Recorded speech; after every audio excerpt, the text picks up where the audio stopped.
today. No kidding! Hey, somebody take a look at that freakazoid over there. He's really disgusting.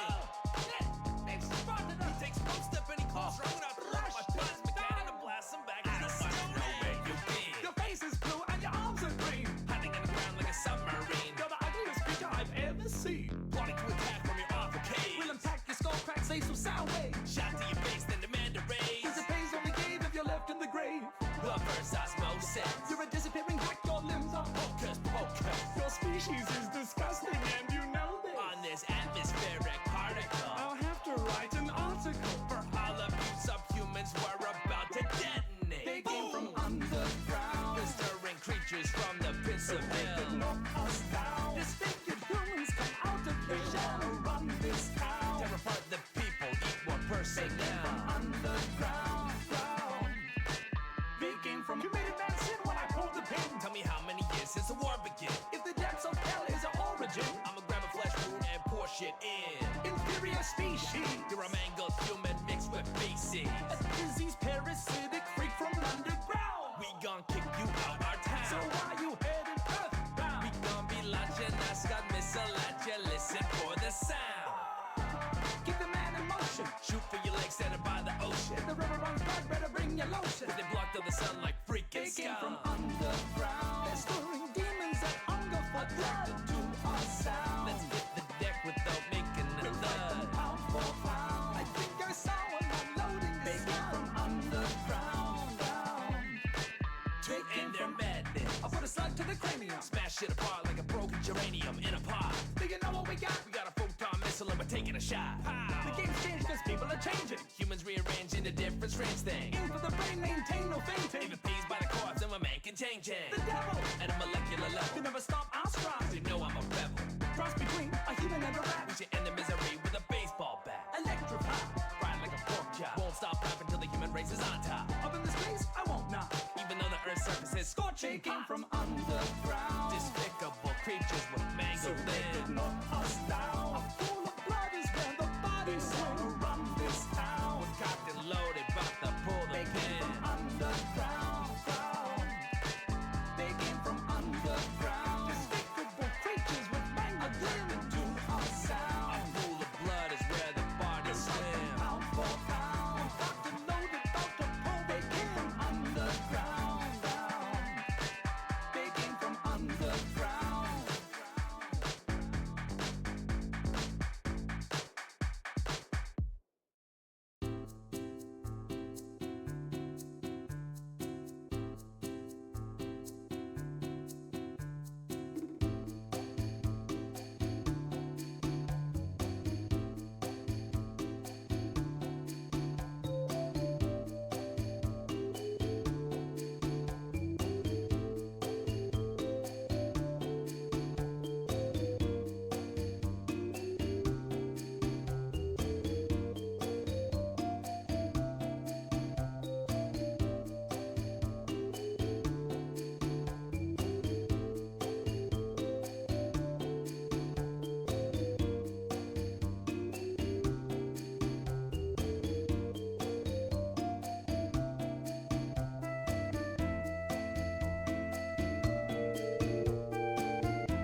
Yo, what up? Welcome to another entry of Hat has too many things to say about a video game, and he has to let that out somehow.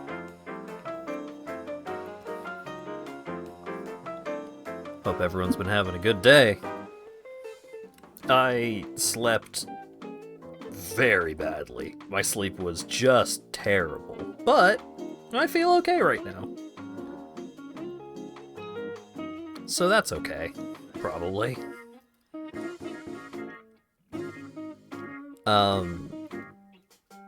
So after I ended the Thursday stream, I raided a good buddy of mine, Salty Rat.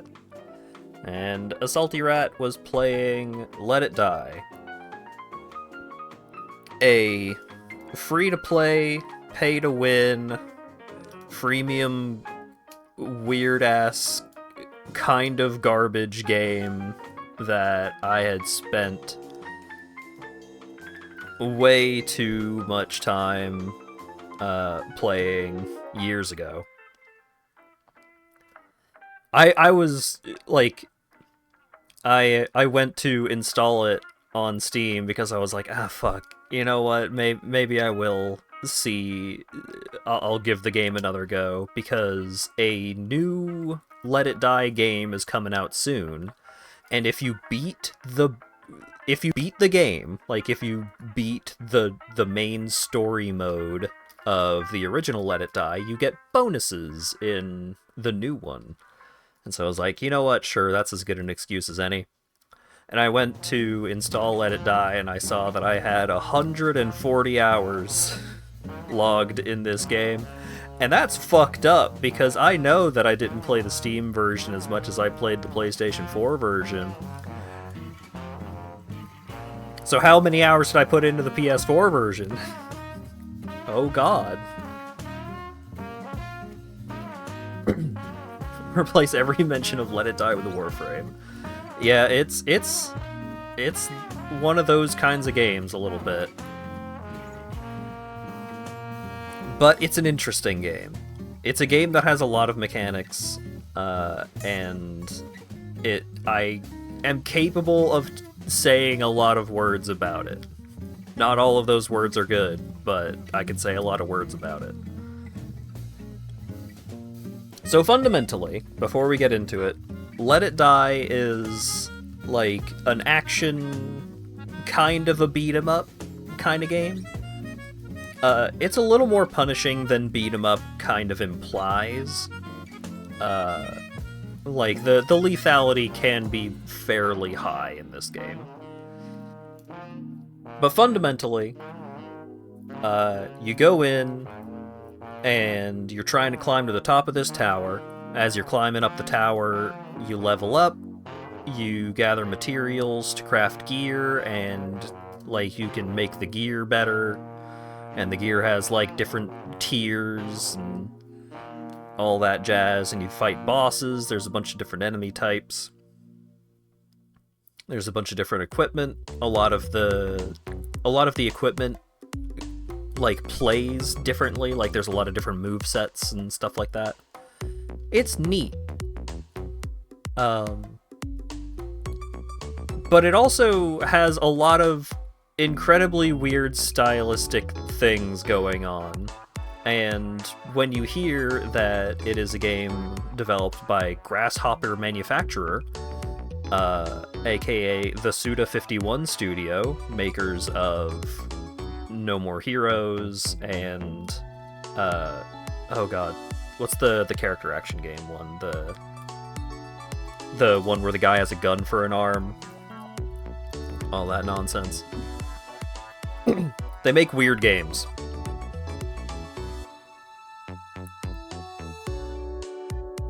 Mega Man. Close enough. I need to play that game at some point. Killer is Dead. That's the game I'm thinking of. Killer is Dead is not very good, but I think it's neat.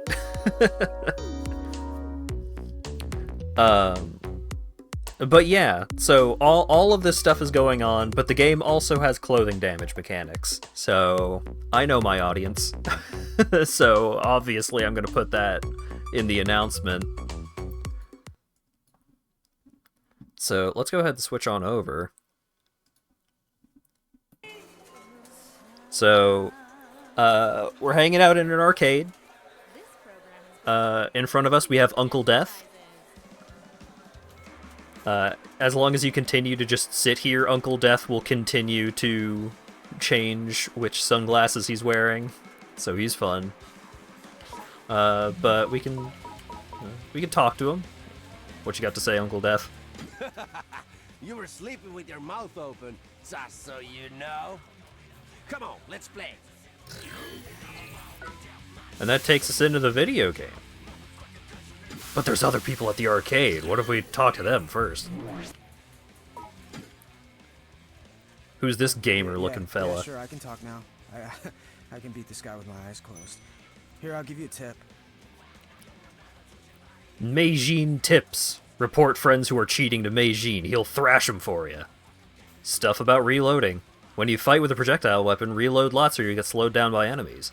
Use RT while holding A for weapons on your right hand, and for ones on your left hand, use LT while holding A. For double-handed weapons, use either.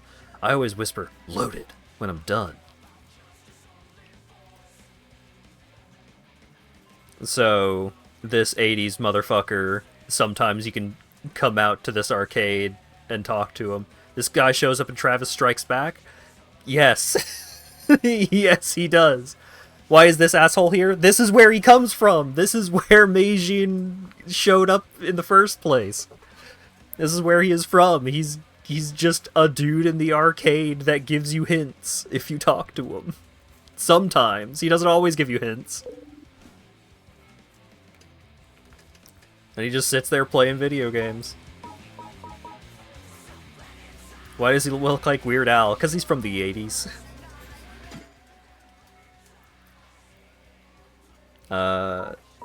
We've got a big old jukebox. You can listen to some tunes. You can set it to different radio stations if you don't want a specific song to play. And there's the girl who works here who really doesn't care and has a flip phone with charms on it. Yotsuyama? Yotsuyama? Yeah. Does not ring any, like, bells in my brain. I've never heard of Yotsuyama.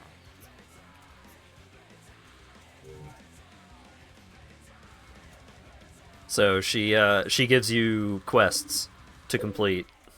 Currently, there's a bunch of event quests going on, like collect different tiers of pumpkin shrooms. That's nice. Defeat 1,000 screamers. Defeat 1,000 haters. Collect beasts and mushrooms. Attack in the Tokyo Death Metro.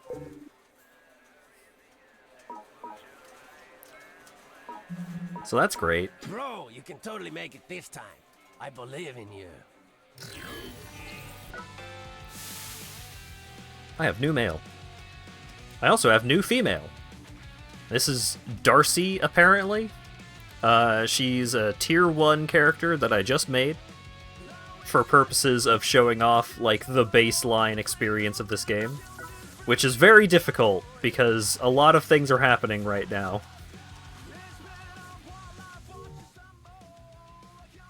So I've got this gas mask. It has 3 defense and gives me no bonuses to stats. Over here's my storage. Here's my rewards box. That's great. This is where I keep my other characters. Why is her underwear falling off already? Look, it just doesn't fit great. I don't know what to tell you. It doesn't fit over her ass. It's just a problem. Here's the restroom. That's where you put kidnapped people. Here's the mushroom shop. That's where you buy stickers. This is... We'll get back to that. Here's another shop. A whole bunch of bullshit going on in here. This is where the PvP happens. Currently, Canada is battling Missouri. Got 2.5 hours left on that. You can also access your quests from here. So you can go out and talk to the girl, or you could just access this machine. Let's defeat Reversal Tuber, maybe. Oh, defeat enemies using Dropkick. Alright, that sounds great. And yeah, sure, Reversal Tuber. Are you kidding me? No. Oh. Great. Thanks, Quest Girl.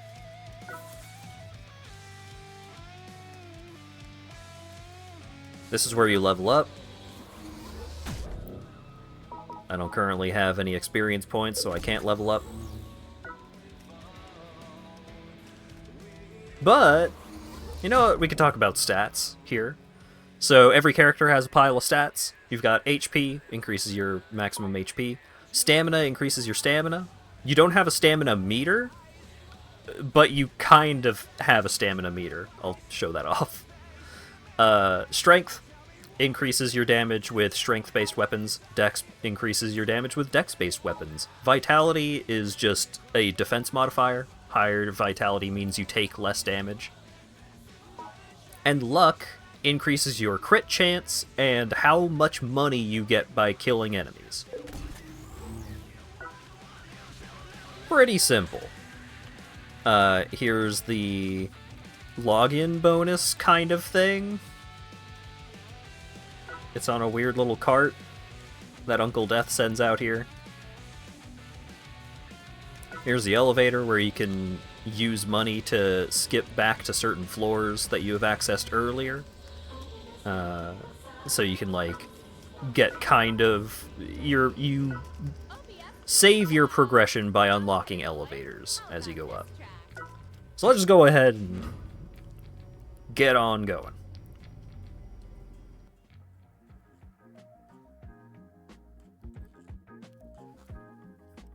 Let it die, PNG. Be you naked, covered in trash, or looking like Uncle Death. Well, let's not get ahead of ourselves here, alright?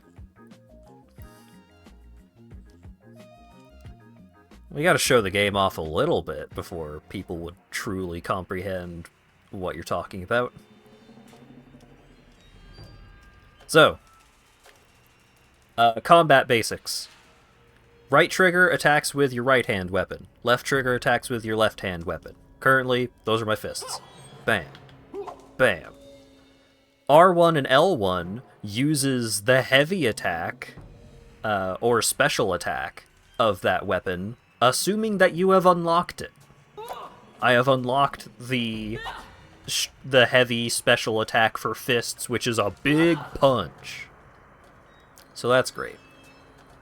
If you hold... I'm gonna use PlayStation controller... PlayStation controller lingo.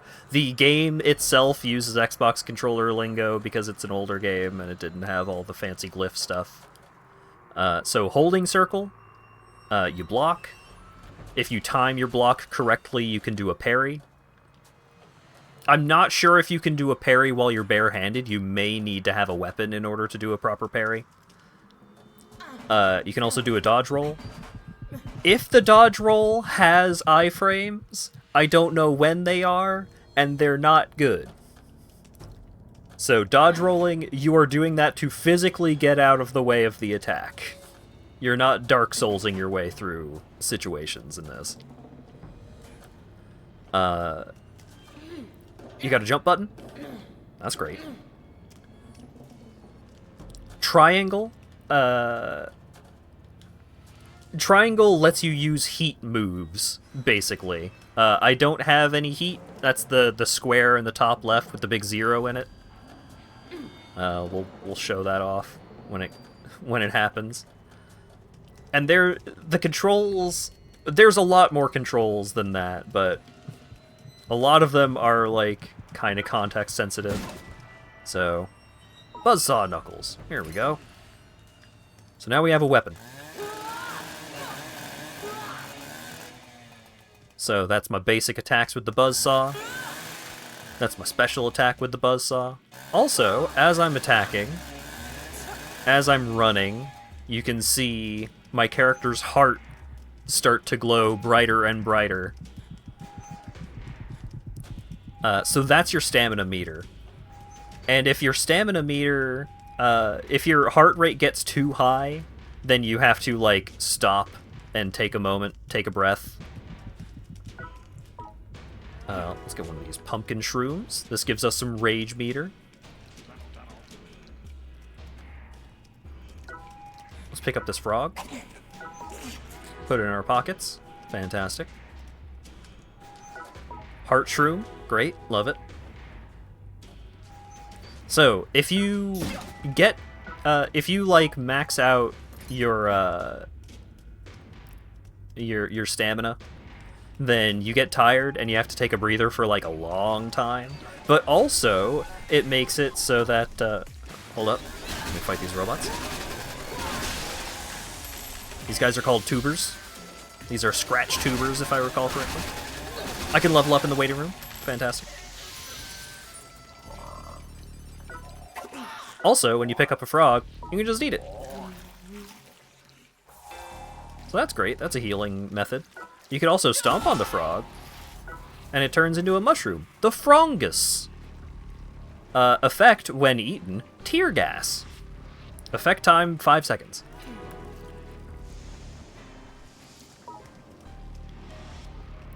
So, in order to change which, like, item, like, edible item you have selected, you have to hold select and use, like, square...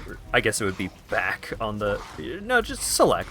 You have to hold select and use square and circle on the controller, so the left and right face buttons. And if you do that and press triangle, you go into throw mode. So then I can throw the Frongus at this guy. And I just tear gassed us both. Now I can hit him with my red hot iron. Dropped a hammer. Pick that up.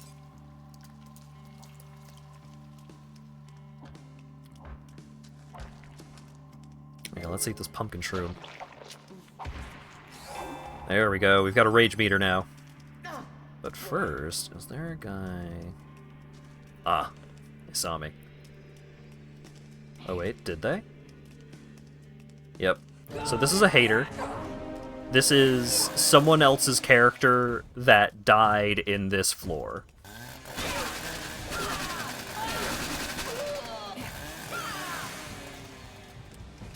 So I can switch to my hammer. Bam! Big damage. Usually, haters that you come across will have no clothes on, no weapons, because usually that's how you end up dying, is not having, or having all of your equipment broken, not having any weapons left, so on and so forth.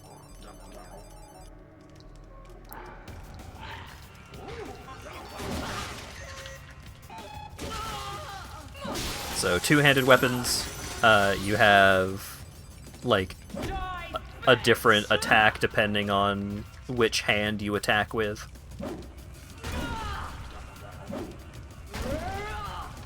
So the pickaxe... Oh, pants! Hell yeah.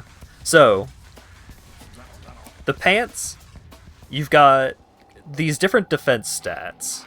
I believe the defense number at the bottom is like current defense that it gives you compared to how much defense it would give you if it were like fully repaired. You can't repair items, by the way. So armor has different required stats. This requires 200 HP, and each of those different little icons are the defenses that it has to those elements. So you've got slash, blunt, and piercing. You've got fire, lightning, and poison. So we've got some incredible pants going on here. Rubber boots and some shorts. So this special attack, if I can actually land it, it's not... The combat pickaxe is generally not a great weapon, because it's very slow. But if you can land a special attack, it blinds enemies. Alright, let's see if I can get a parry.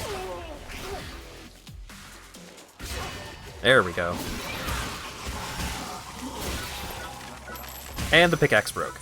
But this guy dropped a Road Shocker head. So, head armor, it still gives you defense, but head armor doesn't have specific defenses to different elements. It gives you bonuses or penalties to your different stats. So the Road Shocker head, it gives me extra HP, reduced stamina, and extra dexterity. And also, it's just a cone, a fucking VLC icon that you put on your head.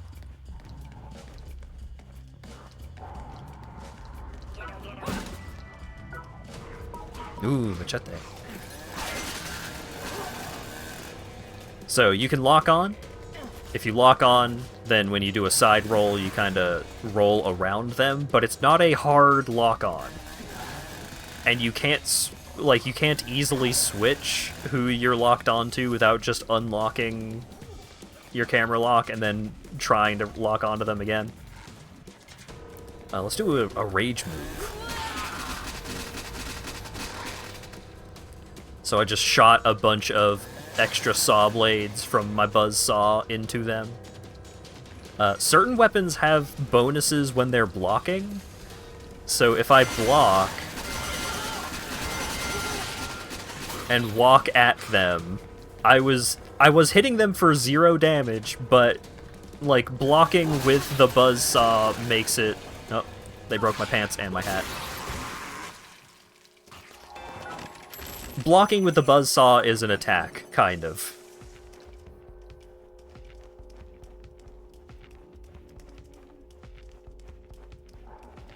Yeah, multi-hit attacks, you generally want to avoid those wherever possible, because they deal crazy damage to your armor.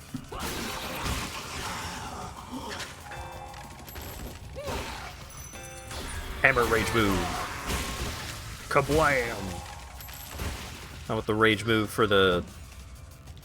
Oh, I'm out of juice. The hammer rage move required so much juice. Trucker hat, great. Eat this mushroom.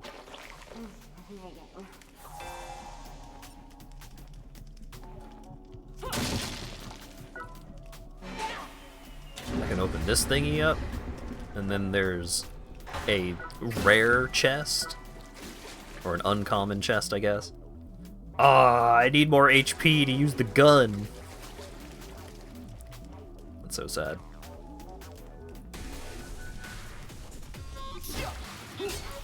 Alright. Iron rage move, go! Great. Ooh, scratch metal. So that's a crafting material.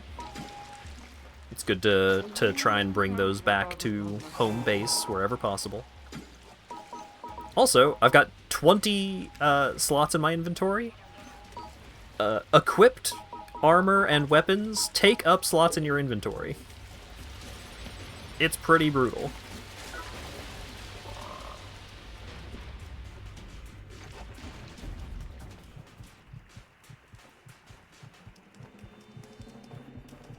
Character looks rather zombie-ish for clothing damage.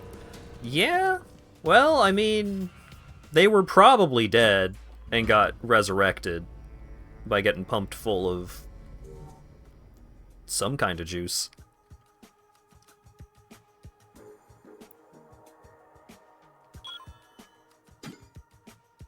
Oh, I should have let that play. Hang on. Well, I can't do it now, but I'll show that off next time. Force of habit. Mountain Dew, probably. Yeah, probably. Fluffy fungus. Effect REM sleep. So I could just eat that and have that happen to me. Or I can take it with me. Throw it at someone.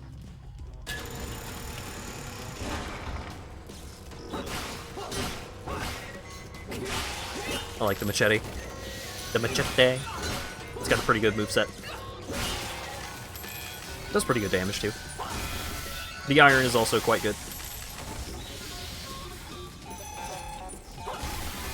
The iron also has ammo for the steam that it shoots out, and you can theoretically run out of ammo for it before it breaks, and then you just like bonk the enemy with the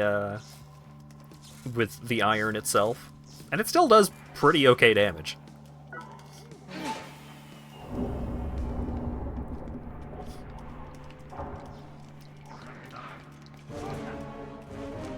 Oh shit, this hater has equipment. Oh, this is a developer hater. YTYMK enemies are typically developer haters. Oh! He rolled out of the way of my rage move, and now I don't have any fucking weapon. Bam!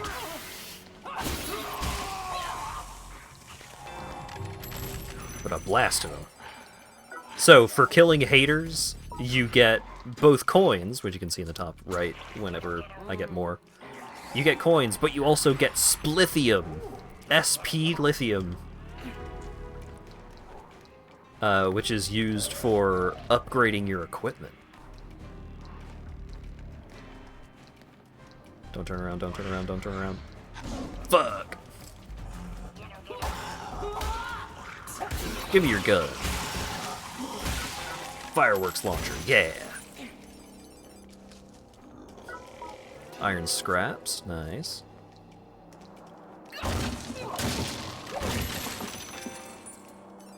Is that some cotton? That's cotton!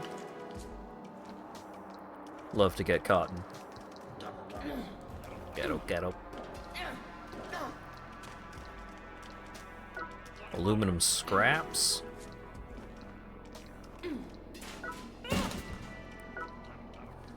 Blueprint! So, we'll grab this blueprint. But if the blueprint says what the item is for, then you have already collected that blueprint. Which was something that I had forgotten. So my first run upon returning to the game, I just had a bunch of fucking blueprints to things that I already knew how to craft.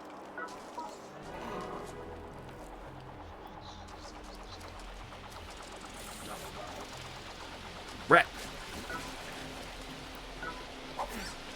So, you can pick up the rat, put it in your pocket. You can eat the rat, you can throw the rat. And the rat is not particularly bothered.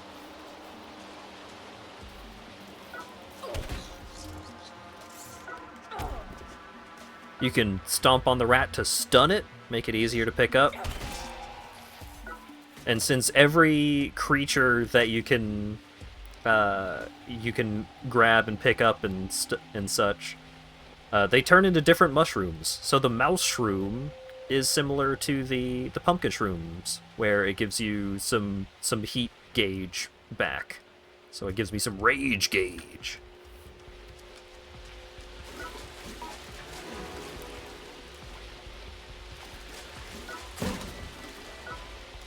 The dark Ryback body. There we go. That looks like real armor. I don't have pants to go with it, but... Alright. So, when you finish a floor, like when you leave a floor one way or another, you get a replay of your trek through the floor. So, like, here's all the stuff you did. Here's all the items you picked up, all the enemies that you killed, and also it gives you like live updates as of the replay, what your character was holding, what your character was wearing. It's a neat little thing, and you can see different stats. I killed 6 enemies, 1 hater.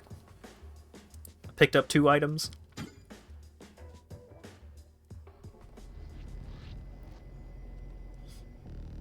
The map doesn't show you places where you did not find.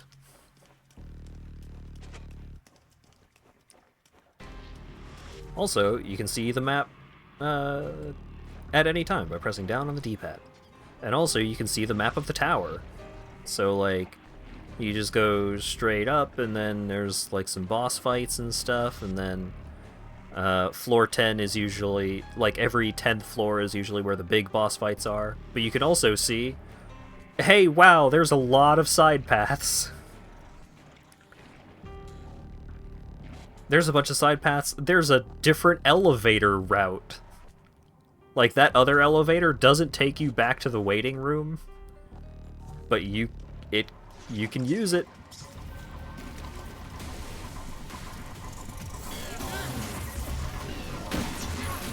Can you go back down a floor? Sure can.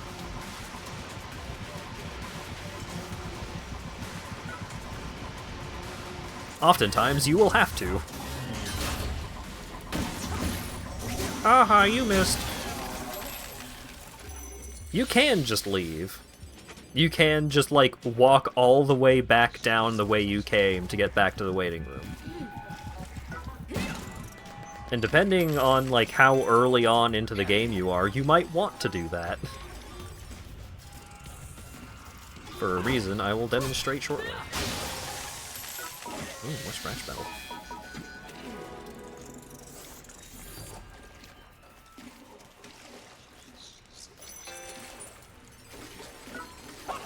Yeah, what up? Delicious. I know there have been, like, barrels of fire around, and I just have missed them every time. Oh, this guy will one-shot me. I need to leave. Excuse me, sir.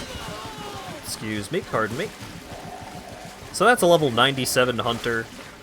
That is related to some PvP mechanics nonsense. That guy is so extremely out of my league that it's... anything that that guy could possibly do to me would one-shot me. Guaranteed.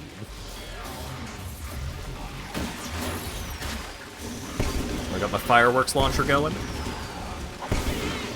It deals a little bit of damage, and then it deals a little bit of damage several times and then explodes. So that's cool.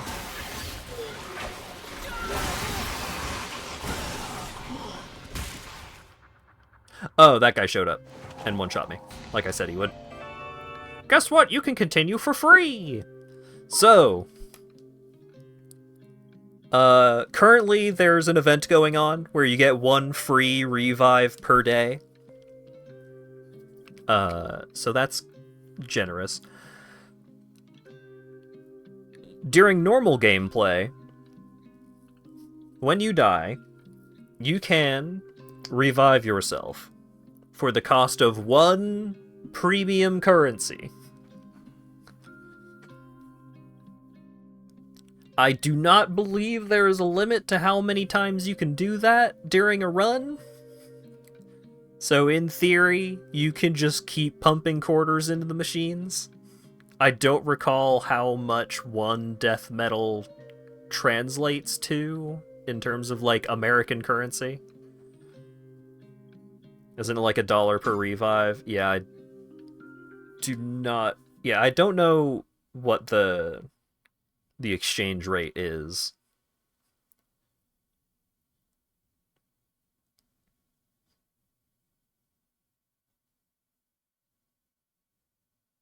Stair dancing and backtracking are important and time-honored roguelike traditions. Yep. Most things respawn when you, like, shuffle between floors, I think. Oh, Spiral Knights. Yeah, that was a big one that had that mechanic. So here's all my other characters. We've got Dirty Princess, Juliet, Daphne. Darcy was the one that just exploded. We got Amelia, Corey, Stacy, Kim, Henrietta. Henrietta was previously my main character. It currently costs... Ooh, I can move the camera around. You can see Uncle Death there in the background. He's having a great time. It currently costs 230,000 coins to revive this character. Now, the character is currently hater-fied. So, if I could return to floor 35 and kill that character with a different character, I would get that character back. I wouldn't get their stuff back, but I would get that character back. It costs 230,000 coins. I currently can hold up to 224,000 coins. So, even if I had the max amount of coins I could possibly hold right now, I could not revive this character. Are there character unlocks? So, it's not like a save file system, because a lot of things are tracked across different characters. But there are reasons to have different characters. So, if I remove this character that got completely dumpstered, I could upgrade my bank so that I can hold more coins, and that would probably be a worthwhile use of my splithium.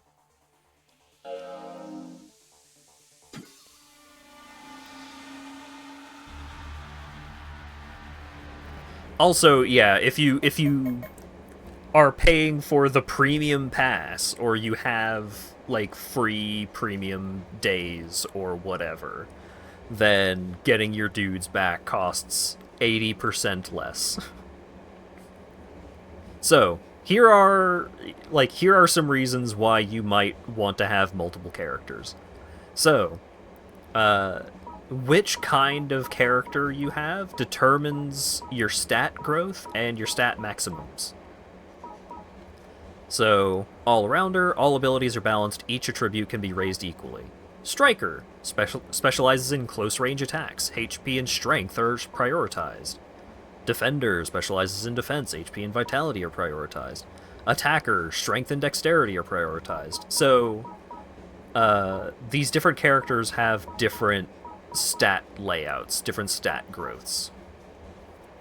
And so that is one of the big reasons to have multiple characters. So it's like, oh, I can have different builds, you know? I can have one character that, the shooter, dexterity is prioritized. So, like, ranged weapons are much better with higher dexterity. So I want to use a bunch of ranged weapons, and I don't really care about the melee weapons or whatever. And so I'm going to use a shooter character.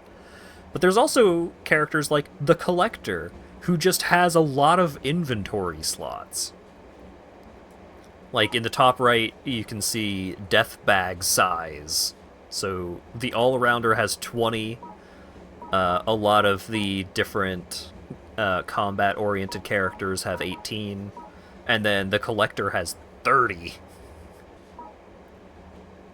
The Skill Master is an interesting one. Specializes in skill expansion, has many skill decal slots.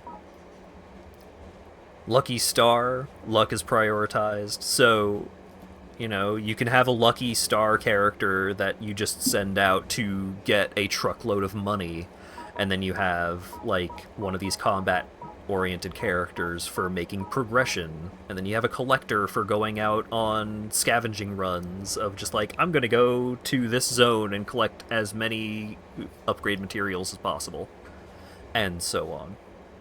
But then, at the very top, you can see Grade 1, Grade 2, Grade 3. So, as you progress through the tower, you unlock higher grades of characters, higher tiers of characters that you can make. And these increase their capabilities drastically. Like, a grade 5 character, a 5-star character, is like not that far off from a baseline 4-star character, or from a fully upgraded 4-star character.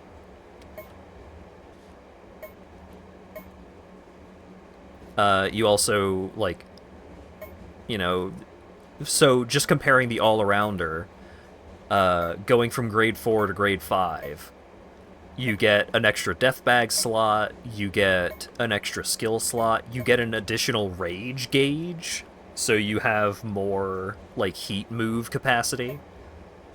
700 HP compared to 1800. Like, the difference is pretty drastic. So, you know, as you unlock higher grades of characters, you kind of put the old ones in the dumpster, and then you go and you kind of cycle through them, and you go level up all your new higher grade characters and stuff.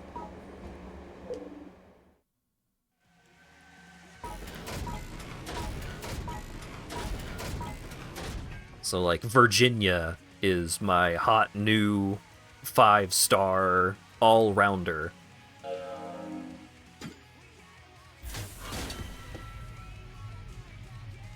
She's got some stickers on her.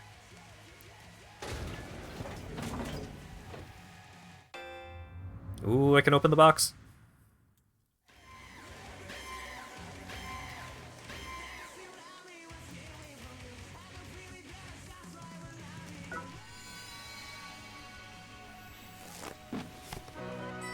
Vitality discount.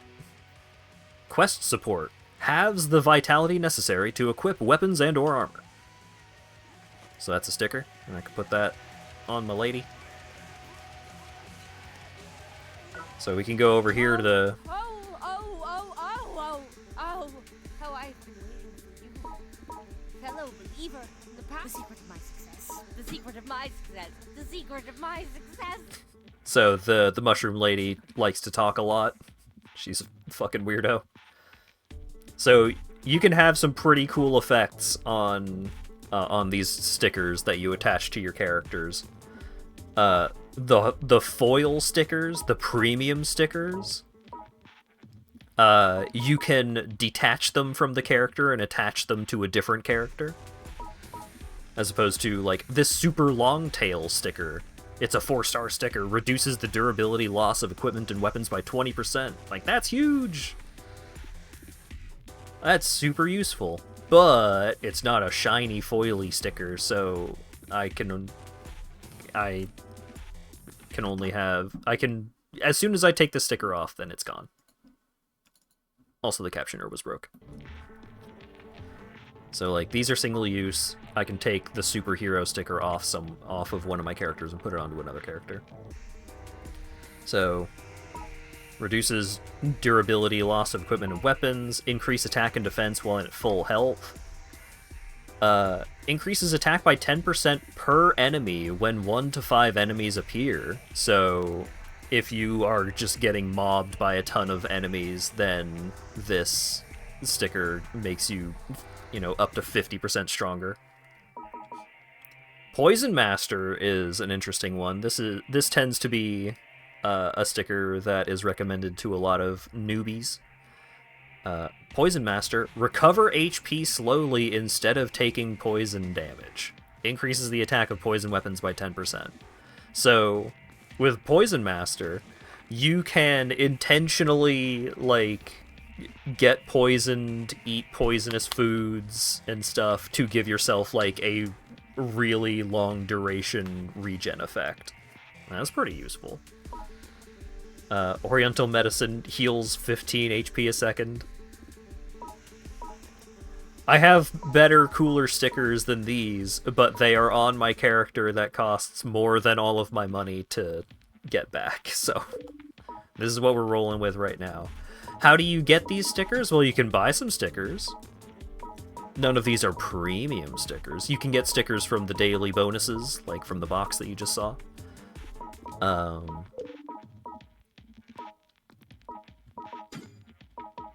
You can exchange stickers for other stickers. So these stickers cost like skill shrooms. So I could trade in 4 skill shrooms to get Poison Eater, which is like a lower tier version of the Poison Master sticker that I have. The Vampire sticker recovers 7% of damage dealt as HP. The maximum recovery per hit is 7% of your max health. That was pretty good. Increases the attack of fire weapons, blunt weapons, slashing weapons. So there's a lot of customization you can do for what build you're going for. Increase attack by 10% when using the same one-handed weapon in both hands. You can do that. But you can also buy premium decals. So for 50,000 coins, you can roll the premium decal gotcha. So any decal that you get out of this premium decal mechanic, it will be premium. It will be reusable. But it can be anywhere from a useless 1-star sticker to a really fantastic, just like, playstyle defining 5-star sticker. But if you want to spend the premium currency, you will guaranteed get a 3-star or better sticker. Mm-hmm. Yeah, that's what we're talking about. So you can see, and because they are legally obligated, you can see all of the sick-ass high-tier stickers that you could get from your premium currency sticker roll.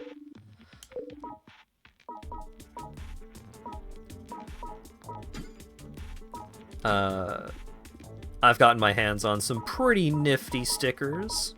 Like, there was one, which is a local butcher. I got this from just one of the regular 50,000 coin rolls. So, if holding the chopper weapon and wearing the Happy Wheeler armor, I get set bonuses. So for one of those pieces, I get 10% attack. For 2%, for having 2 equipped, I get 20%. 3 equipped, I get 40%. But if I have a full set of all of those pieces of gear equipped, Screamers, Haters, and Hunters may drop a Barb Meat half portion when defeated. And what a Barb Meat half portion does is it heals you for 50%.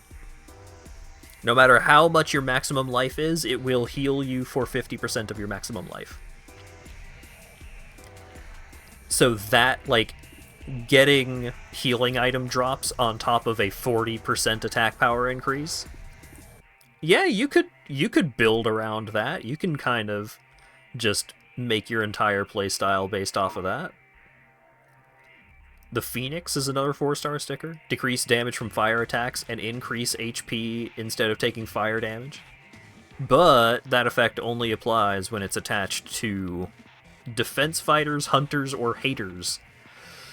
So, defense fighters. Let's go talk about defense. Let's go talk about our base.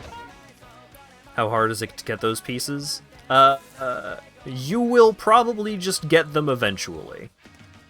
Because what blueprints you find are dependent on, like, where you are in the tower, more than anything. So, like, eventually you will just find all of the blueprints that are available at the early parts of the dungeon. Right. So, currently fighting with Missouri. So, you can set up your base defenses with this menu.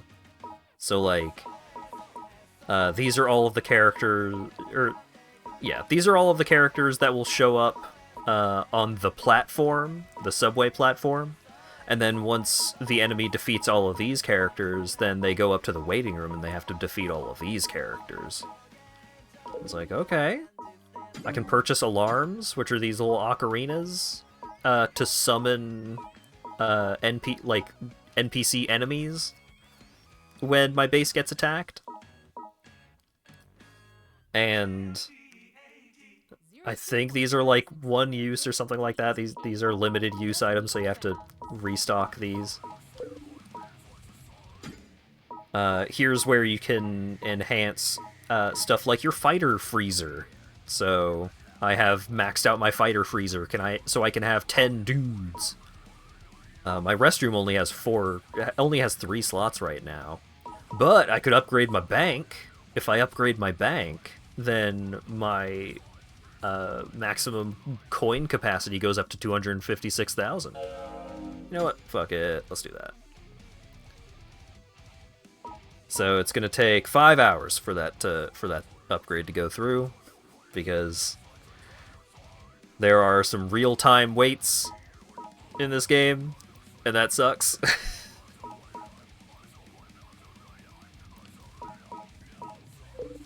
You can also upgrade how much splithium you can have.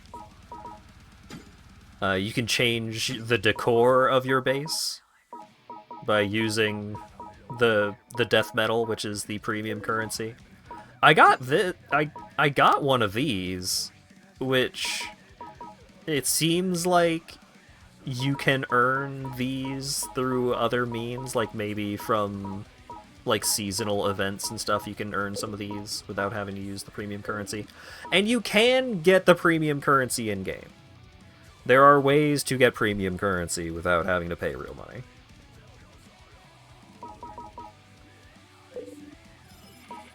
But it does come up a lot. So let's do a raid. Let's, who's got low rank but high splithium? CJ Dearest.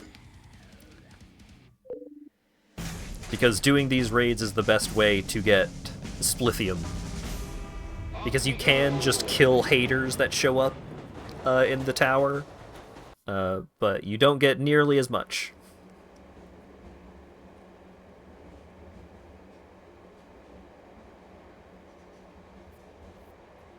Also, if you have the premium pass enabled, you get a fancier subway to invade people with. Take care. So, like, this is someone else's character that they have set up to play as, like, defense.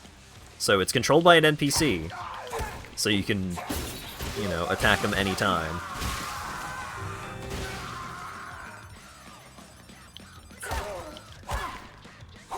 You can see, like, what kind of character they are, you can see what stickers they have equipped and all that. Grind to diamond and then farm the rank bonus. Yeah, that's reasonable. So if you're premium, then you get to use that subway platform instead. And it's all shiny and fancy.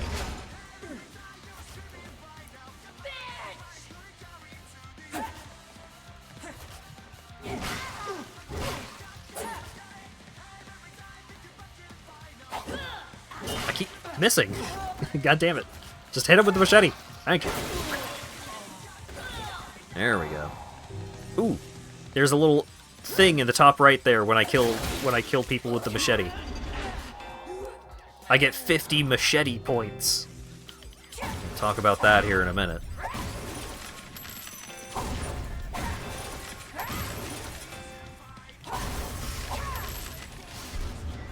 Being level 75 didn't seem to stop him from getting crushed.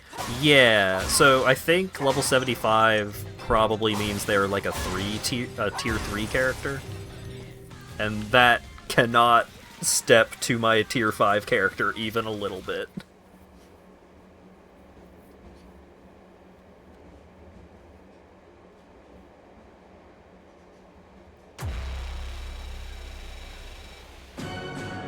So look at that. I got some points, I got some money, I got some lithium. Fantastic. New box just showed up.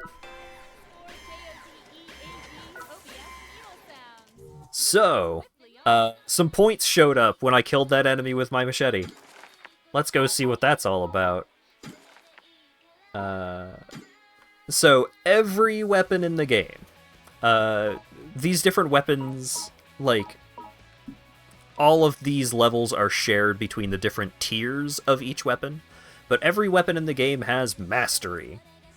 And so, by leveling up the mastery of a weapon, you get a ton of cool bonuses. Like here with my fists. Increased attack power, increased rage move power, reduced stamina consumption. New attack, that's the big punch, the big overhead punch that I unlocked. Increased kill coins from gore-tastic attacks. Haven't really gotten an opportunity to see those because I kill everything. I kill most things in one hit with this character, and the other character just wasn't showing up. So with the machete, or with the big cleaver, rather, unlock new move Brain Chop, which is just a big overhead kablam, kablama-slamma. Unlock new move Raging Slash. Wait, then press LT or RT at combo level 2.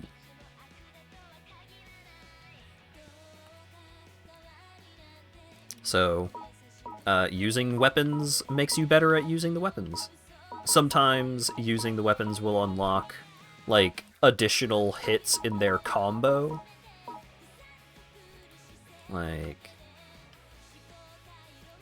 Combo Plus. Unlocked new move Full Swing. So you do a couple of attacks with the bat, and then you do a big home run swing. With the guns, like with the sniper, your aim is improved.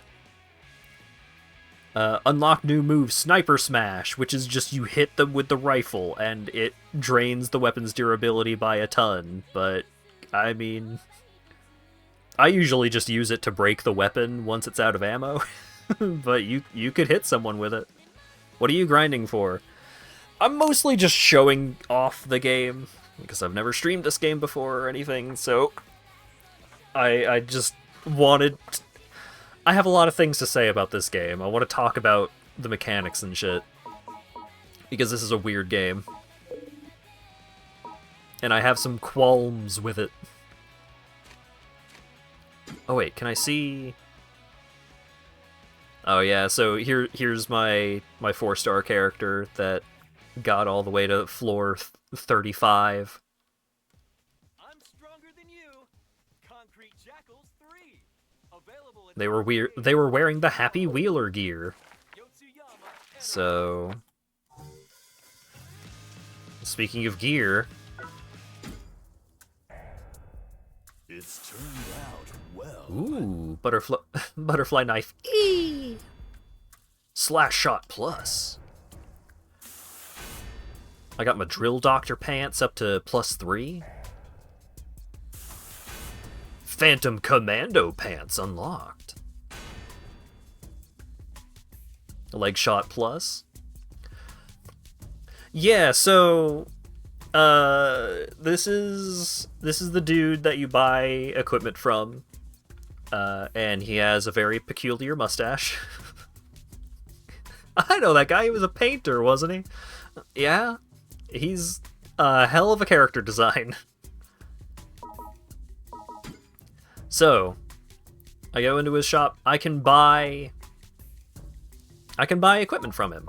So I can buy like lower tier equipment if I so desire. So like I have the tier 1 Buzzsaw Knuckles, but I also have the tier 2 Buzzsaw Knuckles, the Buzzsaw Knuckles Plus.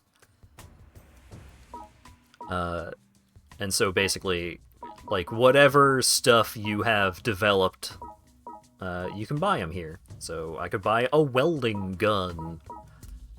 I could get a Death Burner Iron, which is really good, actually. I got that new butterfly knife. Eee! Got an assault rifle. The cleaver saber is real good. I've been enjoying that one a lot. The bloody pitching machine is also pretty good. You can also buy equipment, and you can buy the different tiers of equipment. Some pieces of equipment just don't have lower tier versions, like there is no tier 1 Happy Wheeler head. But I can buy the Happy Wheeler head, chemical agent mask, and you can see a lot of these pieces of gear, as long as they are not just like different tiers of the same set. Like, these are the DIY attack heads, and then the DIY assault head, which is just a higher tier of those, so it has the same stats. But a bunch of these helmets, a bunch of these headgears have different stat bonuses and malices. Got Funny Moon Man helmet, which it doesn't actually fully cover your face. Like, you kind of wear the Funny Moon Man, like, on top of your head, rather than over your face. And then you've got the different shirts, and the different shirts have different stat boosts and minuses. And so, if you know what kinds of weapons that enemies are likely to be using in an area that you were going into, you can make informed decisions of like, oh, I'm currently in the part of the tower where a lot of enemies are using fire and slashing type weapons, so I want gear that is highly resistant to fire and slashing damage.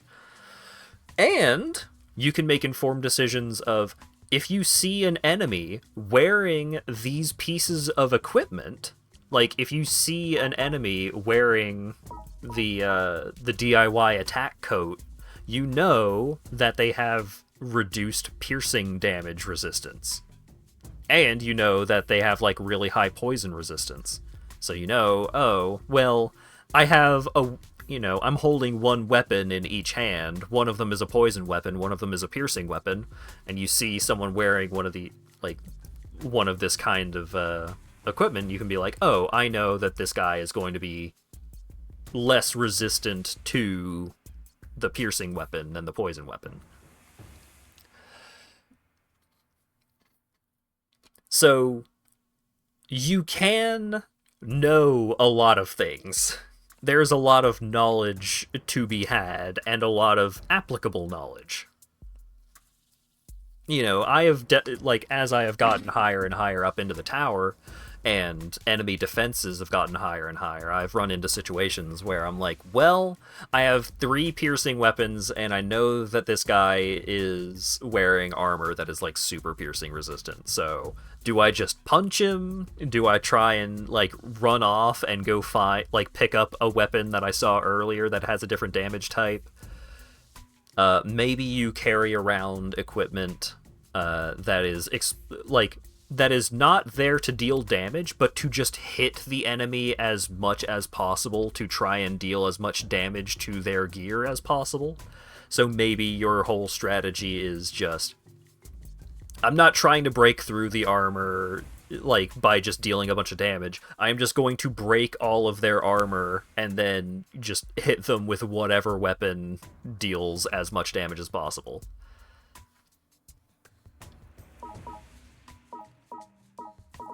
So that's neat.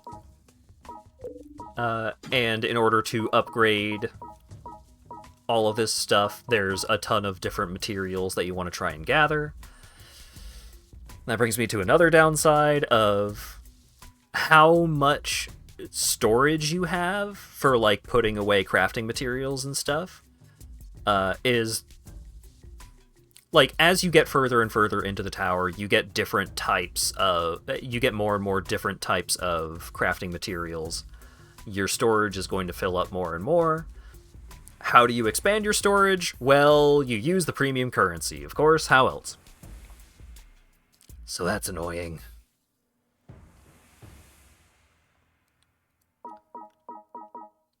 So, like, if I want to make this drill arm, which I have never made before, I need some wire mountain, some copper wire mountain, and some DoD arms black metal.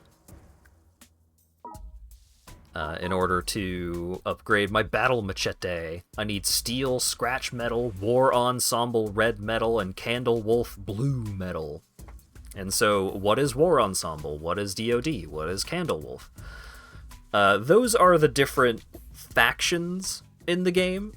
Each of the factions are generally contained within a 10-floor section of the tower. So at the beginning of the tower, you have the DoD faction, which is do it yourself or die. Or just DIY or die. I believe the apron... I believe the apron says, do it yourself or fucking die. So that's fun. So each of these factions kind of takes up one section of the tower, and that section of the tower will generally be a little more themed towards that faction's whole deal. So like the war ensemble faction, you will find a lot more enemies with guns. You will find them using like machetes and knives and, you know, war stuff. And then you get to higher levels of the tower, and you get to the Candle Wolf floors, where everybody is dressed up as like knights and jesters and wizards. And so they're using long swords, they're using claws, they're using flame wands. Is there anything juicy as far as ontology or lore-wise? So, there's a lot going on in this game. We could actually go check out some of the lore right now. If we go to the Underworld Rolodex,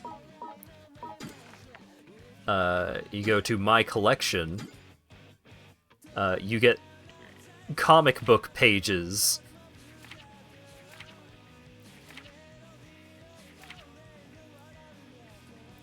And the comic books will tell you the lore of the boss that you are going to fight at the end of those floors.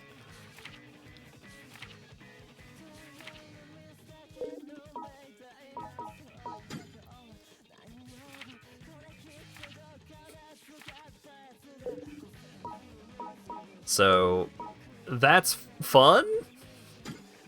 You can find some of these catalogs for the different enemy types. So, the scratch tubers, the hovering tubers, the treasure tubers. They arrested a wizard. Yeah, they sure did. There's a stamp rally, where as you progress through the game, you find more and more of these stamps, these little stamp machines. And so, how good a stamp you make on the card depends on how well you do in a rhythm minigame.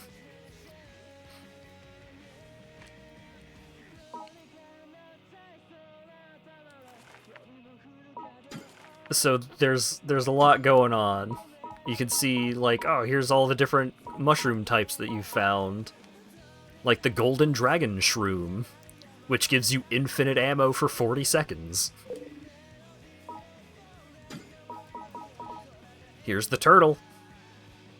If you eat the turtle, it gives you large HP. If you cook the turtle and then eat it, it gives you extra large HP.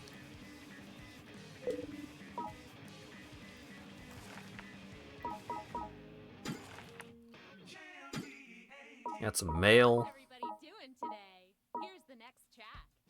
Oh, this is Uncle Death telling me about MILK. So, lot of stuff going on. Direct Hell. This is where you can go buy more death metals. You can use your death metals to expand your storage space. you can use your express passes, which gives you Direct Hell Express, which gives you access to a bunch of stuff, like a fancier subway when fighting people. It gives you access to this elevator, which is free to use. Like here, if I want to go back to upper floors in the tower, I gotta pay the fuck up. And then you also have to pay to use this elevator to come back down the tower. Oh yeah, like the core lore of the story is a giant earthquake that fucked the world up happened and sectioned off part of Japan into an island, and the Tower of Barbs, a giant tower, showed up, and a bunch of people were trying to figure out what the fuck is going on. But allegedly, if you get to the top of the Tower of Barbs, you get a wish. Yes, and Uncle Death was there. So, the bathroom is where you kidnap people, and if you manage to keep someone trapped in the bathroom by abducting them during a raid, if you manage to keep them trapped in the bathroom for long enough, you get a bunch of splithium out of them. And if you successfully fully drain someone of all of their splithium, then you interact with the bathroom cell, and then the toilet launches like a rocket ship and blasts through the ceiling, and returns the fighter to whence they came.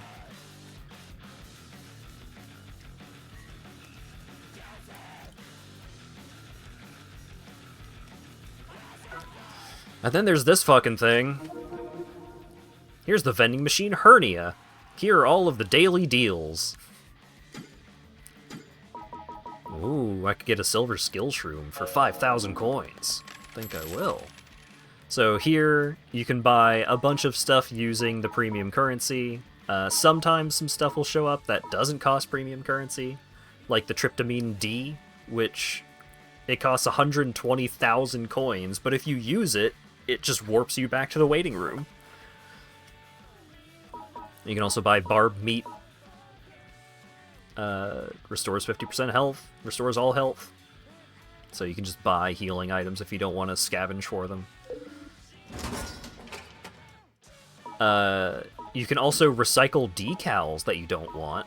Or maybe you just have a bunch of duplicates of a decal that you don't care about, and so you can trade them in for recycling points, and then you can use the recycling points to buy stuff like high-tier weapon and equipment blueprints, or trade them in for like crafting materials of various tiers if you don't want to go grind for them yourself. A lot of the crafting materials, there are like guaranteed places in the tower where you are more likely to find them, so you can just like targeted grind for certain things. It's not entirely up to RNG. Like, if you know you need this specific kind of metal, you can generally like, oh, this mini boss that you fight in this specific room on this floor gives you a better chance, or gives you like a pretty good chance of getting that item, and then you could just leave the tower and go back to that room and fight that boss again and just do that over and over. I don't think it's super hard to get the crafting materials you need, it just takes time.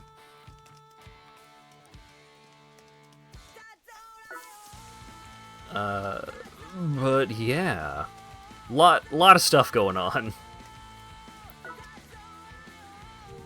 So, since this character that I'm currently using is still, like, pretty low level, I think what I'm gonna do is I'm just gonna, like, go up the tower. Oh wait, I need to put this skill shroom away. This is such a weird game. Yes! If you can deal with the pay-to-win, free-to-play nonsense, I think there's a lot of cool, fun stuff going on in this game. I think it is worth checking out. But if you are particularly bothered by the game trying to goad you into spending money on the premium currency in order to have conveniences and benefits and all of that, if you're particularly bothered by that kind of thing, maybe don't. But I mean, also it's free, so it's like 40 gigs. It's not super tiny, but it's not super huge.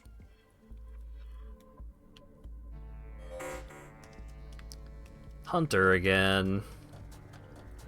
I think he might not one-shot me. He might one-shot me because I have, like, no vitality upgrades, no HP upgrades. No armor. 4-frame hadn't stuck its claws into you, you'd be all over this game. I mean, if you think you would enjoy it, it is free. And also, like... Ooh, the Crush Room gives an attack up boost. It's free to play, and I don't think it takes that much time to get, like, a basic feel for the game. Kind of get, like, a fundamental idea of if you would jive with the way that it plays. I still haven't shown off the fucking sneak attacks yet. You're here. Welcome, Ash. Big props to a tummy ache survivor. So if you sneak up on someone, fucking suplex them.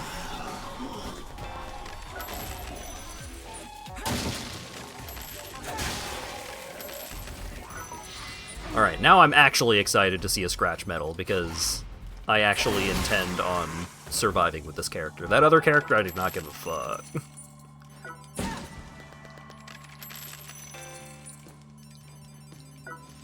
Doomshroom! Oh, Doomshroom! Deadly poison!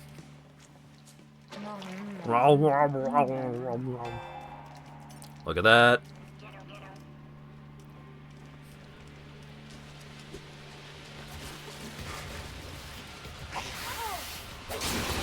Thank you, Poison Master Sticker.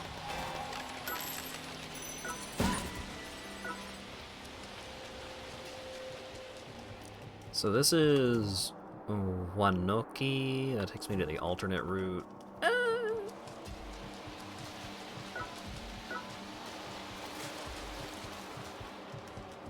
wonder if poison tastes like purple. Only one way to find out, buddy. But watch out. Oh yeah, also, if you're sprinting and you press A or X, depending on your controller, you do a fucking drop kick. If you miss with the drop kick, it takes so long to get back up.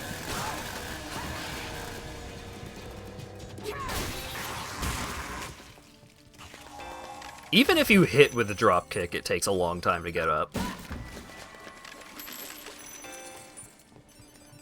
But I currently have a quest to kill people with drop kicks 5 times. Okay, level 97. No, that guy is... He activated the hunter. I want her to do a sneak attack.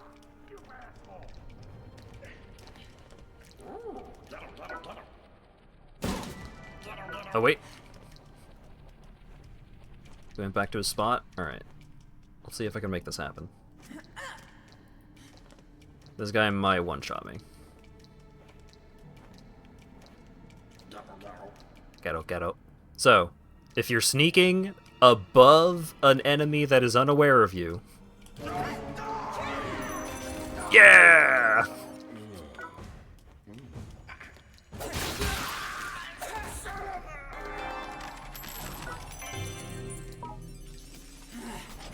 And we got some good pants.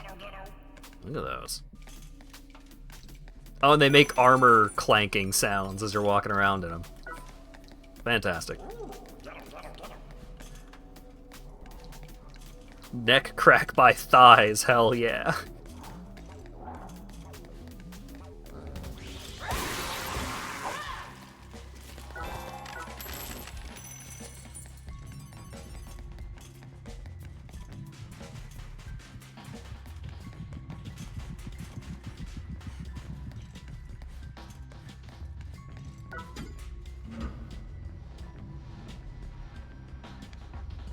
when Rat streamed this, he got fucked by poison like 3 times. Yeah, so normally when you're infected by poison, what you need to do in order to stop the poison from going its full duration, because poison, like, will, over the full course of its duration, will deal a bunch of damage to you. What you're supposed to do is you're supposed to, like, take a moment to vomit. Like, you just press the A button and you just throw up.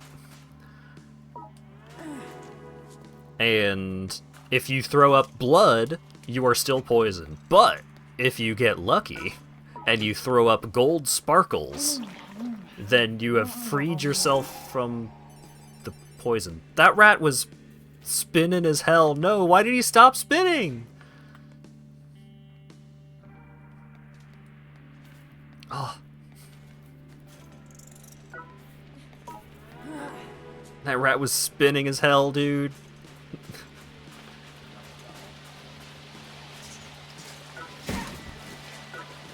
No longer blessed by the spin rat. This is so sad.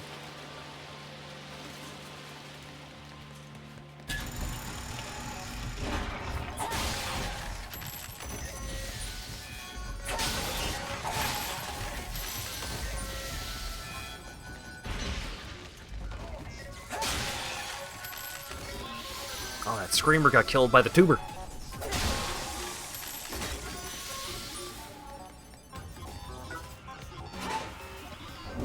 His pants are shining. That means I can steal them. Trucker pants.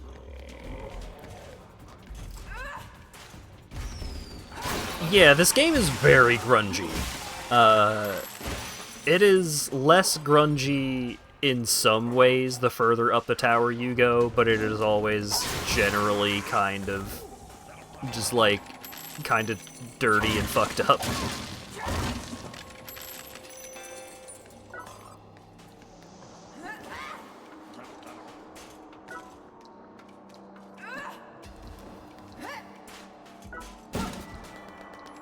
This game's aesthetic is not pleasing.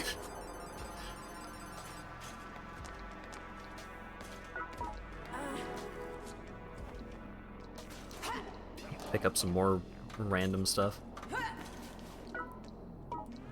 Cotton?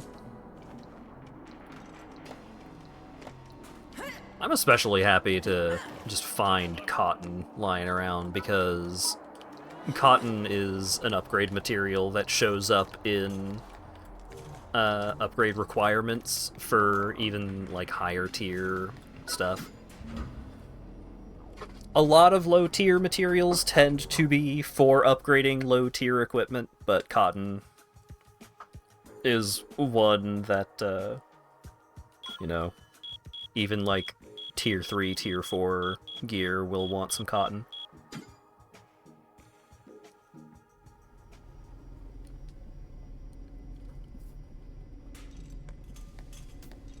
I will say, wielding a weapon like this cleaver really makes me want to press triangle to like two-hand it.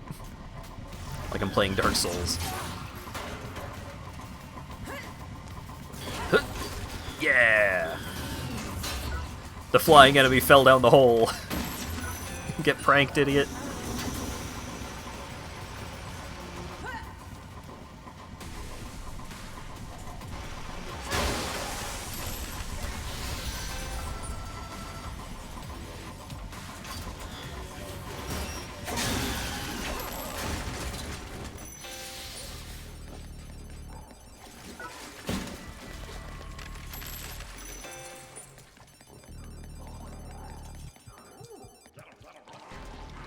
I'll throw this boom shroom at something. Hey, you.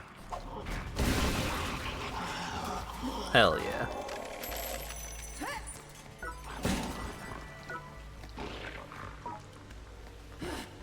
So, yeah, utilizing mushrooms and stuff can make a pretty big difference in how well you perform. Because there are certain mushrooms, like, there's the life shroom, where if you grill a life shroom and then eat it, then the next time you would take fatal damage, then it restores 50% of your HP. And that's may sound like super busted. That may sound like, whoa, damn, how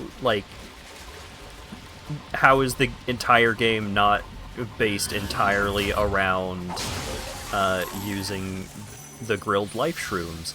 Well, you see, if the life shroom triggers, you still take the rest of the damage. So if you're at 1 HP, like, let's say you have a maximum of 1200 HP. You're at 1 HP. If you get hit for 1000 damage while you have the life shroom effect, I'm pretty sure you still die. Because you will take the 1 damage, the life shroom will heal you for 600 damage, and then you will take the rest of the damage, and then you just die.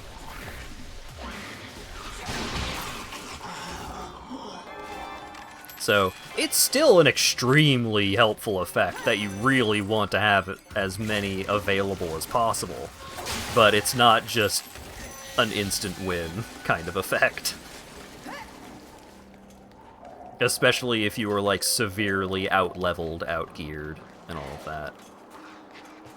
Like, early on, you can generally get by with just, like, wearing whatever equipment you get off of enemies, level up your character every now and then.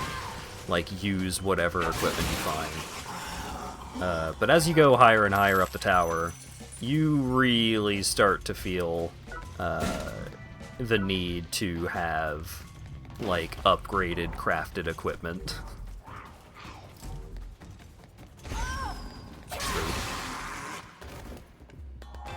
Yeah, it's more like an overheal.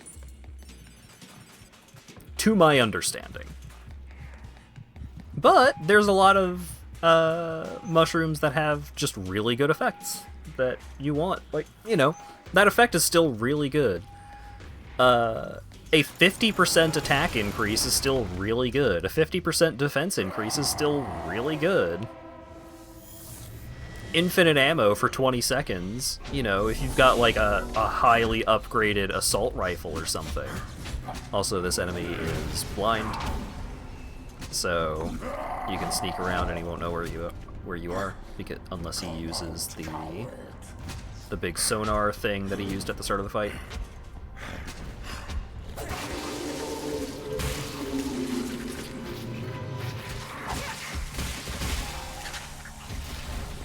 Yeah, there's a lot of enemies in this game that are just kind of made out of meat.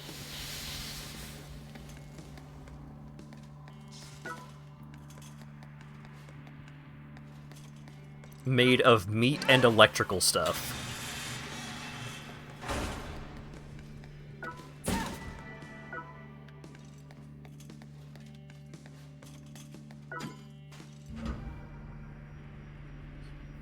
Proper use of items that give you buffs can make all the difference.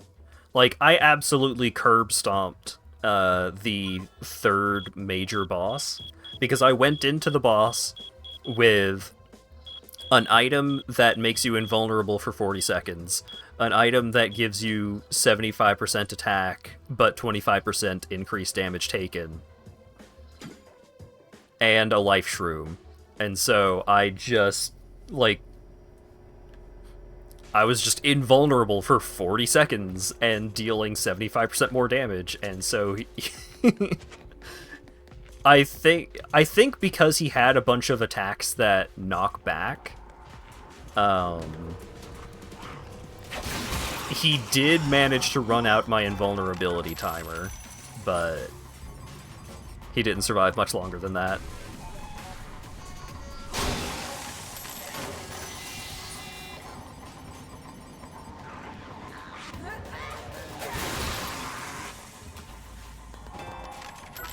Also, a lot of the layouts of these, of the floors of this dungeon are made out of prefabs, but some of the prefab rooms are pretty cool.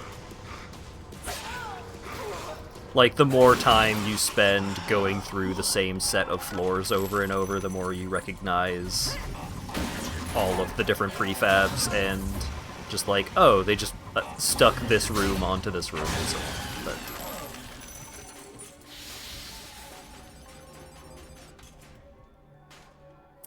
yeah, so I think this game has a good variety of weapons. I think there are a lot of cool, fun weapons to use, and I think there are interesting benefits and downsides to certain weapons. Sometimes a weapon will have, like, an extremely good rage move, and so you want to have that weapon on hand to use that rage move, but you don't really want to use the weapon outside of that, but it still has that utility there. Sometimes you want a weapon because it's really good at breaking enemy armor, sometimes it just has a move set that you like.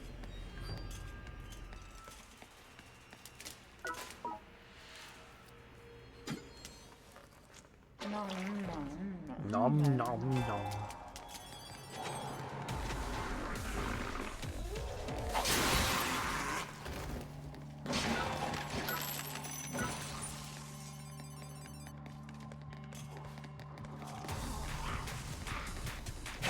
Hey, Peter. Duh.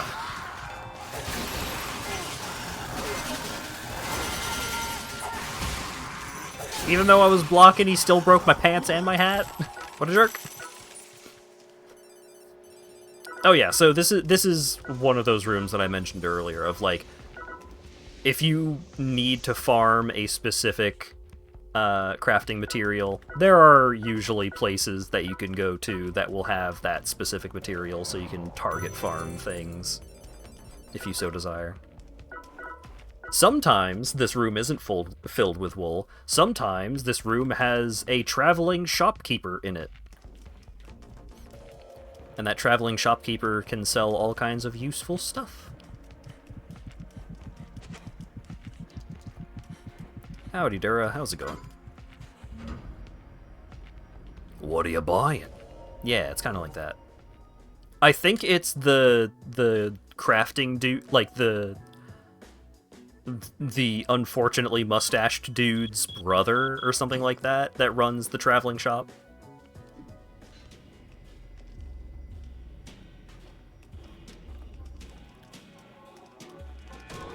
Chicken wraps. Ooh. I was excited for tacos today, but my sleep prevented me from participating in taco enjoyment. I think I slept on the floor at some point. The Charlie Chaplin brother. Yeah, let's go with that. Did I max out the cleaver? Yeah. Nice.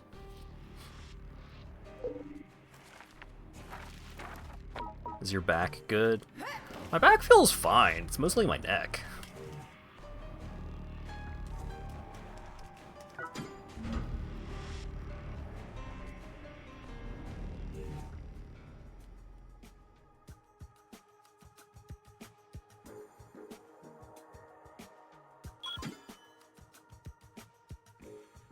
Enjoying the tower? Why not spend money on premium currency and shit?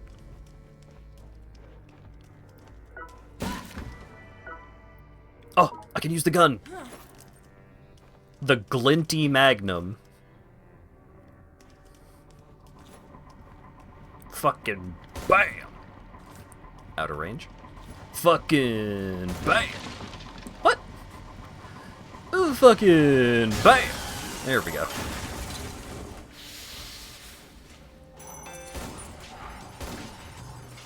Wow, the range on this thing is not great.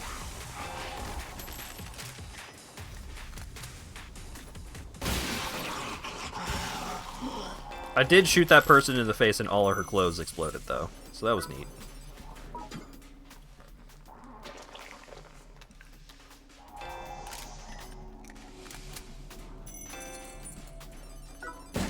As they should.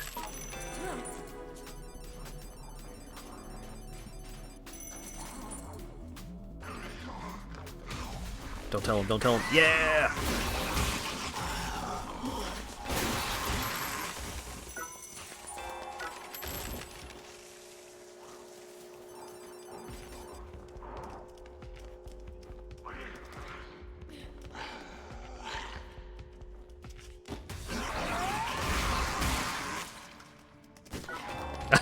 Damn it! I thought I was gonna get away with it.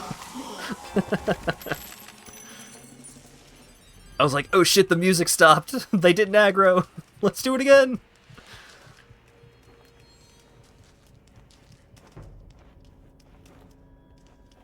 Enemies exploding into blood after just one hit is very satisfying after watching Rat get pulped. Yeah.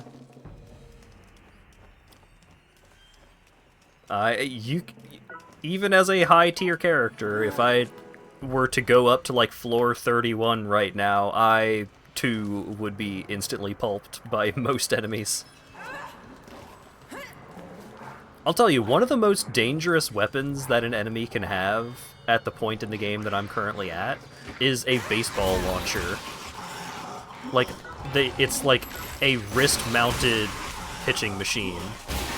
It does so much damage. Oh my god. And, like, enemies using ranged weapons tend to have longer ranges than the player using those same weapons, which is a little fucked up, but... Like, I'll be fighting an enemy, and then suddenly I will see all of my armor explode, and suddenly I am taking, like, 5 times the damage, and just, like, getting chunked for large pieces of my health bar, because I didn't notice that someone behind me had rolled up and was starting to pelt me with baseballs. Like, I'm just doing a fight. I'm just, like, you know, circle strafing, trying to get in some good hits. Everything's going great, and then suddenly my pants are gone. I'm like, oh god, no, help!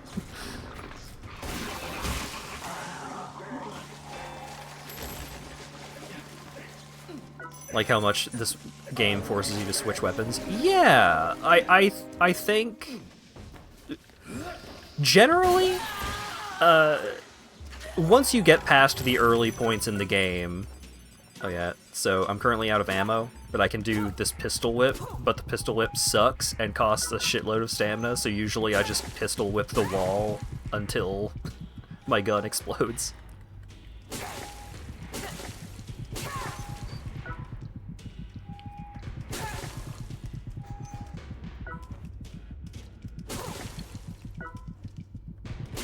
But yeah, usually the game wants you to have at least one weapon that you have, like, crafted and upgraded yourself. So, like, when I say crafted, I mean, like, you know, brought the blueprint to the shop and then bought that weapon from the shop, and then, you know, maybe upgraded that weapon a couple of times. Generally... the game expects that you will have at least one or two of those, because the weapons that you find in an area will generally be good enough to function within that area. Like, they will deal enough damage to kill the enemies that you are encountering where you found that weapon. But, it could be better. You know, you could have a weapon that drops in that area, but it's more upgraded. And also, weapons that you buy from the shop, weapons that are not just scavenged in the tower itself, will have more durability and also better durability. I think weapons might get a durability bonus if you find it in the tower, but you have crafted it up to that upgrade level that you found it. I'm not entirely sure about that.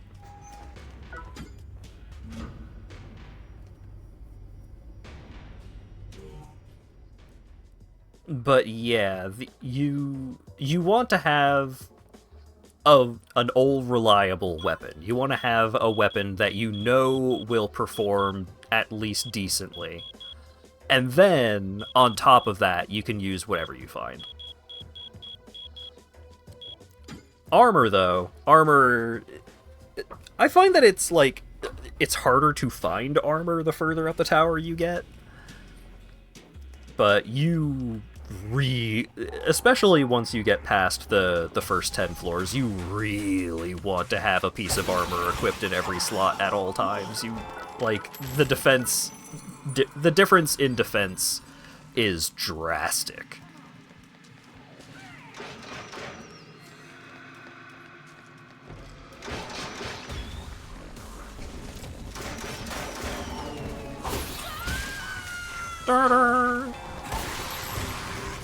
You got to the Haruka segment of Yakuza 5? Nice. Are you ready to hear that song that played during the rhythm minigame tutorial like 30 times?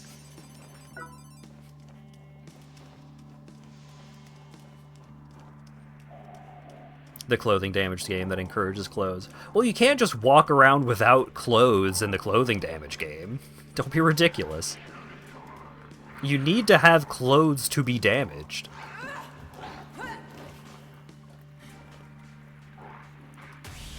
Damn it. I fucked up the stealth attack and then she just, like, sawed my fucking jacket off.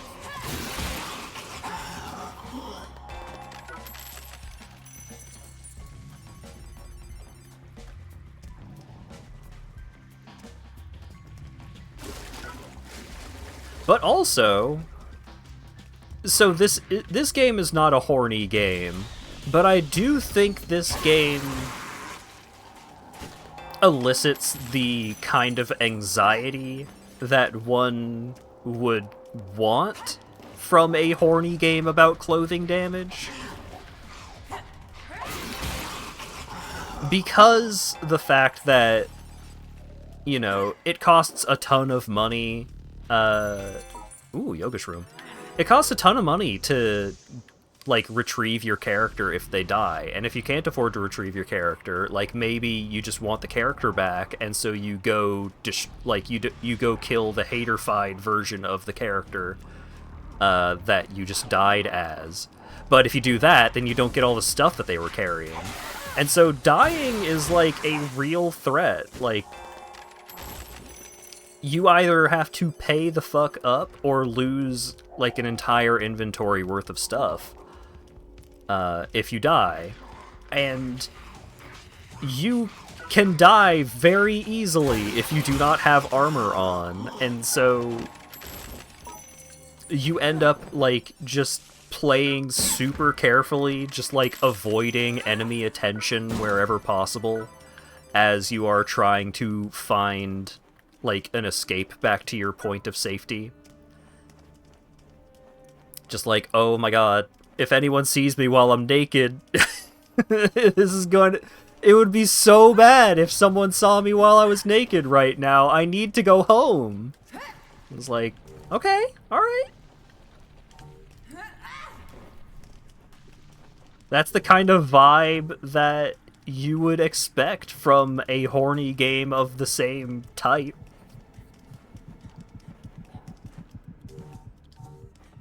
It's just not horny.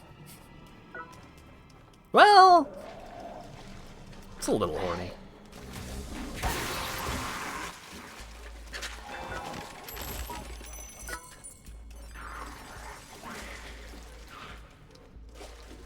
I sure hope nobody catches me while I'm trying to escape while I'm completely naked. Oh no!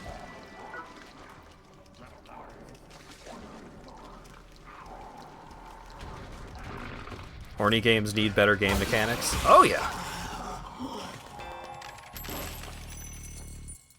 A lot of horny games also just need better horny. A lot of porn games are, like, bad in almost every way. It's crazy. My understanding is that there's, like, 6 good ones. That's not enough. Video games are the biggest entertainment property in the world. Oh yeah, so these are snails. The snails constantly emit a poison field. So in order to not get poisoned, you have to run in and stomp them so that they stop emitting the poison. And then, if you stomp them again, you get the snail shroom, which makes you immune to status ailments for 60 seconds. But, since I'm the poison master, this is food for me.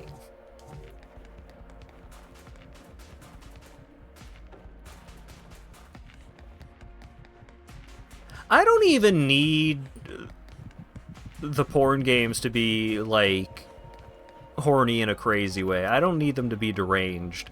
But usually, if they are deranged, that means that they are being produced by someone who is, like, into it enough to know what's actually appealing about the context and scenarios they're setting up. Like, you need someone who's a pervert about it, because a pervert is going to be the most knowledgeable about it. And that you want people to who know what they're doing to be doing it.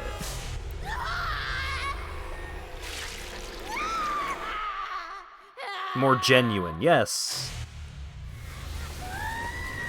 So this lady has a cannon in her torso.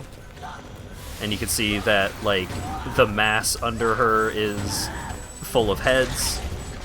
And so she fires heads at you out of the giant cannon in her torso. And sometimes, if you are, like, constantly hiding behind cover, then she will shoot grenade heads at you.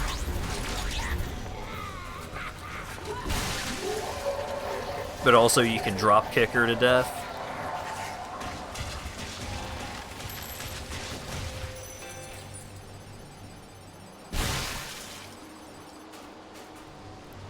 The dress made of severed heads that she uses in her attacks felt very Dark Souls to me. Did no weapons drop? Yeah, I am currently in a scenario. Like, I am currently way, way overpowered for this area, so the biggest reason to use... The two biggest reasons to use weapons would be making my block better, because your blocking is worse if you are blocking barehanded. Making my blocking better and just having a better moveset. But just the basic punch is pretty fast. So I don't super need anything better than that right now.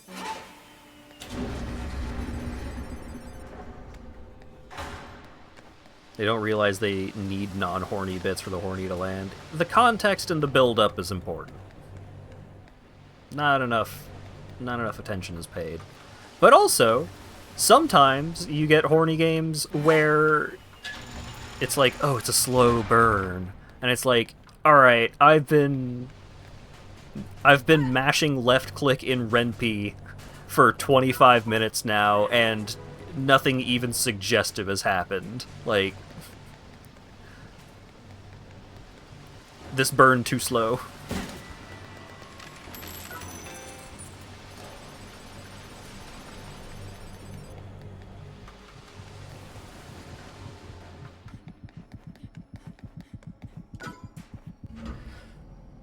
But also, horny video games just don't let you be a submissive male character without putting your dick away, and it's like, man.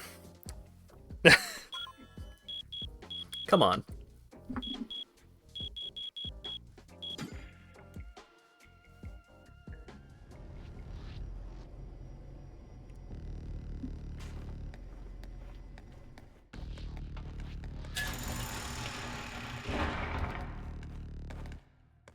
Eh?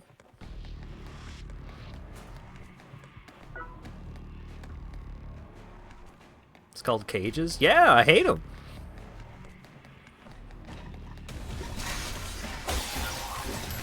And like a decent amount of the time, if it's not a cage, you're just getting TGTF'd, and it's like, I got nothing against it, but it's not what I was here for.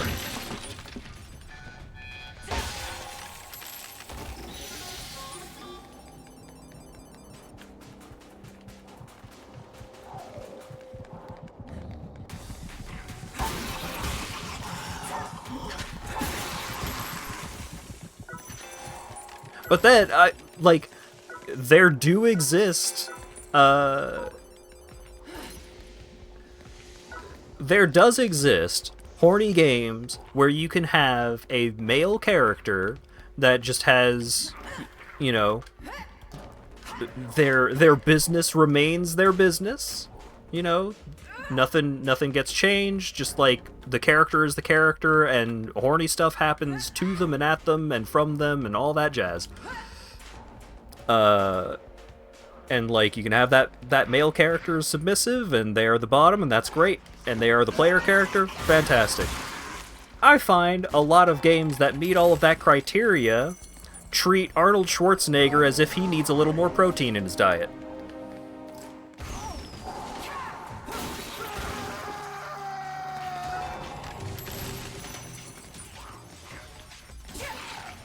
Wait, no! Ah!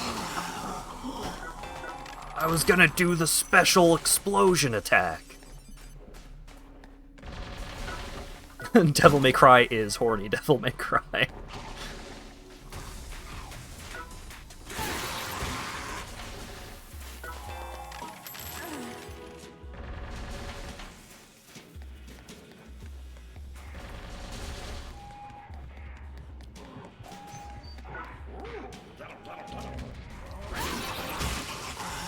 I do enjoy how Dante is often treated both as, like, a sex beast and also an entirely sexless dorkwad.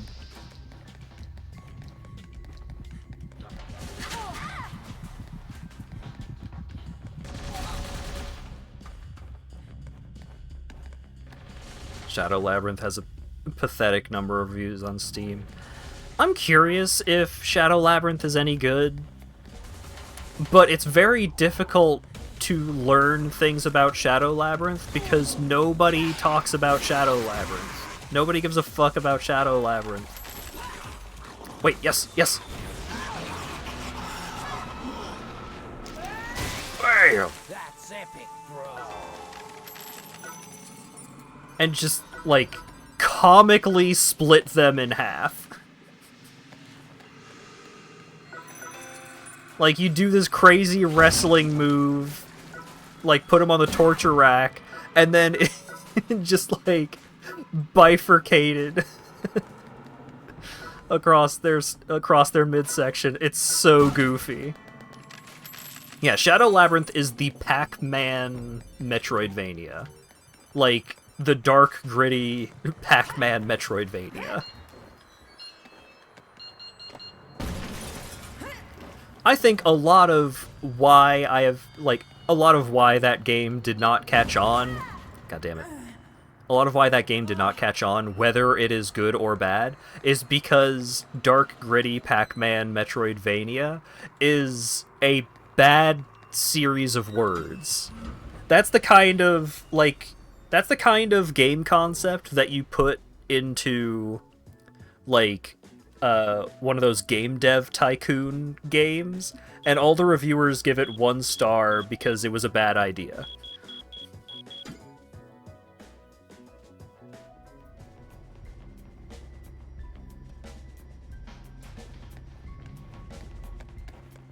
The 3 people he knows that tried it really liked it. I 100% believe that that game is probably pretty good.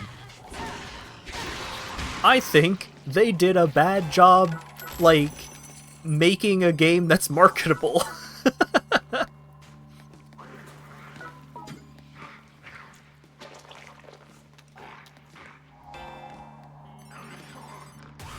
No, he saw me. Yes.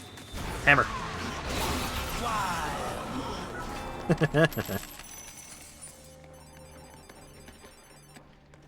the Gore-tastic move, which is what those are called. Those are called Gore-tastic attacks. The Gore-tastic attack for the arm-mounted pitching machine is you shoot baseballs down their throat until they explode into baseballs.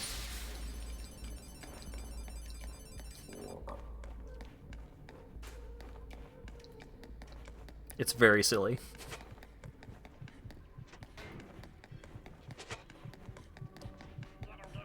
Grimdark Pac-Man reboot is a pre-YouTube college humor bit. Yeah.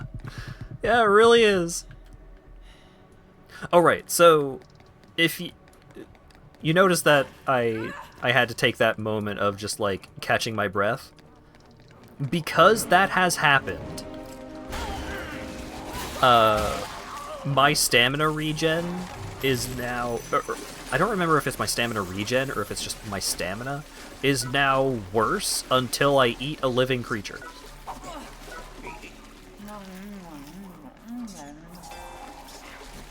I don't know how to tell when you are currently experiencing the hungry effect. It is one of the least explained mechanics in the game.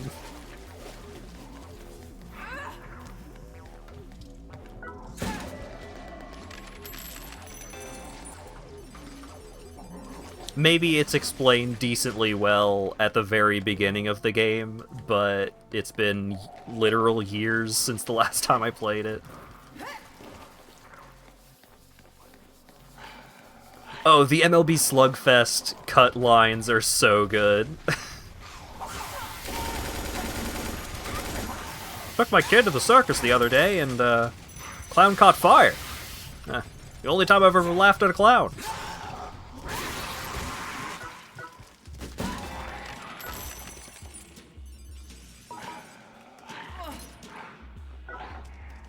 Oh shit!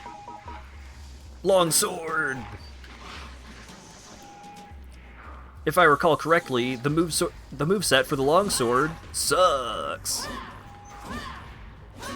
It's so slow.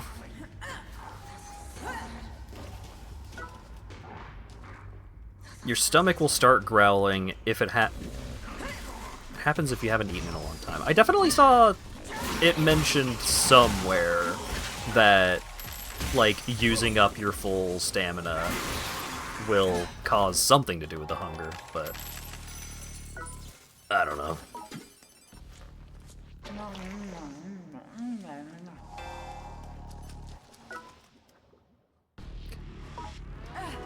I want you to punch me in the face, just as hard as you can, right now.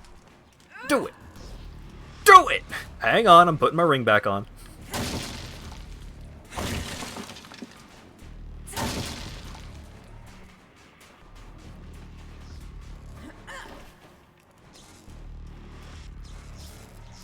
Yeah, those voice lines,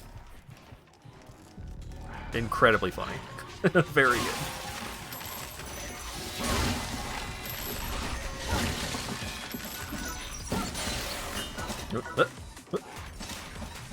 There's a boneman. These enemies are very annoying. If they block all damage. And I don't think you can break their block with normal weapon attacks. You might be able to break their block with, like, a rage move, but if you're just, like, fighting normally, it can be tough to actually hit those guys.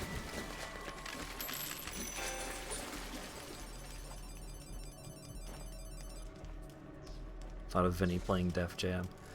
God, every now and then I get the craving to stream Fight for New York.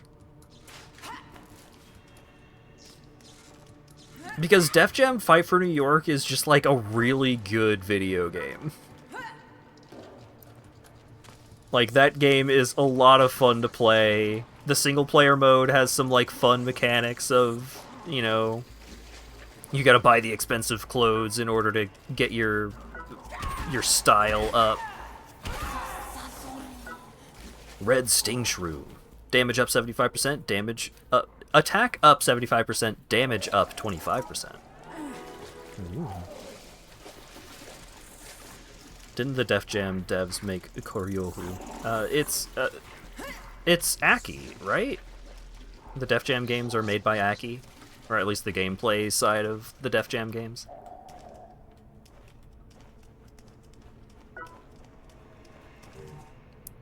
The studio that made all of the good wrestling games.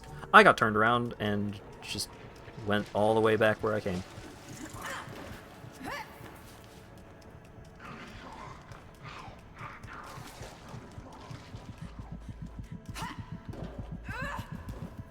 Part of the problem with streaming Def Jam Fight for New York is that you just have to turn all of the music off. And there's probably parts of that game that did not age gracefully.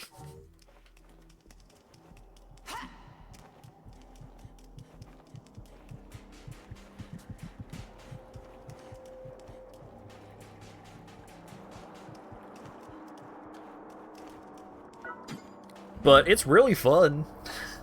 Like, you get a ton of different wrestling styles and, like, street fighting styles that you can use. Like, you can learn a bunch of, like, you can learn kung fu type moves. You can learn just grappling attacks and stuff.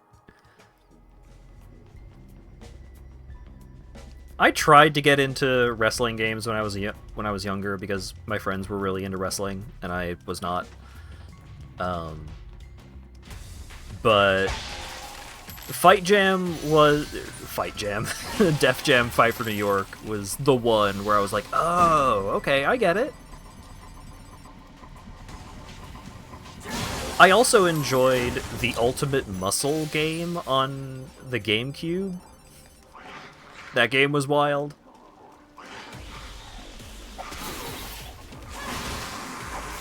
I remember enjoying the... me and my friends enjoyed the GameCube Ultimate Muscle game enough that we... one of them got the Ultimate Muscle game on the Game Boy Advance, and that game ended up just, like, changing hands between all of us several times over, because all of us were just like, dude, this game is way too hard. I cannot get past, like, the 3rd level. And so someone would hear that, and they would be like, oh, no way, it can't be that hard. And so they would borrow that game from that person. And then they would give that game back, like, a week later. It's like, dude, that game's too hard! I'm like, I know! Can't get past the 3rd frickin' enemy, like, the 3rd boss.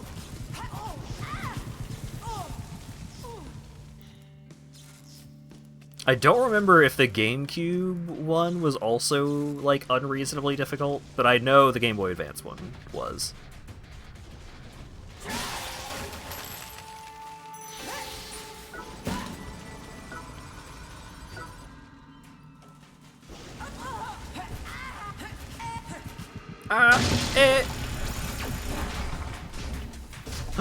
Reversal! Yes! I need to kill you! Well, I needed to kill you. Finished both quests for him. So the reversal tubers, you can basically only attack them from behind.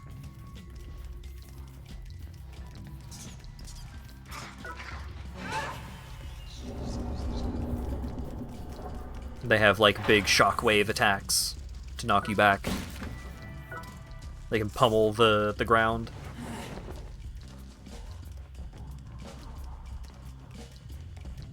They're pretty tough.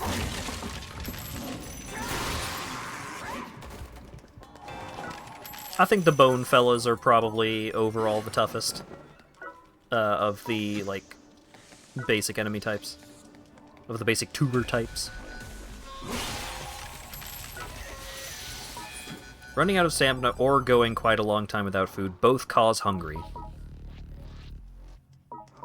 That's what I thought. I gotta drop this sword so I can carry this piece of metal.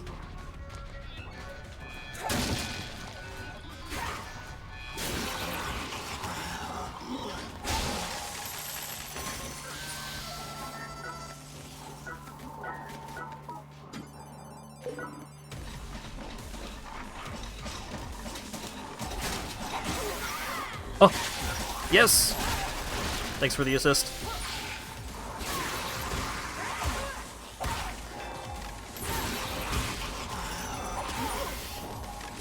Do you have to climb up from the bottom of the tower every time you do a run? No. You can pay coins to use the elevator to zip back up to any elevator that you have unlocked.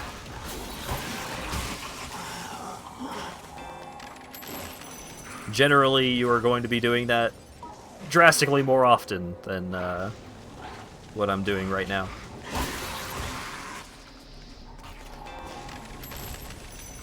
But I'm doing this for multiple reasons, both to, like, show off more of the game, but also... Oh yeah, check this out. Hold the mushroom, fire, cooked mushroom. But also, hold a mushroom, put the mushroom, like, into the fire, cooked mushroom. So, if I look at the red sting shroom, attack up 75, damage up 25, effect time 25 seconds. So, if I cook at a shroom, the attack and damage changes are the same, but it now lasts for 35 seconds instead. And I think some mushrooms can't be cooked. Yeah.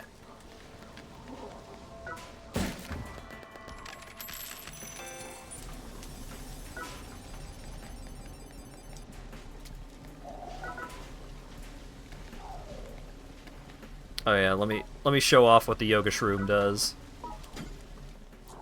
So you eat it.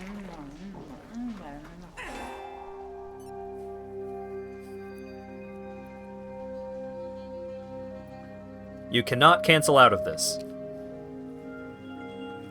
You have to wait for the full duration of the yoga to happen. Why is it ones? Because it's like a shitload of ones. It is many, many ones. Because the intent is that it's like a gradual healing effect, but it completely immobilizes you. Also, this game has fall damage.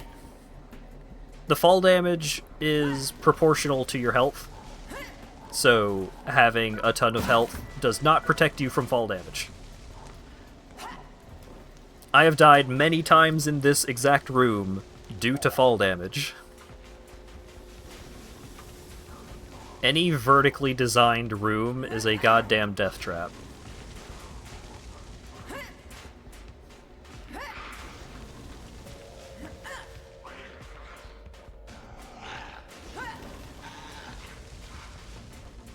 Simply be a platforming god. Well, sometimes they do shit like this.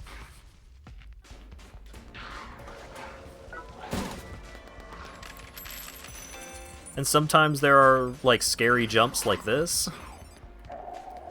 And also, enemies can just knock you back, and then you fall to your death.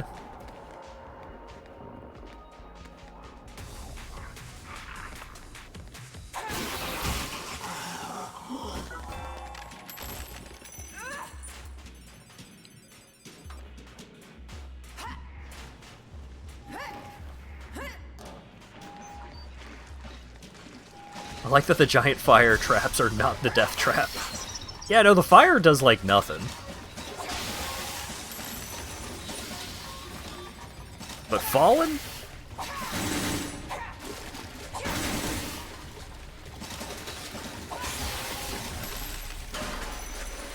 Rat! Salty rat, you rat! How dare you get me back into this game? You're a criminal!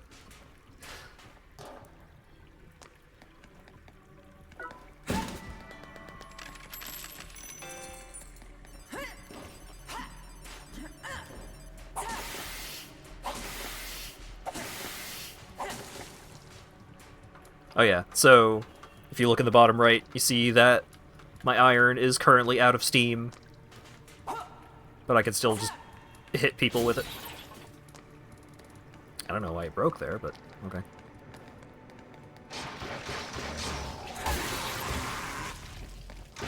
Maximum exploding wounds. Oh shit, a hater. Yeah! Headshot critical! Oh my god, I drop kicked her damn head off.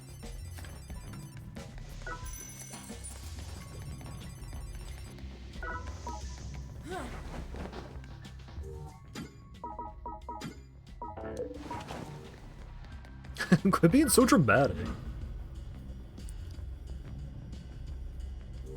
It's fun seeing how everyone plays this game different. My intent is that I am going to reach the points in the game where I am actually challenged by things. And so you can see what the game is actually like, instead of me, person who is extremely overpowered for this section, just kinda lackadaisically just having an afternoon stroll. Time for the first major boss fight. I can't believe you made it this far, Senpai. This is your first big challenge on your way to the top. So I'm pretty sure that scythe turns into his skateboard. And also, haha, short.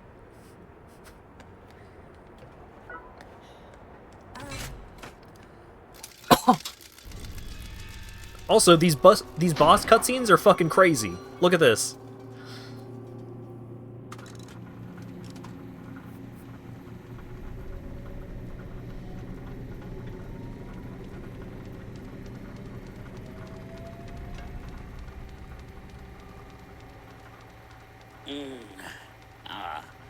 Looks like I got another new visitor.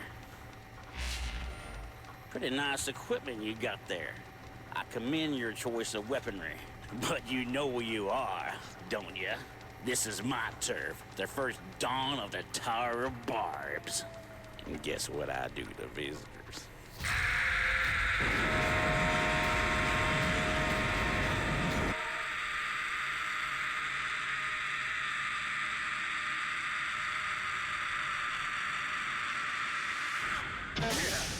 I treat them as prey for DOD arms.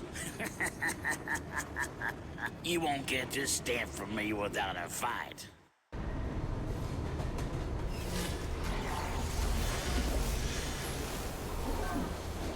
Yeah, dude. Dingus. Thanks for the resubtitle.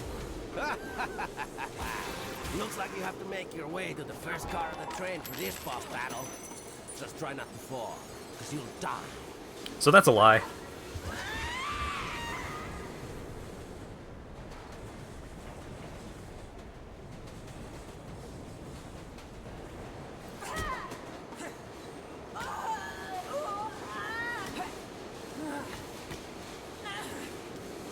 It just sends you back to the start.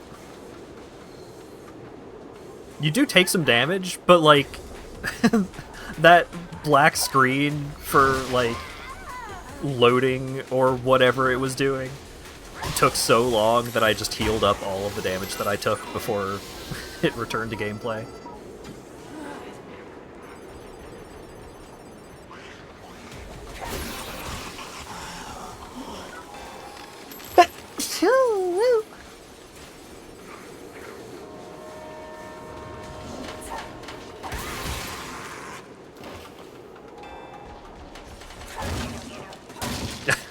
There was a frog in that box. There was a rat in the other box.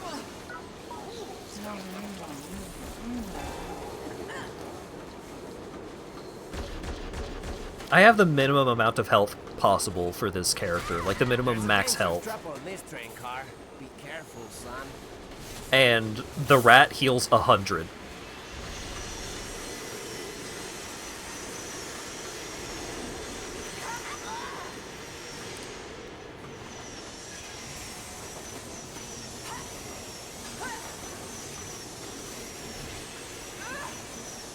Damn it.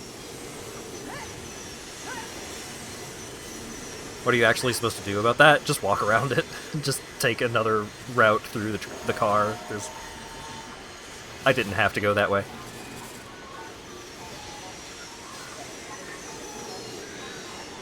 Whee! I will say, big fan of any encounter that makes me think about the train levels from Star Wars Shadows of the Empire. Which this train level kinda does. Also, hey, Tough Shroom! Damage down 50% for 30 seconds.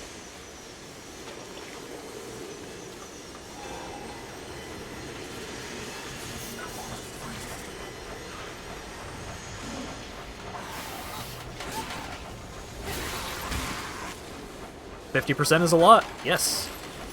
I saw on, like, the Let It Die wiki, I was just looking at, like, new player advice, just out of curiosity. And I saw in the, like, hints and tips section, some people will say that using the mushrooms is, like, cheating, and it's giving yourself too much of an unfair advantage. They're in the game for a reason. You should use mushrooms wherever you need a little boost of power. It's like, yeah. Yeah. If you're having trouble on a boss fight, reducing the amount of damage that you take from that boss by 50% for 30 seconds will probably make that boss fight a little easier. I didn't think you'd make it this far. What the fuck? Did you just laugh at me, you puke? You're gonna die.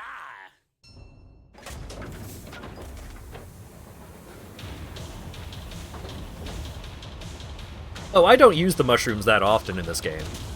But I did for one of the bosses, and it made the boss laughably easy, so...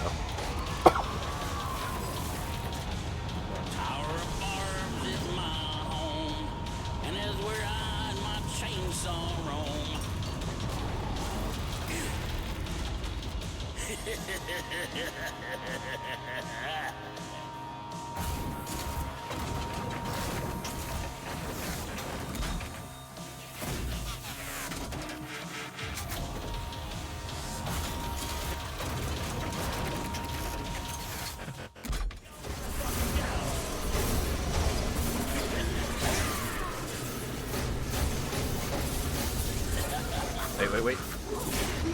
Yeah! Drop kick!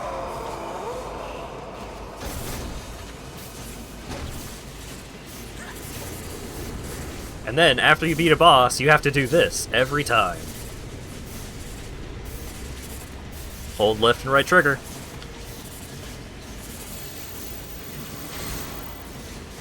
Kick!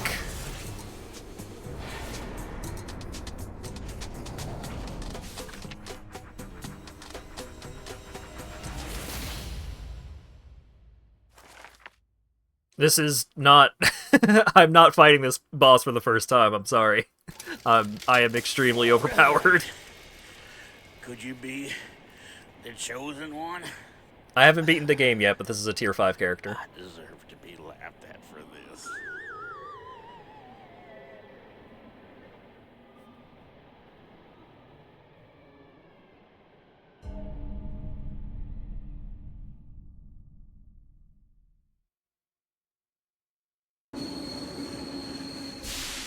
I did it. I beat the boss.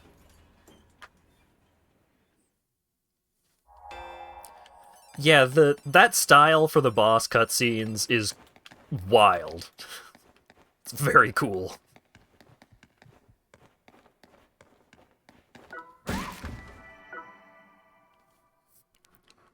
I have 10 of those sitting around. I don't really need that. Congratulations! Let me snap a photo to commemorate your very first large stamp.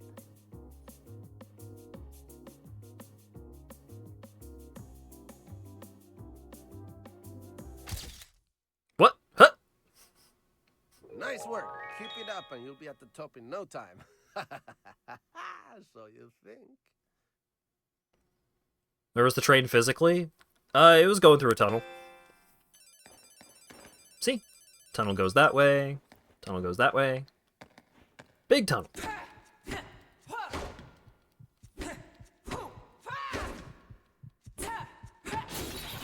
Aren't you in a building? Don't worry about it.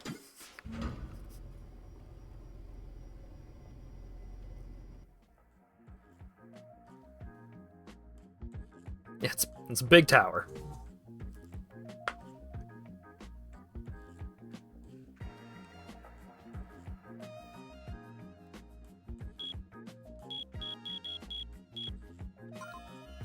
You encountered Rat.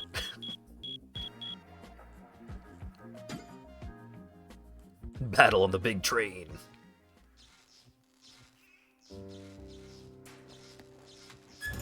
Oh yeah, this is also the first time I've streamed this game, so I haven't really... I think most people here have not seen what comes next, like what the following bosses are like or anything like that. Also, hey, it's a neighborhood!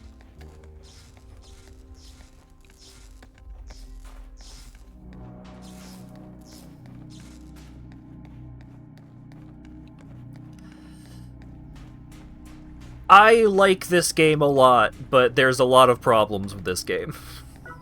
There's a lot of free-to-play, pay-to-enjoy style problems, but I think it's worth trying. Like, I think if you like action beat-em-up kind of games, and you enjoy... I don't know if Monster Hunter style progression is the right way to put it. If you're watching me play this and thinking, like, that seems kind of neat, it's free.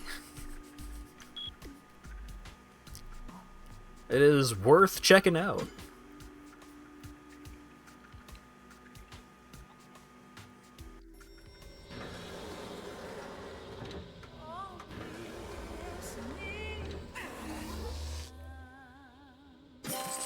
Alright, suck the coins out of me.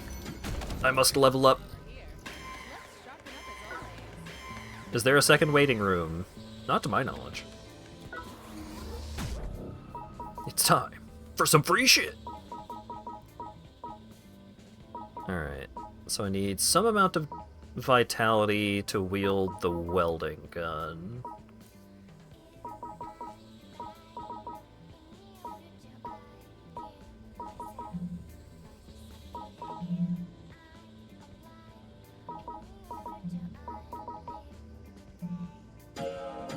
Let's do that.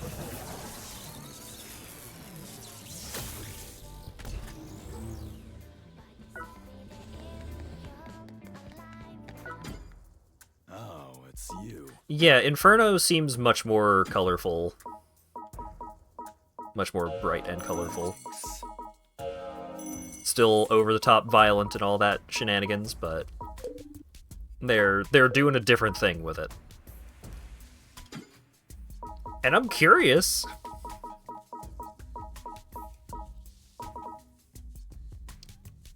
Can't deny that. Oh, we can get the Dr. Drill pants up to +4. Hell yeah. Let's take a look. Anything that doesn't need one of the faction medals, I'm a little more eager to upgrade. Scratch metal? I've got a surplus of scratch metal at this point. My watch. Yeah, sure. Goes wrong under my watch. Upgrade the cone.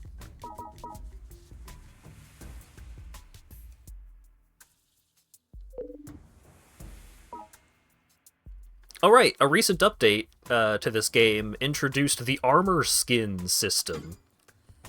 So now, you can look like you have armor equipped, even...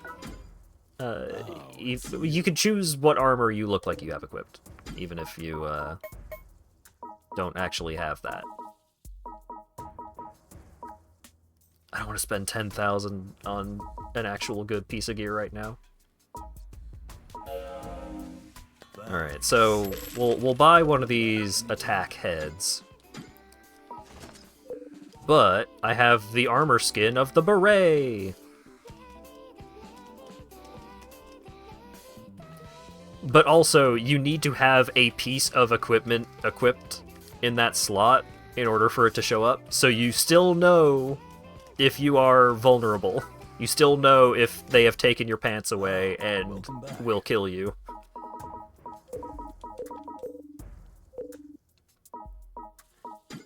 I do think that a lot of the armor and weapon designs get a lot more fun after that first area. Like, the iron is a fun kind of thing. Like, you get a nail gun and firework launchers and stuff like that. But then you get to the second area, and the designs generally start getting a little more interesting.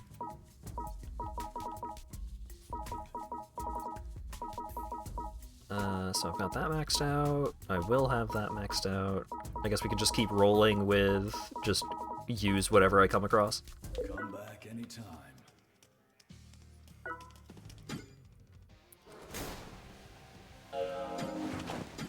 Scratch metal. Fun fungus. Endurance heal 50%.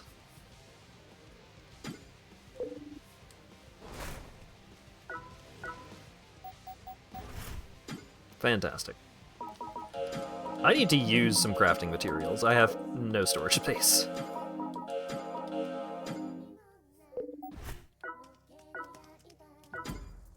Oh, welcome back.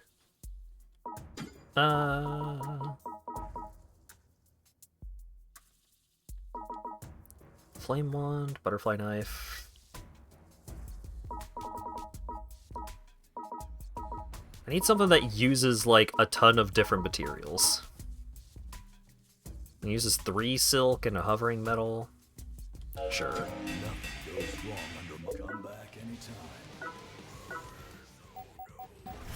Endurance has health. I think it just, like, refills your stamina. But also... It also seems like something that you use, like, as a trade or crafting material more than actually eating it yourself. Oh, how I've been waiting for you, fellow believer in the power of the mushrooms. Don't see any use for it here. I don't know.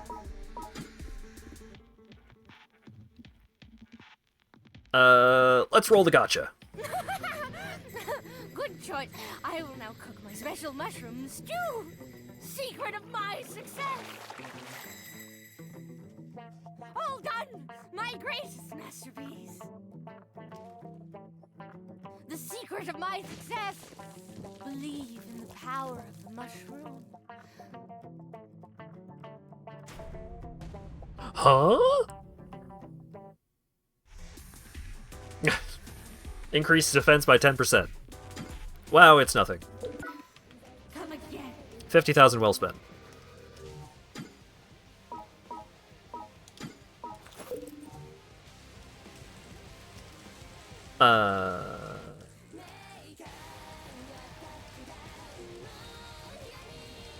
Let's get back to going up the tower, I guess.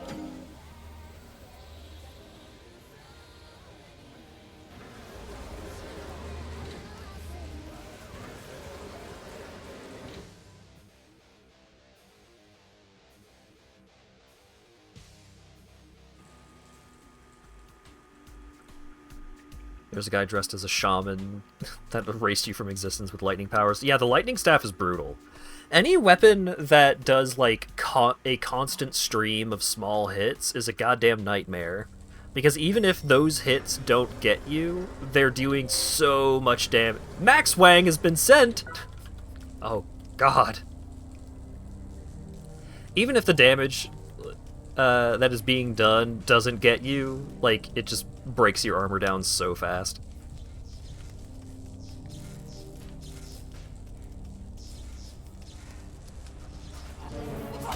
It's Max Wang! He's wearing the fucking Doom Guy armor. God, I hate the welding gun so much.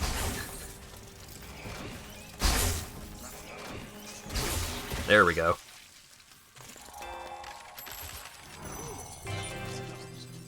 The welding gun is just...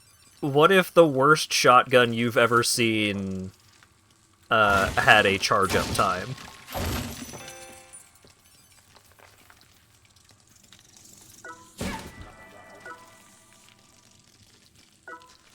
Bug! I didn't stomp him, correct? Stomp him. What kind of mushroom do you turn into? Oh, right! You have to, like, hit this enemy. You have to, like, stomp on it and then do, like, one of these.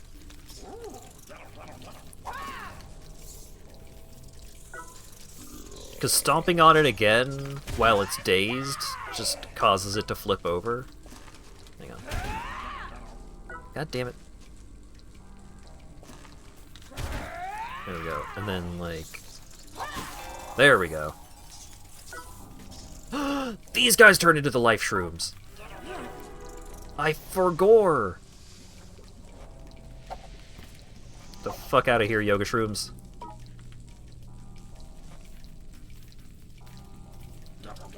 Cook.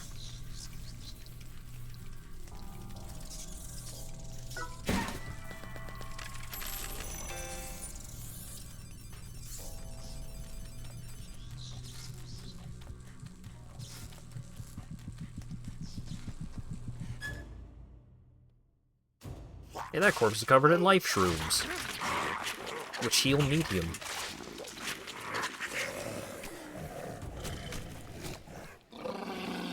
Oh my god.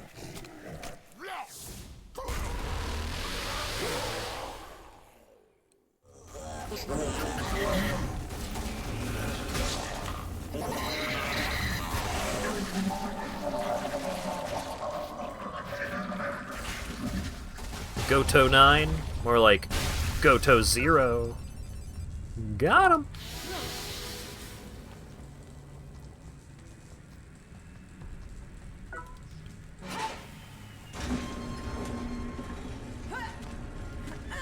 Damn it. You can jump over those barricades as they're dropping down. But if you do it too close, then it doesn't let you.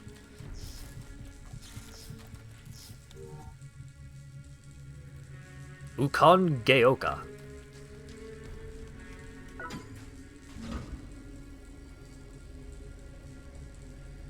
Upsy daisy.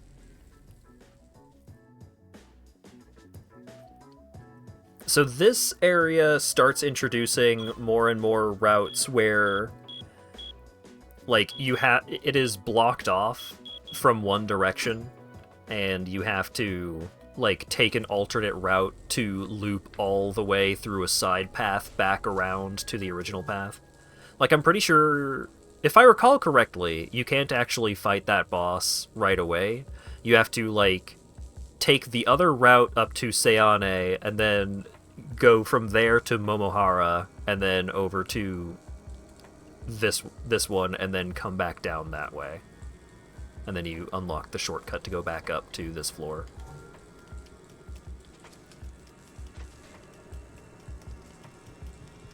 And you also unlock the elevator.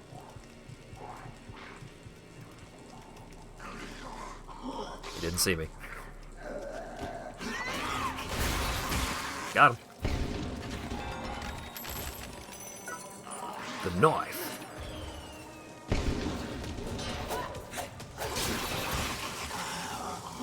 So the knife has, like, this slight lunge forward, but then big jump back for its special attack.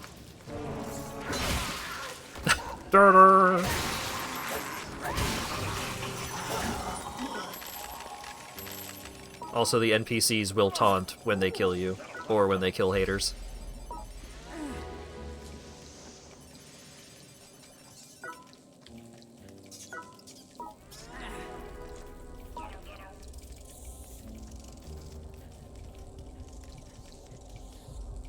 Damn it. Get up. Also, you can totally eat mushrooms that hurt you. Delicious shock shroom.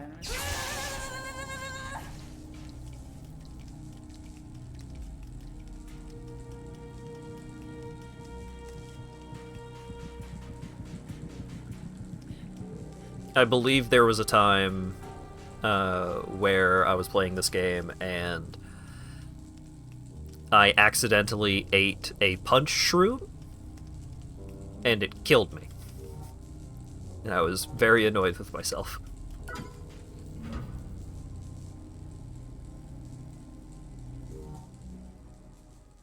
Did it punch you?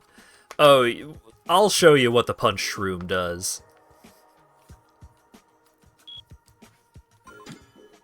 I don't remember if they start showing up at the tier of floors after this one, or what. I'll show you what the punch shroom does as soon as I find one. They are amazing.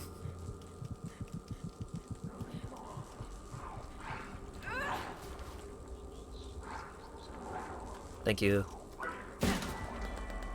Yum, poison. Ouch.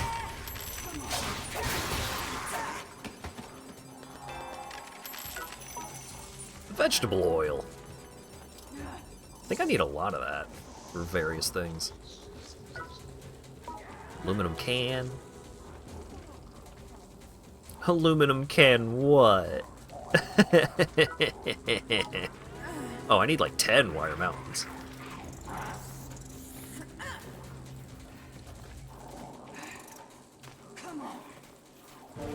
Small Doinks is here. Small Doinks is dead. Ooh, War Ensemble Green. Nice. So yeah, sometimes haters can drop really cool shit. Yamadai.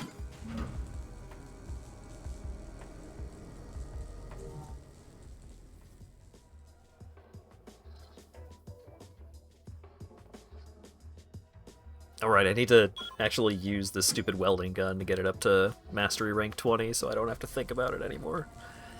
The welding gun sucks. I hate it. It goes out in like a 60-degree cone, it feels like. Like the accuracy is just the worst. Oh wait.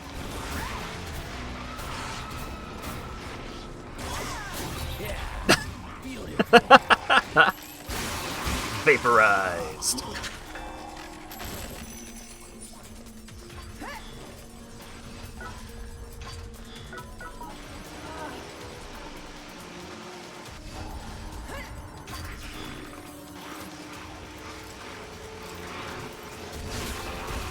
Got him. Yeah, the Gortastic attacks are all unique and all very goofy.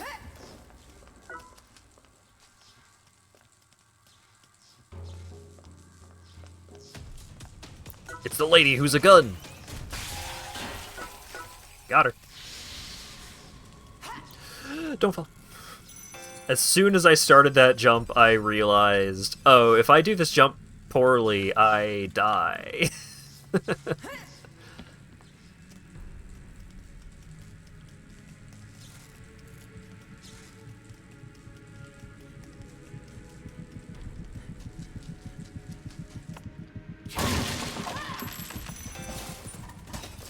Nice. I need to kill a bunch of these gun ladies.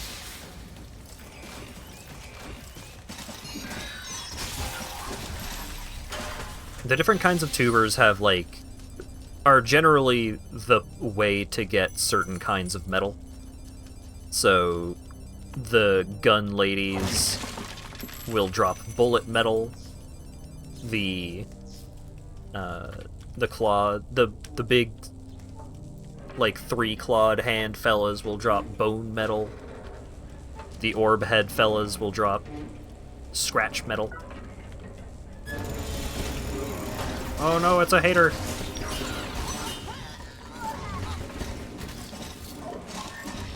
I need to reload. Excuse me, hang on, pardon me. There we go. There we go.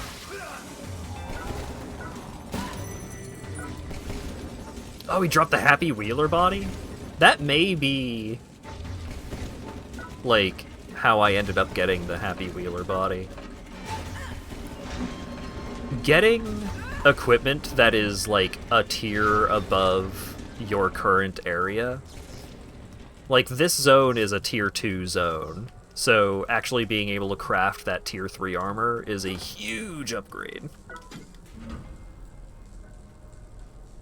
Like, fully upgraded tier 2 armor will give you, like, 150, 200 armor. Baseline tier 3 armor can give you, like, 250 plus armor.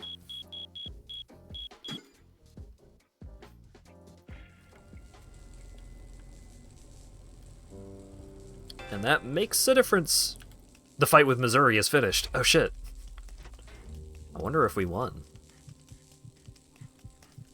I'm also pretty sure that the region that you represent for battles, you can just choose it yourself. I don't think it is actually geolocated in any way.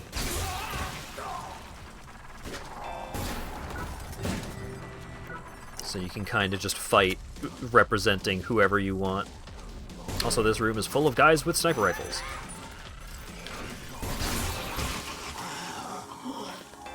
When you first come to this room, if you don't have armor, these sniper rifles may be able to one-shot you.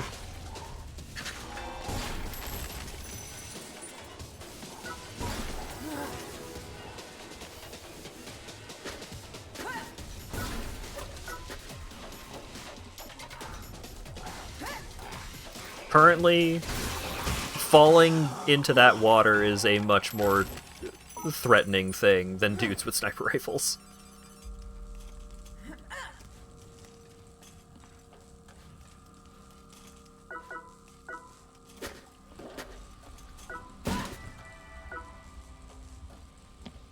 So I'm pretty sure I would still take fall damage even though it was into water.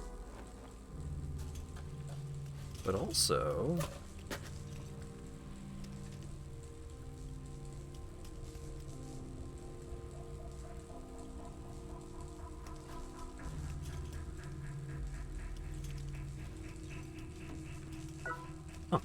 It's not showing up. Umbrella Rib Fungus. Invis/reduce HP.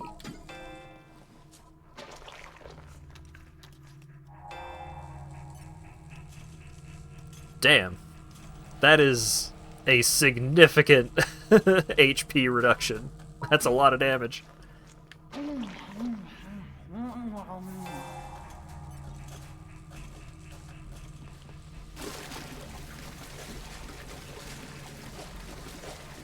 Are there not any fish in this water? Oh, wait!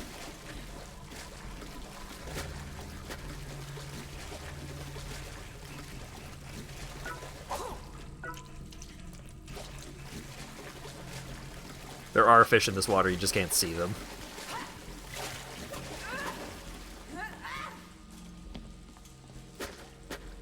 Oh. Visible for like a second.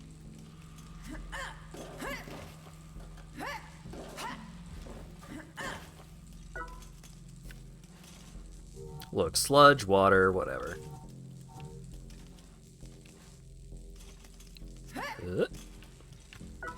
Decoy shroom.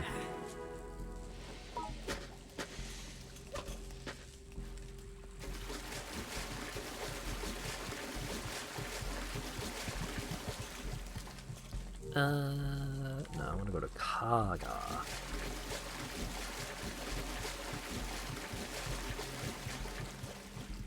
So is it that way? Yeah.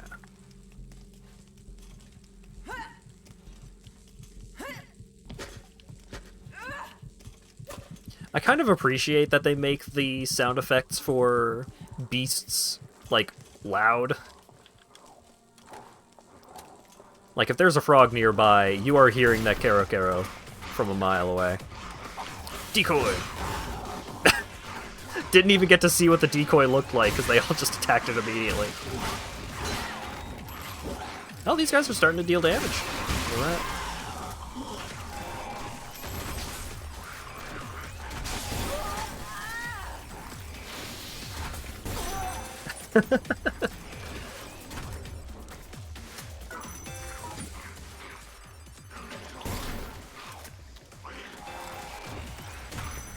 Oh my god, the spread on this thing. Oh my god! I ran out of ammo with it.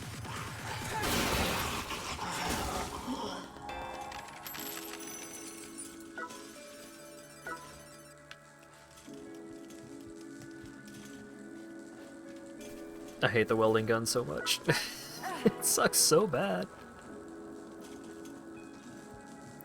Like, if you get a good spread with it and just shotgun someone with every shot, like, yeah, you're probably gonna one-shot them, but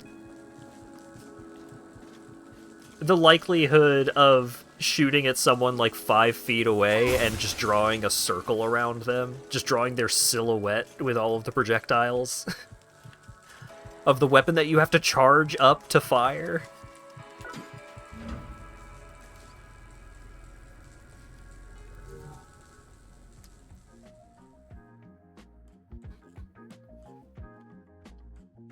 Such a hassle. Oh yeah, so this the layout of the tower in this game runs on a daily cycle. Or rather, it runs on a weekly cycle. And so the tower will be basically the same as far as my understanding goes. The tower will be basically the same every Monday, and then it will be the same every Tuesday, and then it will be the same every Wednesday, and so on and so forth. So like, oh, this room that has this particular enemy, or like, oh, this room that is good for farming this specific material shows up on Tuesdays, is a thing that could happen in this game's system.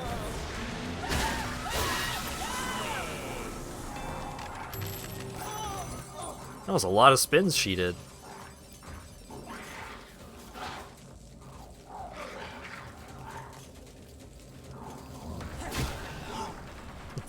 Toasty!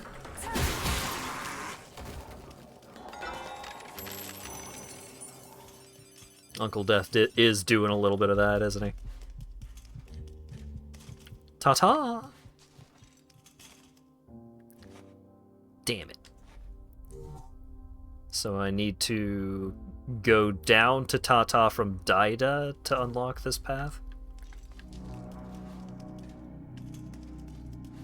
There's got to be material grinding guides for all the layouts. Yeah.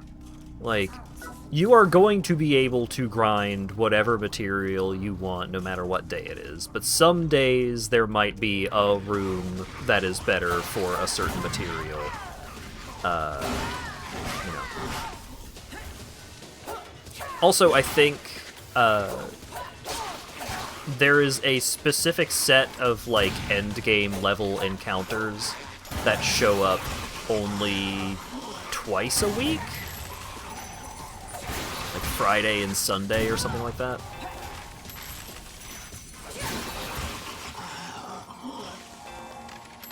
So you can't access every piece of content every day, which sucks.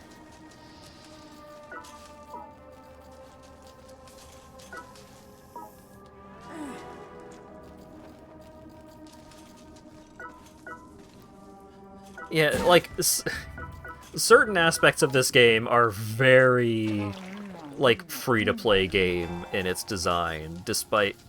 Or, like, free-to-play mobile game. Despite this game not being on mobile. This was designed as a PS4 exclusive.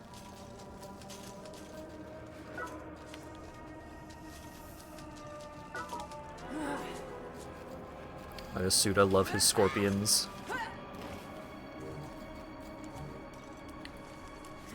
I think people have a tendency to enjoy things, but that might just be me. Yeah, if this game... I mentioned this during Rat's stream. I would love a version of this game that is just, like, better balanced and $20. $40. I would pay $40 for a version of Let It Die that did not have all of the freemium nonsense Because, like, the core gameplay is fun. It's fun just, like, having, like, scavenging for weapons gradually, getting stronger, making your way up the tower, finding all kinds of new enemies, new weapons. Like, this game is pretty good.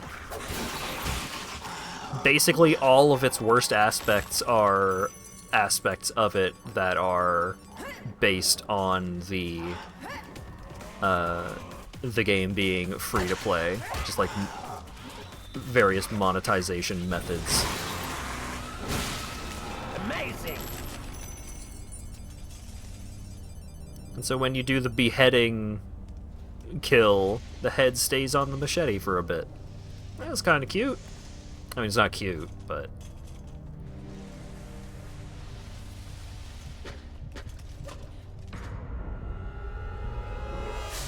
Gotta put a lid on the microtransactions. Oh, ho, ho.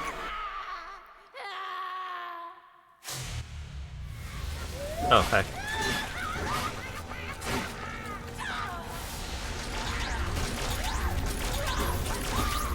Damn, I didn't just, like, one-shot her instantly. It's crazy. Giant laser beam! Broke my shirt. Sent me into the pit. Fish! You know what that means. Fish!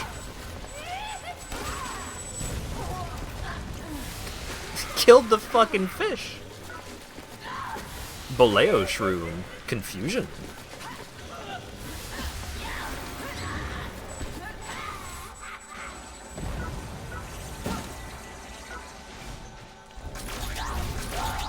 Just looking at a blueprint for a pair of pants while the weird meat laser is firing.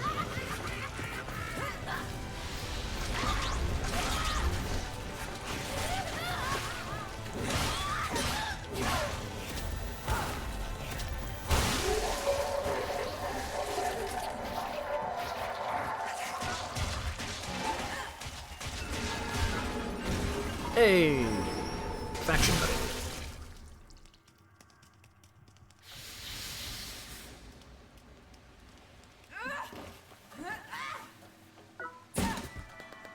Chasing a fish with your back turned.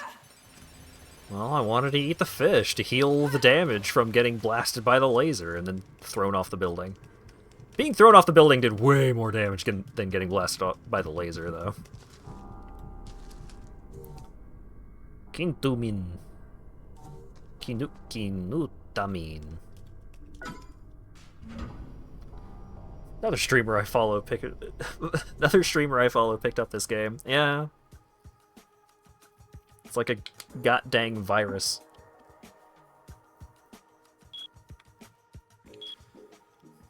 But this is not the first time that I've played this game. I played this game a lot years ago, and then I saw a Salty Rat playing it, who saw Jim playing it, and I was just like, you know what? Maybe I will play it. Again. Against my better instincts. It was Jim, yeah. I believe Jim is the current, like, local originator of the pandemic. The Let It Die pandemic.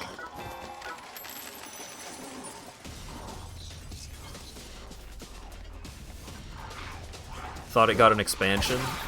Yeah, so, Let It Die Inferno, which is a new game,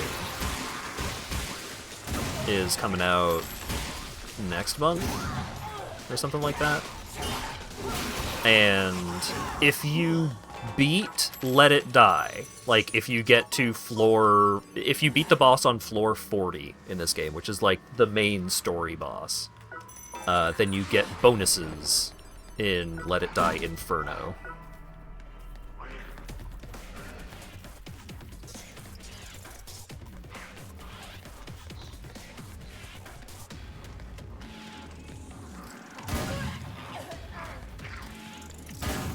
I also have a shotgun.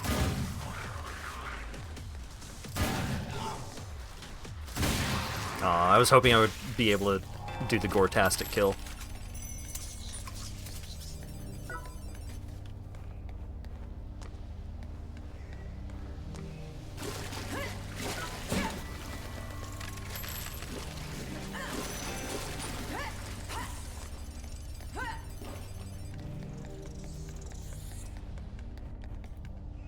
Got dark for a second there. I'm not trying to hurt the rat. I'm not trying to hurt the rat. Open the box.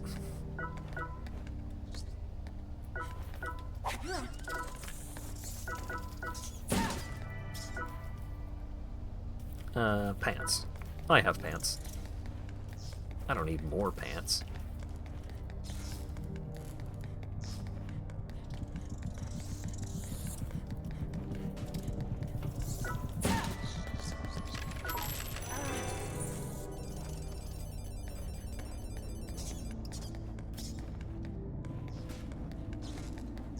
That room was just a fake out.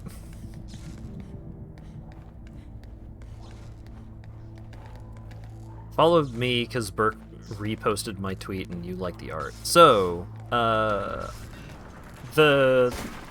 think the art on the post that you saw is by Acker. Usually, if there is art of my fella, like down there in the corner, it is usually either by AQR or by Burke. In the case of this Bloodborne Kocha, it is both of them. Because it is using the original, which was AQR, but it has been edited by Burke. Oh yeah, heat move. Grenade launcher. You're half of my marketing team. Yeah. Too true.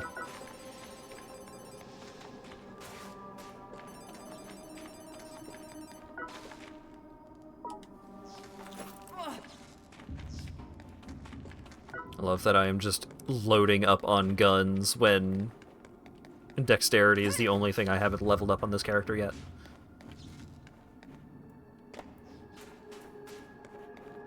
Originally found these streams through AQR. Yeah.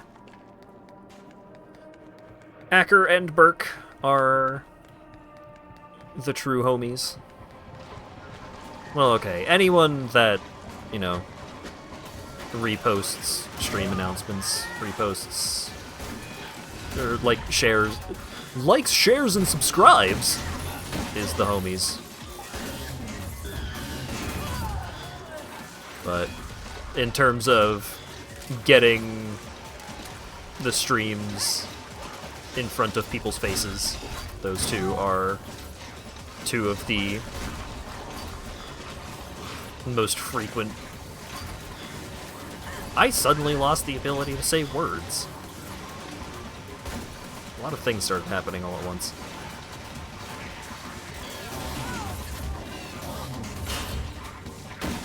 That's not. There we go.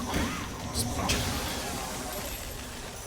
Clothing damage PNG tuber.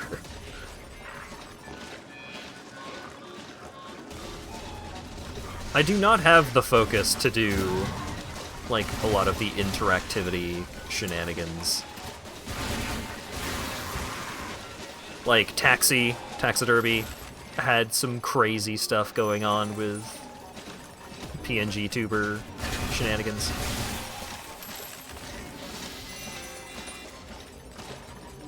Umpuko does VTubing, but it is still extremely cool.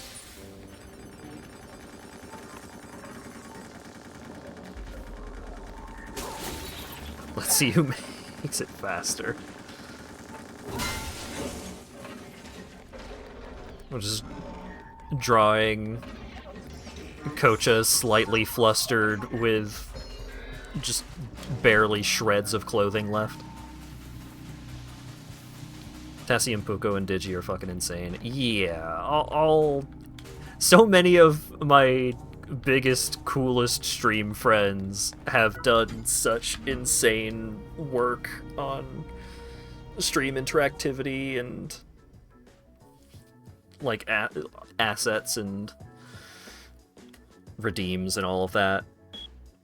And, you know, to be fair to myself, a lot of stuff like that I feel would not super fit the vibe of a lot of game streams that I do. And so I'm not saying, like, oh, I wish my streams were just like theirs. But their streams have a lot of cool shit going on. And I think that's neat.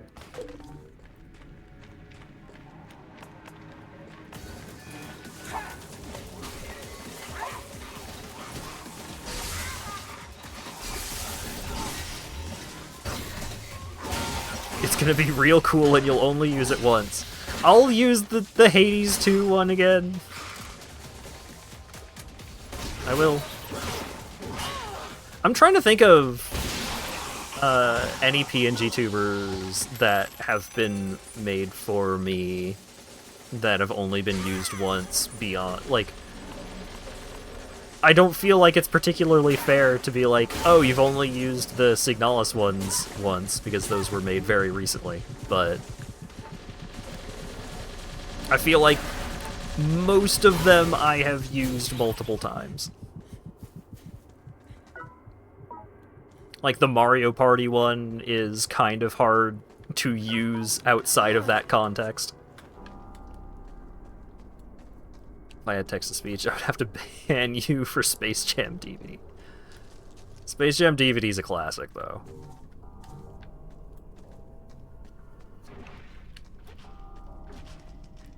I don't want to shit-talk what my stream friends do on their streams, but I will say that a lot of the shenanigans they get up to is not my jam, not my vibe.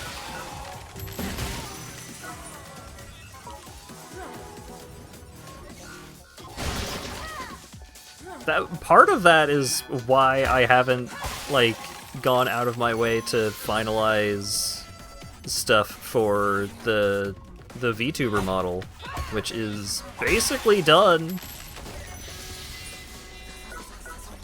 It's just a lot.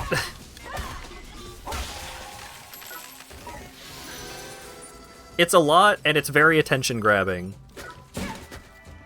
And I kind of need to be in a particular mindset to engage with that kind of thing.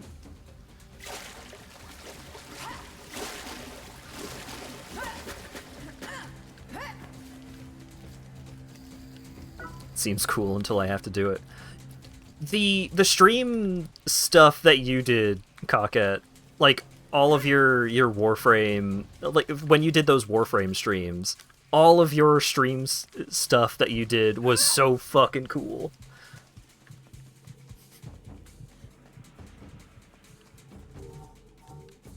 I think it's cool when my friends do cool things.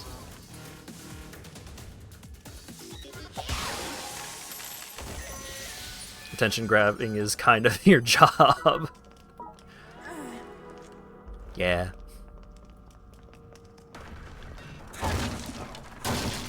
I'm not very good at my job, but I like doing it.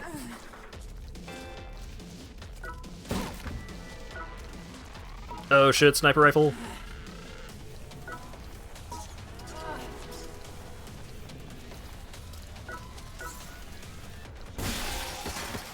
Headshot.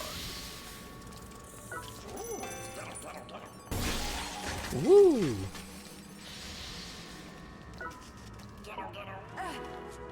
Ghetto. Makes Phoenix Wright noises at you. Yeah, one, like, gimmick, like, tech gimmick thing that I had considered doing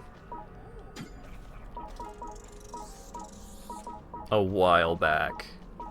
I've had the idea in my mind for a while, but I've never actually committed to it, is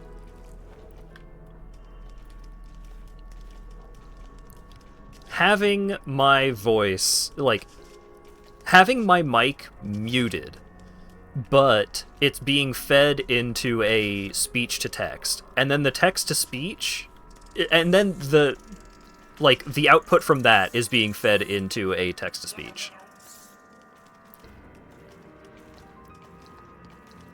And so, like, putting together something like that would be a huge hassle.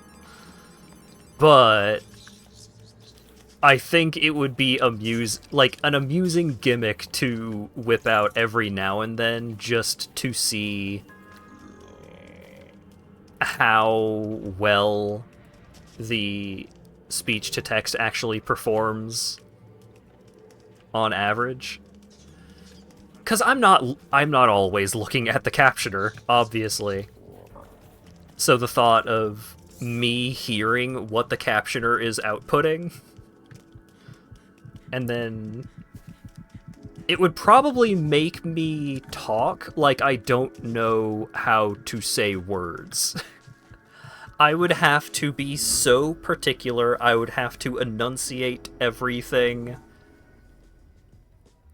I would have to be very particular about my word choice to ensure that the captioner is only outputting what I am attempting to say.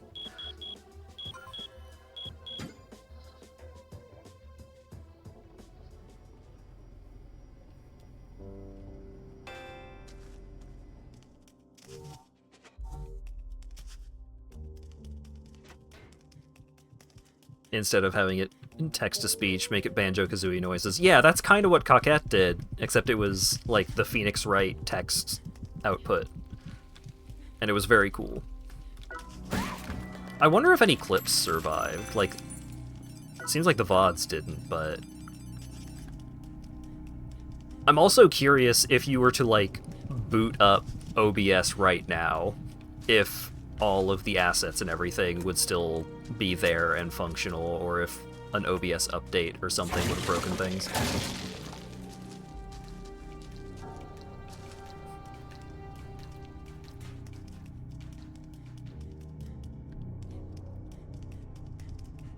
That would be really helpful, so you stop talking like Clive. I mean, when we are hanging out in person, I don't really have issues understanding what you're saying. And also, talking for the purpose of speech to text, understanding you and recognizing what you're saying, I don't think that would be extremely helpful for making you talk like a person.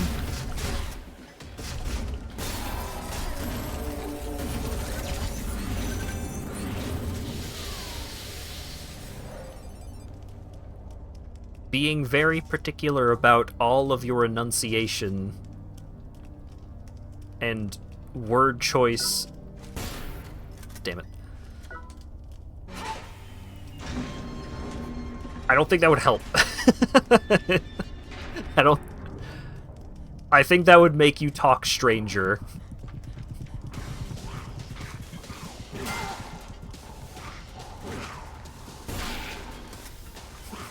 Cockhead start streaming so HatVod raid you. I'm gonna frighten her off.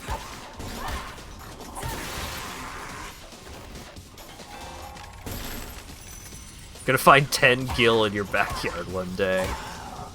10 gills of what? Water? Treacle?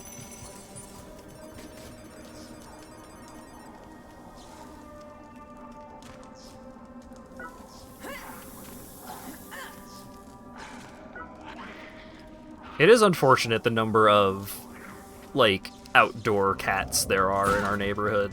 Like, I love seeing a cat while we're just, you know, going out for a walk or something, but it's not good for the ecology.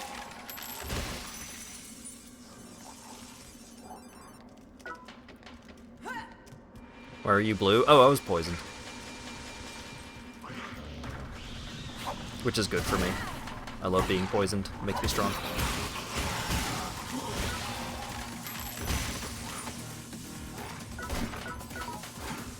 Hang on, let me pick up this rifle. Give me a second. Alright, cool, thanks. Damn it.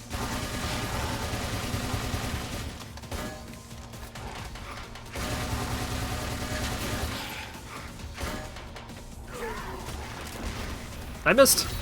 I missed both of them!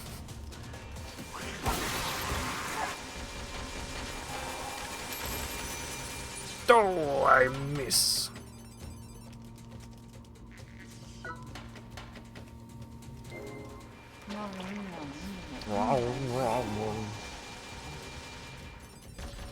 I want to go open up that shortcut. Now now that I'm aware of me not having it opened up before. Nora is upwards. Well, it's kind of upwards. It's kind of like a loop. That's not where I want to go. But also, enemies are getting to be strong enough that I will actually need a real weapon. I can't just one-shot punch everything to death.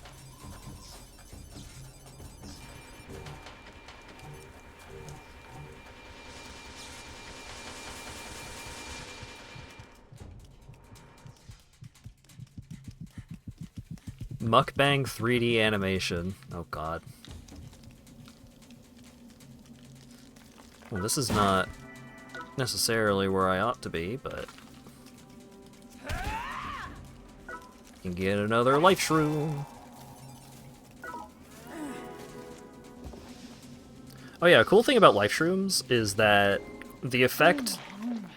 I'm pretty sure the effect stays until you either trigger it or reload the game.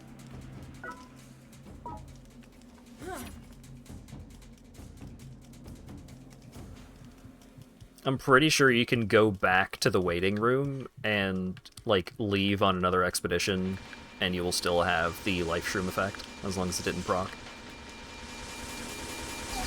Ouch.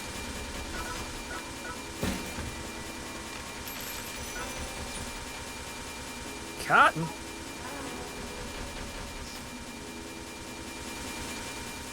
Poison is green or purple. I'm pretty sure I was purple at the time. It just was bluish. Gotta keep you playing. It does. Oh, it's all the way back there for Tatas? The things I'll do for Tatas.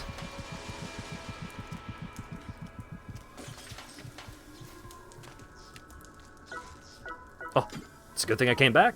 There's a Wire Mountain. I sure hope that death does not show up and murder me dead.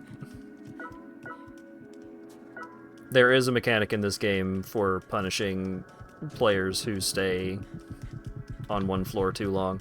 And there's a really sick cutscene that introduces them, but it only plays once.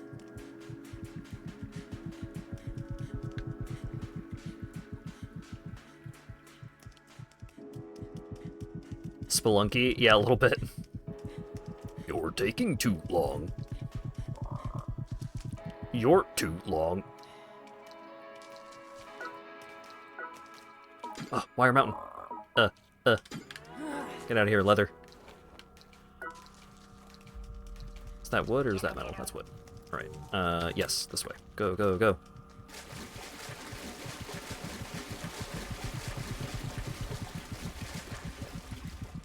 Go! The Reaper boys? Yeah, a little bit.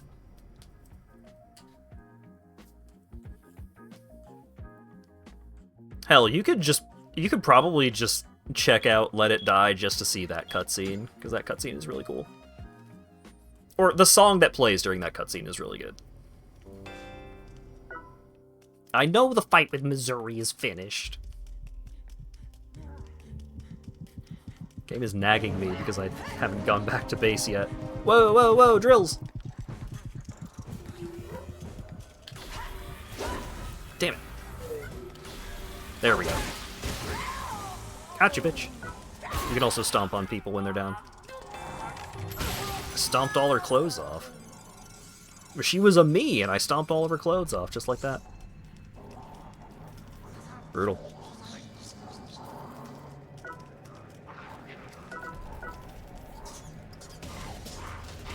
See, there's clones, there's clothing damage. What else could you want?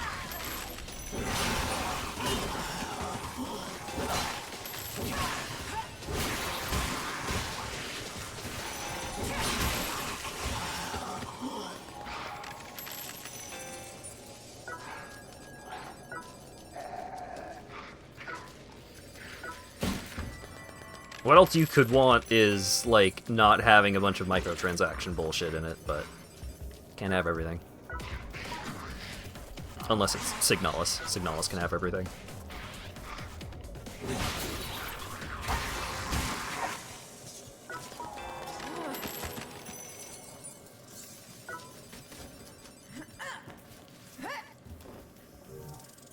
Stomp a U and then run around naked. Yeah. Really is.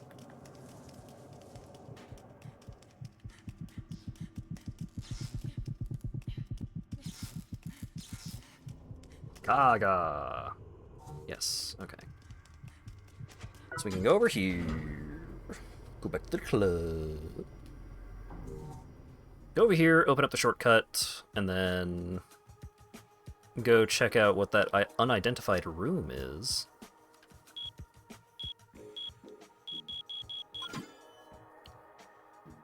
Also, even if the layout for a floor is predefined and you have been onto that floor, if you leave the tower, like you go back to the waiting room, the map will reset, but if you return to a room that you have already explored on your current, like, adventure within the tower, then you get to keep the map there. So that's nice.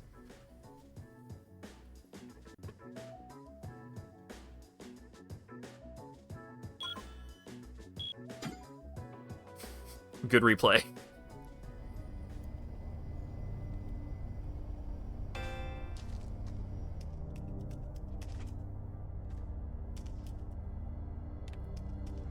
I thought there was like a sticker on the shorts, but no, the sticker goes on the person. The brand goes on the clothing.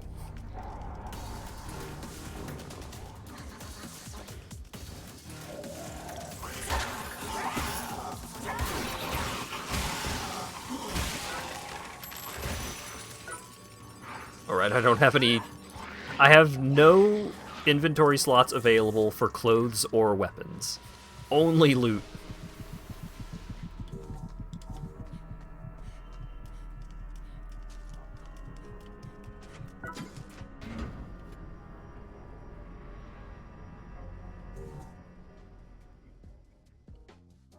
Oh, the mystery shop could be here.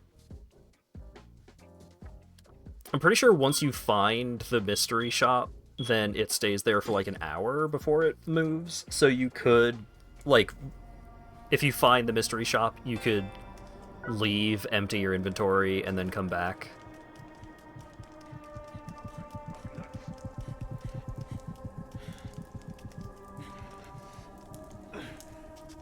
Suplex!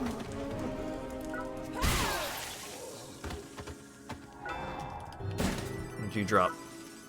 Fireball baton plan. I already have that.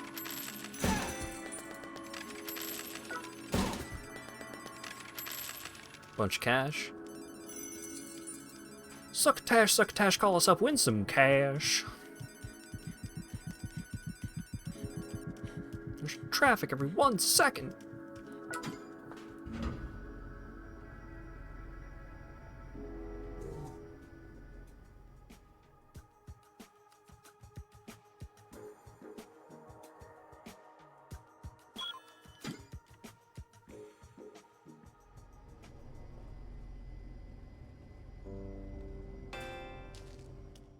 A hunter has been sent. Uh-oh.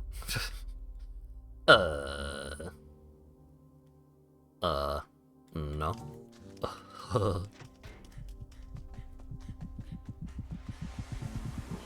I would like to keep my inventory absolutely slamma-jammed full of materials.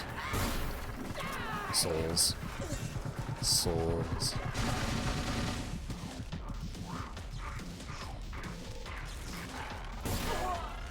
Don't shoot me with a sniper rifle. I'm leaving. I'm drop kicking the escalator. Get me out of here.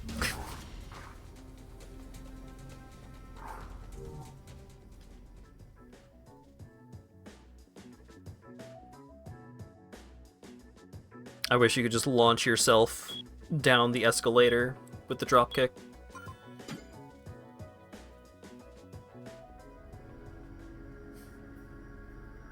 Like, if it's a down escalator and you're sprinting when you get to the escalator, like, you launch yourself into the loading screen, and then the loading screen, instead of your character, like, standing upright patiently waiting for the escalator, it's your character just, like, Sweet Bro and Hella Jeff tumbling down the escalator for the entire duration of the load screen.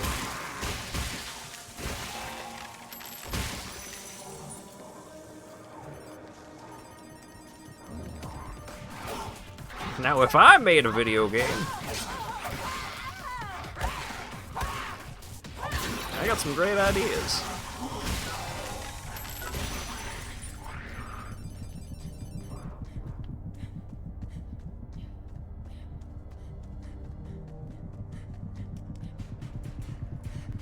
Oh, my stamina is so low.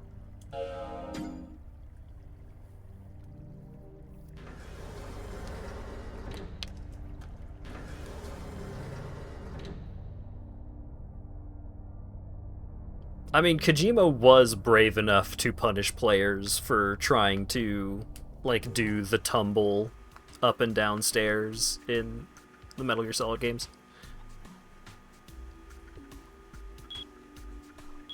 I don't remember if it comes up in MGS1, but in MGS2 and MGS3, if you try and, like, do a roll up or downstairs, you absolutely eat shit.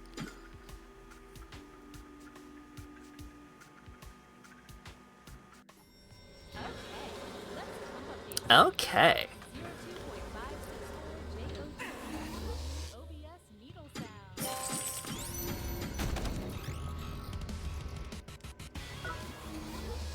Let's pump some levels into this lady. Vitality and HP, please.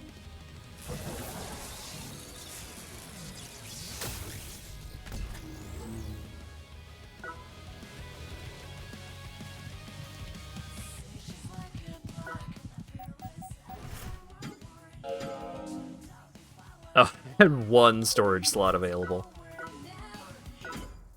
Yo, what up?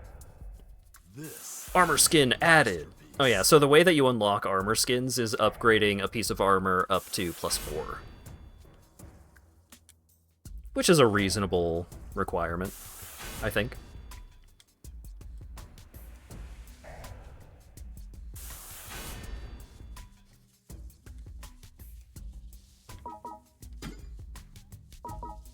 Oh, I can upgrade a bunch of bullshit. Ooh, ah. I could unlock putting the cone on my head for my cool glamour. Dr. Drill Pants Plus.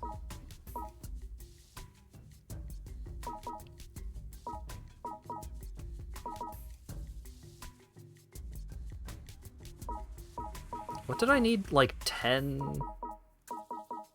wire mountains for? The drill arm. Alright, so let's avoid using wire mountains.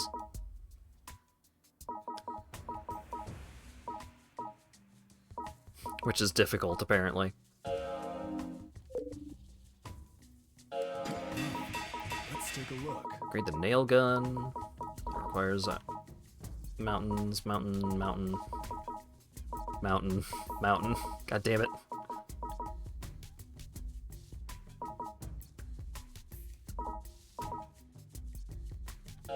These are just cotton, I guess. Mountain.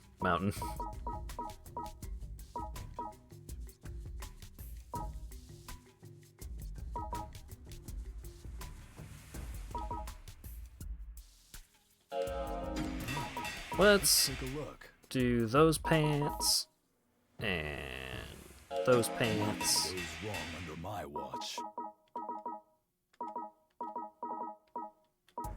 So many things want the wire mountains. I need like 100 of the damn things.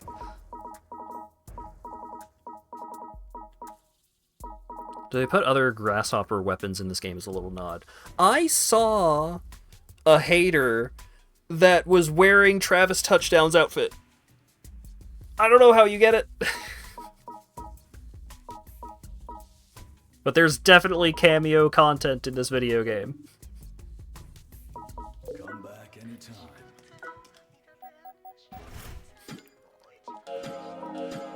I remember it very distinctly because I saw it and I was like, fuck, I want that.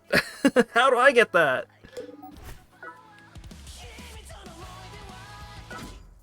Oh, welcome back. It's probably an event skin or something like that.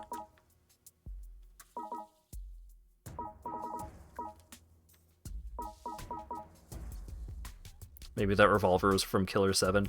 It's called the Glinty Magnum, and I think that's a reference to...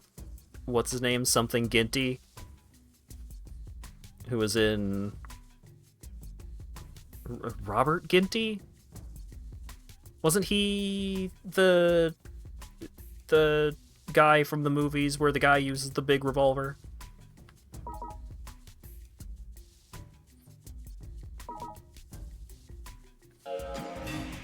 Let's take a look. Nothing goes wrong under my watch. Nothing goes wrong under my watch. Let's take a look. Come back anytime. I don't know. I just know, like, random bullshit. I don't actually know anything about movies. If I ever quote something about a movie, it's probably because I watched a Red Letter Media video about it. Okay, do I get prizes from the Missouri fight? Oh, the misery. Oh, I got a free microtransaction premium currency thing. Hell yeah.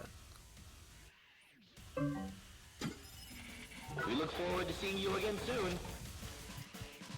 That's actually extremely useful right now, because 21 minutes ago from Uncle Death. So I can use those.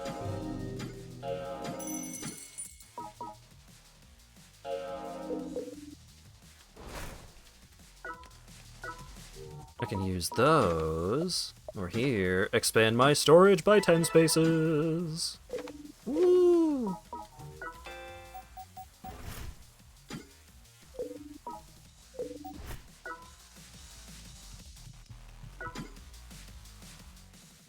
Are there any other quests that... Oh god, I completed more quests. Are there any other quests that just for sure give you some juice? I know there are some quests that give you the death medal. Climb from Jotunjima to Mocha Magome with a blunt weapon, defeating all enemies. Jotunjima, Mocha Magome. Where is that? Mocha Magome, Jotunjima.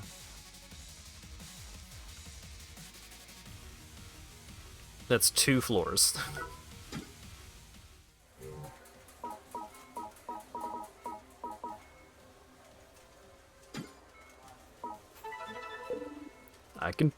I can probably make that happen.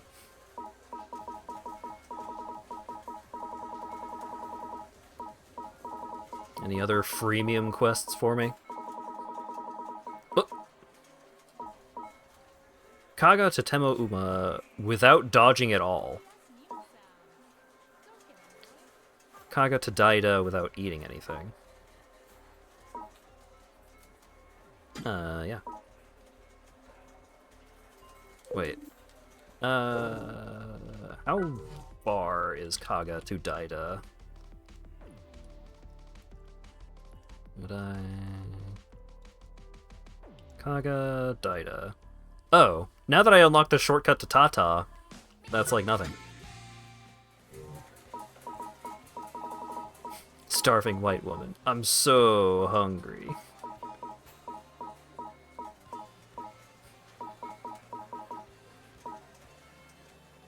I think about that a lot.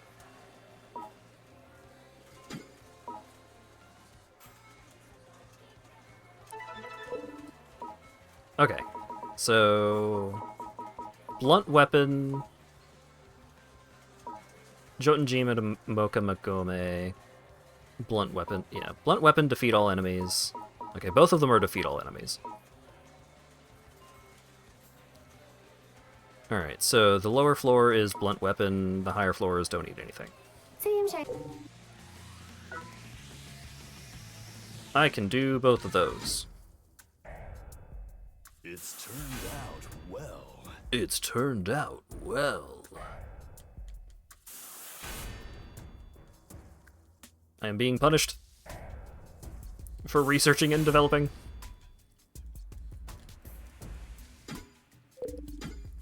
Alright. What blunt weapon do we want to... This is a masterpiece. This is a masterpiece.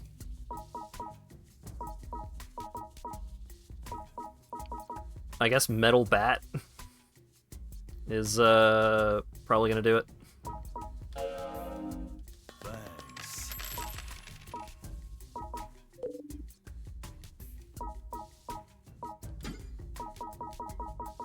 Oh yeah, I ran out of splithium.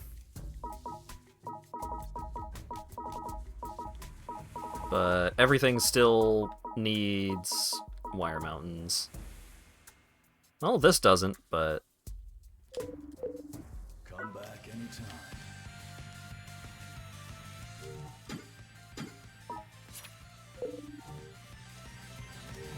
I keep forgetting the name of the floor that I'm supposed to go to. Quest list. Accepted. Jotunjima Mocha Magome. Alright, let's do that while I'm thinking about it. And then we'll figure out the names of the other floors before I forget. Okay. Tagahara to Jotunjima.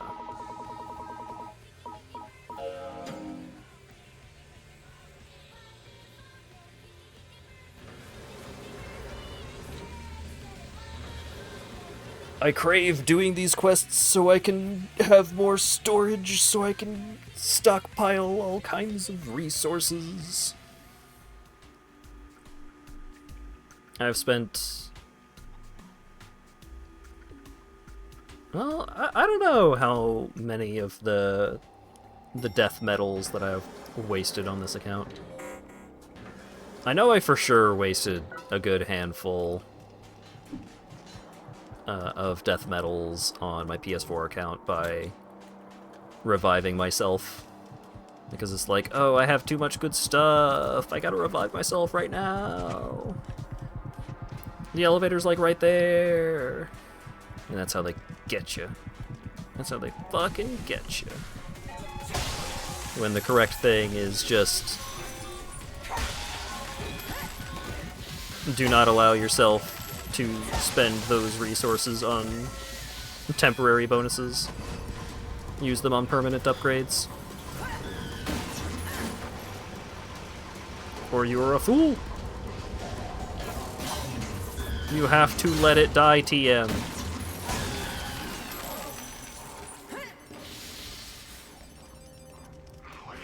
What if I really need it? That's how they fucking get you.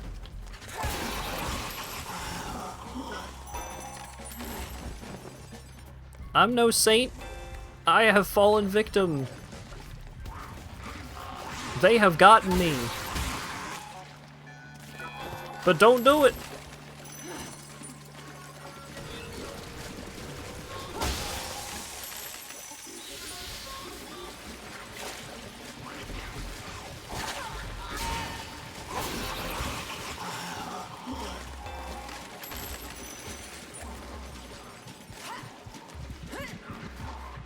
%, of your plat use in Warframe has been cosmetics you only used once. Yeah, but you have it forever.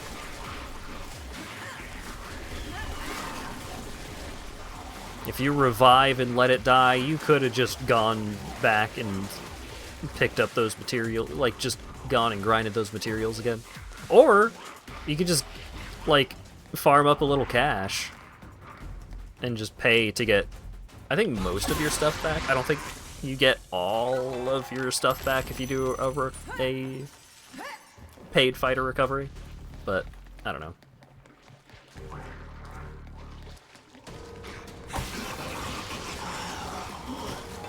I can't tell if this game is programming or deprogramming greed. The correct answer is to not be greedy, but also look at all of the cool stuff you have in your inventory. You don't want to lose all that cool stuff, do you?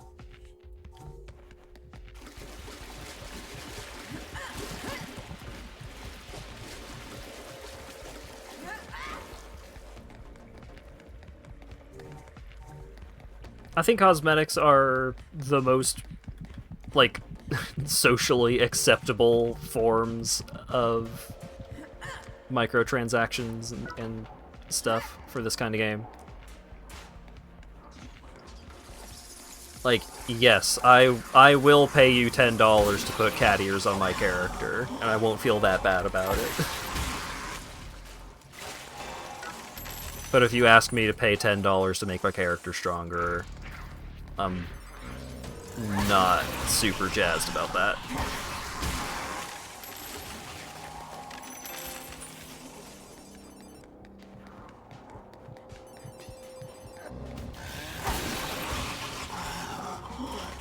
And sometimes the mechanic will, like, really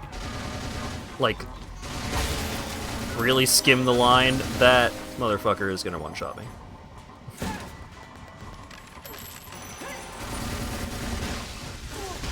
Ooh, I'm in trouble.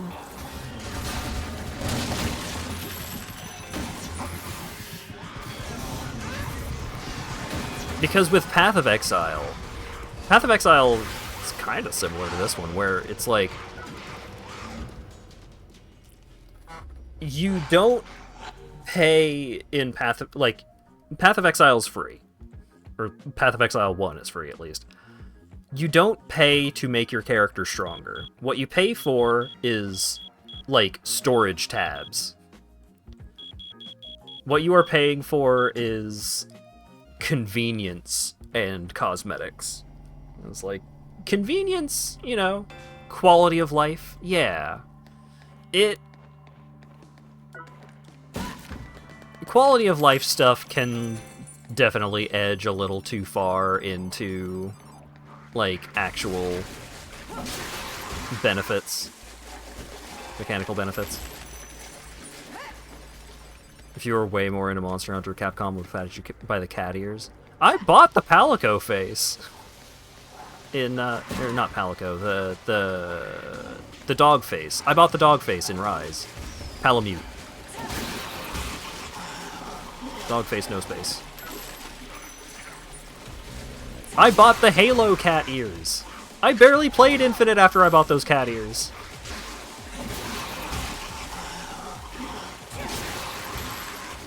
They added more in Wilds. It's a shame they put a bunch of spiders in that game and made it run bad.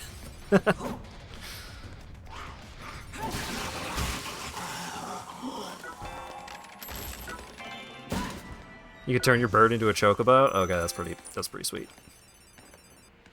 I do enjoy Final Fantasy. Final Fantasy is one of those things where, to a certain extent, I recognize it and I clap. It plays the music? Oh, fuck.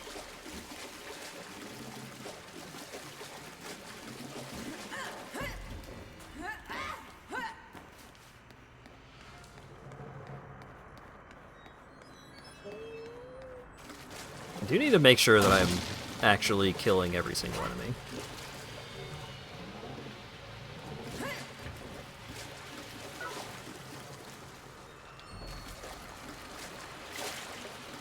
I'm not getting the chocobo for like 40 hours. Great.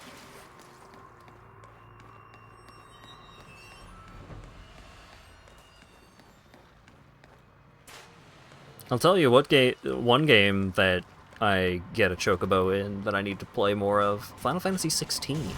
And also Final Fantasy 14.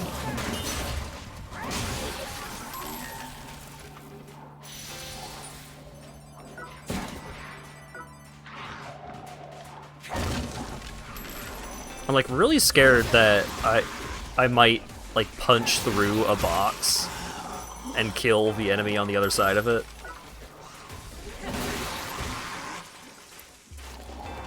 But I really want to conserve the durability on this bat. Keep mentioning 16 as if it's a looming threat. It's just a game that I want to finish that I just keep not getting around to.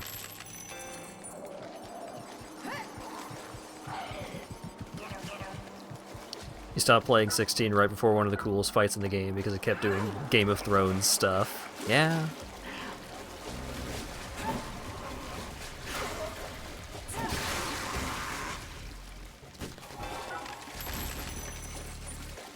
There was a lot, like, I love the gameplay in Final Fantasy 16. Like, the character action combat in that game, fucking awesome. The game is so much fun. And then a side quest shows up, and it's like, hey, do you think racism is bad? And it's like, yeah, I do. Okay. Anyway, here's $5. Oh, great. I had a fun time.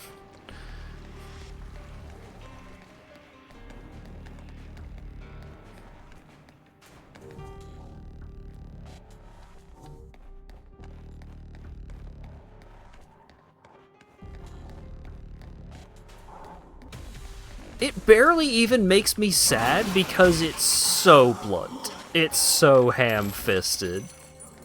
Like, the nuance is just so not there that it's just like, yeah, I mean, it's sad all the terrible things happening to these people, but like, man, I get it. Yeah, racism is bad, you're right. Got anything else to say, bud? War is bad? What? Ah. Daring today, aren't we?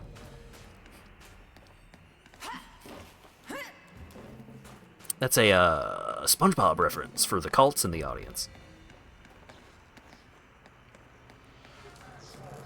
Slavery is bad? Oh. You know, I never would have thought about it if you didn't bring it up.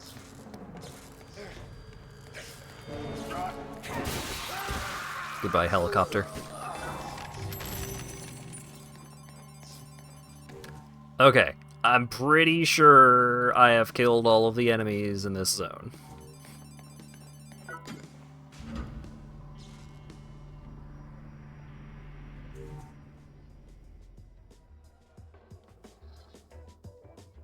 Didn't even let his theme play.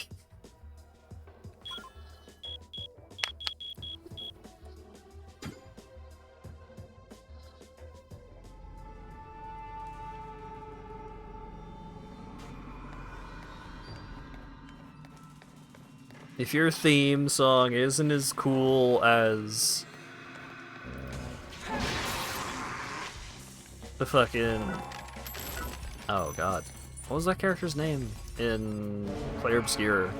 Moko? Something like that. If your character theme song isn't that cool, Bonoko, I was a syllable away. If your theme song isn't that cool, you gotta ask yourself why.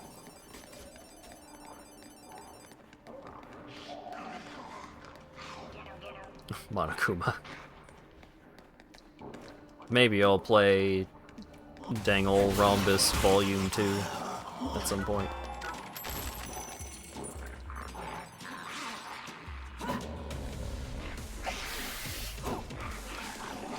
The lock-on.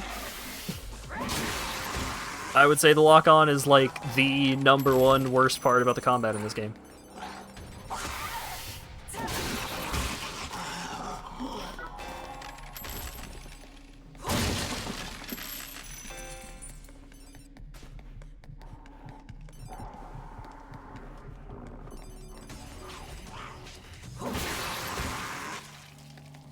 The thing about Danganronpa is that I am not enamored with the gameplay enough to not play those games.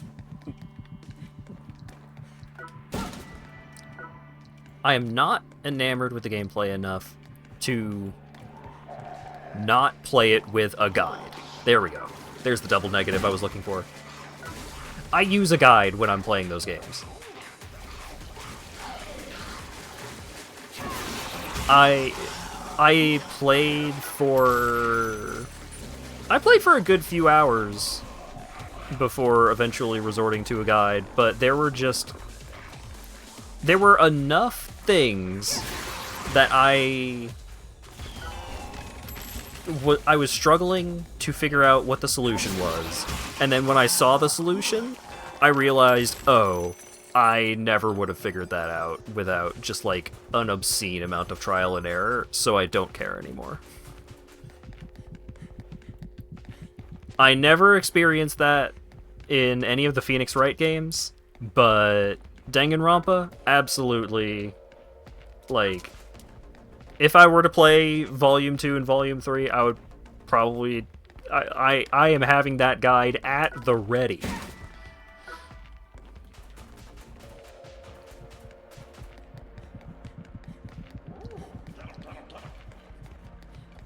Especially, I don't know if the trial system is different in the other games, but, like, the trials in Danganronpa 1... Like, I could see into... I was having, like, a Doctor Strange moment where I'm looking into all of the timelines, where I am choosing all of the various options and getting them wrong and wasting my fucking time. And so it's like, how many timelines are there where we win? And it's like, just the one. And then I looked it up on fucking GameFAQs or something.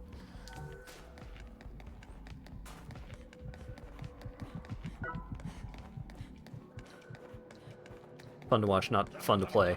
It's just like... I mean, you're there for the story. You're not playing Danganronpa games for the gameplay anyways. So some amount of forgiveness is given there. But, like, you're playing those games for the story. And so... I am not that bothered by... just, like... the full give up, just like frame one, look at the guide kind of shit.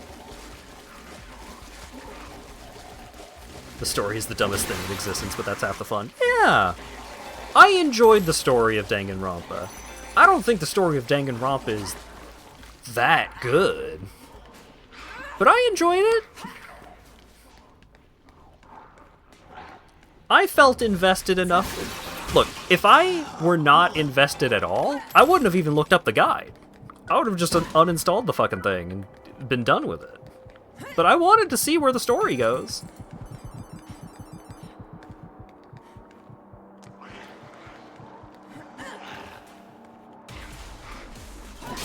So, it's doing something, right?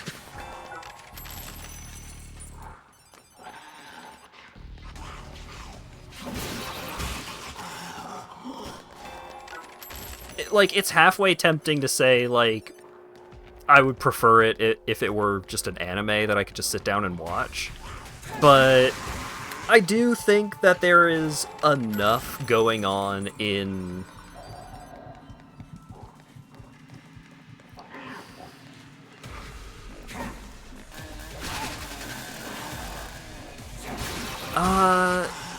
how do I word this? In point-and-click adventure games, there is a lot of time and attention spent on just navigating rooms and looking at objects. You know, just clicking on stuff and seeing what happens. Seeing what the character says. Seeing what maybe seeing what the narrator says about an object. Just reading item descriptions and shit like that. And I don't think Danganronpa would survive a transition away from having that content there.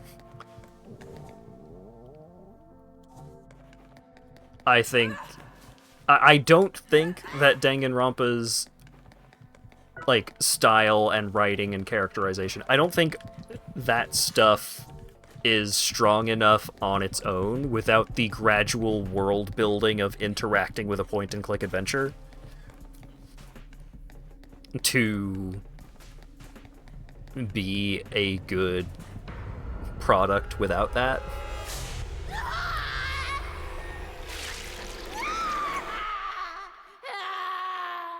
It made the words hope and despair lose all meaning to me. Yeah.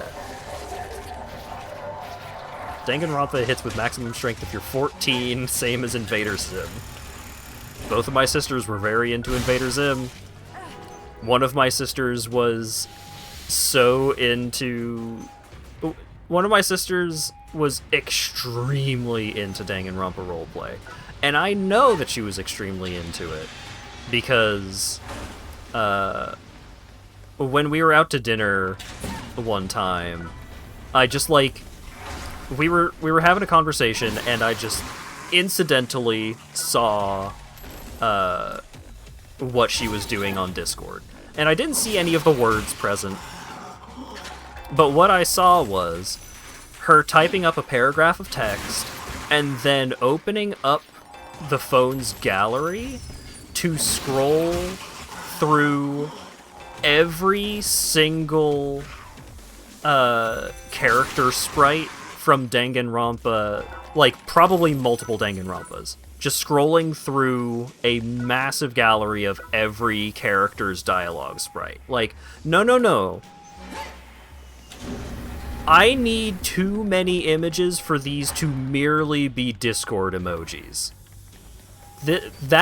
What I need for this purpose is far beyond that. I need to upload the image for the character's sprite that I am thinking of every single time I type a message.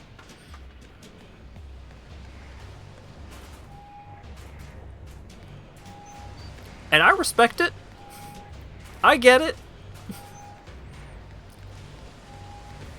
But if I see someone doing that, I am going to say that they are very into that thing that they are doing.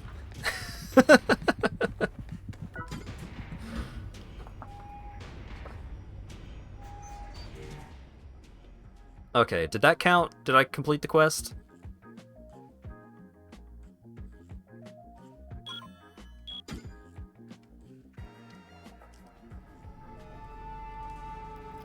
I know very little about what my sisters do online. I have seen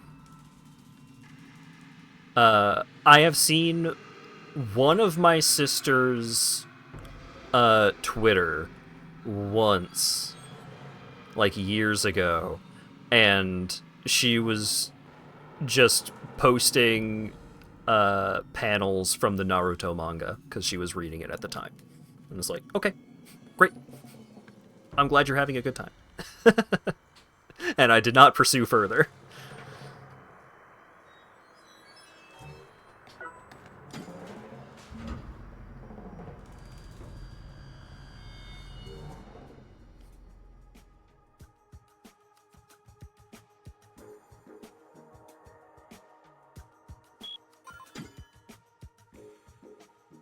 I sure hope I completed that quest.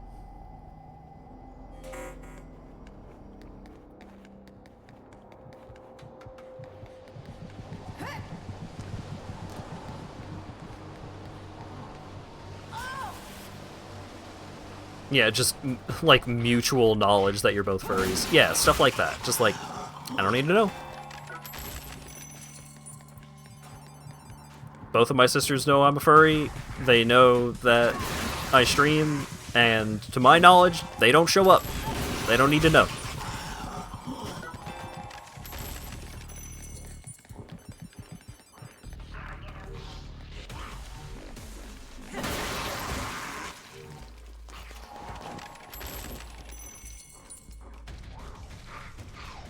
And it's not from a lack of caring, you know.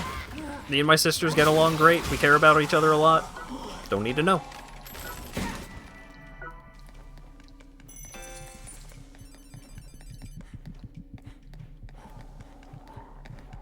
Your Steam name gave it away? Damn.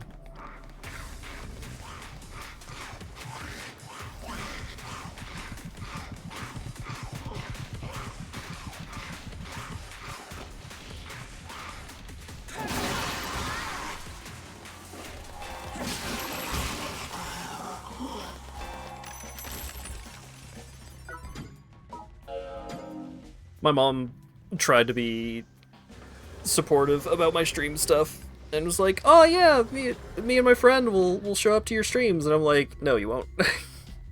I think one of them showed up in chat like once and were not there for the whole stream. I was like, "Oh, I could send the link to your stream to a bunch of my friends.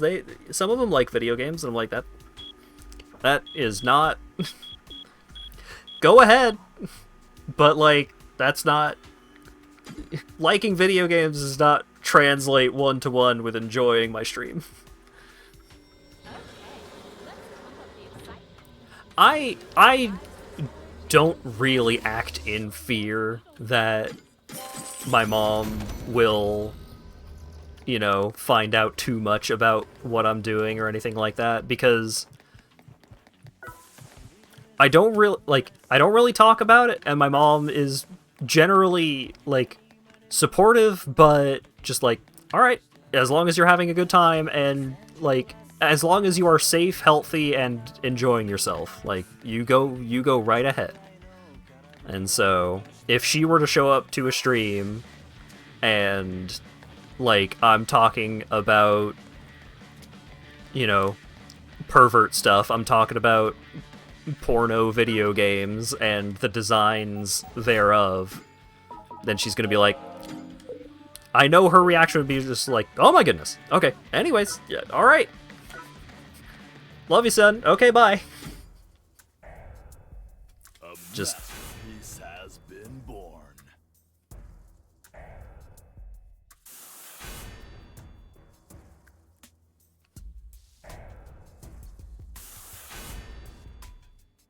her mom's response in reality was, why are her boobs so big? Yeah, it's funny seeing, like, artists talk about that stuff, because when I'm talking about horny stuff on stream, adult stuff on stream, the things that I'm talking about are not visual. I am presenting the content in the theater of the mind. Because what is on screen is, like, a character just, like, punching dudes. If you are an artist, and your family member happens upon what you're doing, that is much more explicit, much more, like, one-to-one, can't ignore, just like, whoa! Alright, okay.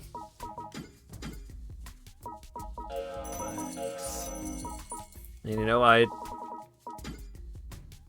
I do think that it is good for families to be supportive of each other and all that good stuff, but absolutely you don't need to be that supportive. I don't need to see you showing up for that kind of thing. Just like, wish you luck. Great, thanks. That is as much as I need.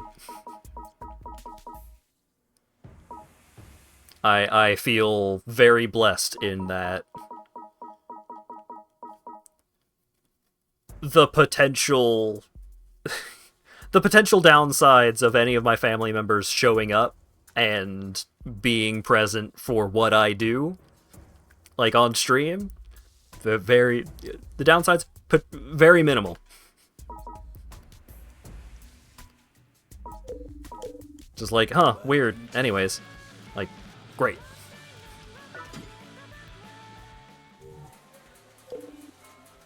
Okay, I think that was the quest that I was trying to do. How supportive is too supportive? Yes. I don't need very supportive in most cases. I am A-okay with... I am glad to hear that things are going well. I'm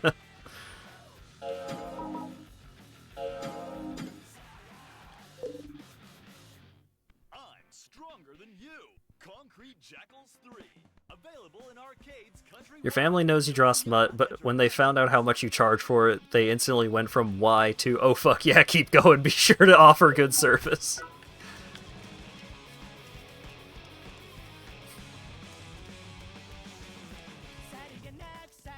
Oh, that's for line work. Oh, okay, yeah. Welcome.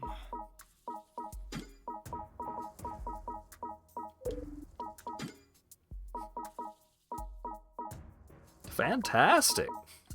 Love to see it. I don't love to see it, but like, good for Oh, you. I've been waiting for you. Fellow believer in the power of... I'm gambling. Good choice. I will now cook my special mushroom stew. Secret of my success. All done. My greatest masterpiece. Yeah, I am currently in a case of just like, My success. Believe in the power of the mushroom. like, you know, I'll have a good stream sometime. Just like, 20 viewers. Oh shit, 20 viewers. Increases the damage of suplexes. Nice. Without mushrooms, there's no glory. There's nothing. There's no love. Nothing makes sense. Oh, welcome back. So I'm just like, yeah, I had a really good stream recently. Like, a bunch of people showed up. I had had more, like, gift subs, more direct donations than usual. It was a good stream. Things have been going well. I was like, okay, fantastic. And so...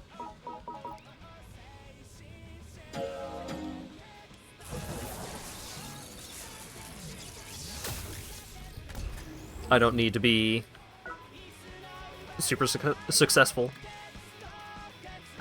I definitely could be putting in more effort. I mean, ain't that always the truth? But I could be doing more to grow the stream, put it in front of more people's eyes, all that jazz. But I still am happy with the successes that I do find.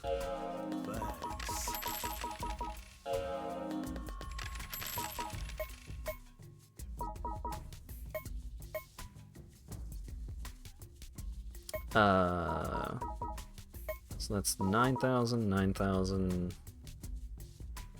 And then I will still have enough to take the elevator. Fantastic.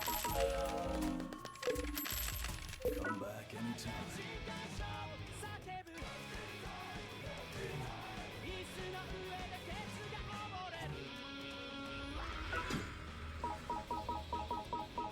Yes, I appreciate the the fucking transition from, oh, are you sure you want to do that with your life, to, oh, damn! Get that money! Get paid!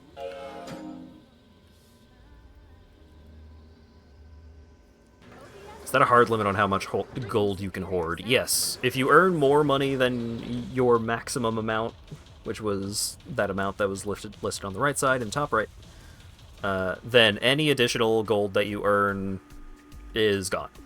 It is just dumped into the ether.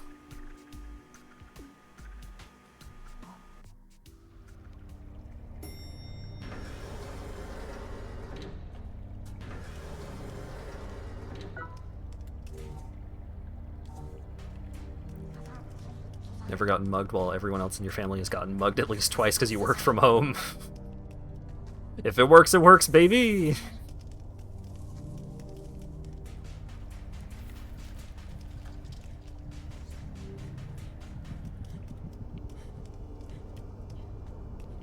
I got mugged. They didn't actually take anything. They only took stuff from the guy who sucked, so... Great. Worked out. I haven't been this excited in a while. Time for your second challenge. You'll be fine. Don't worry. You're the hero.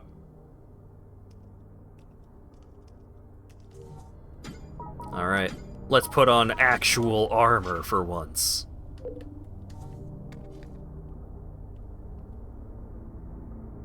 Incredible outfit.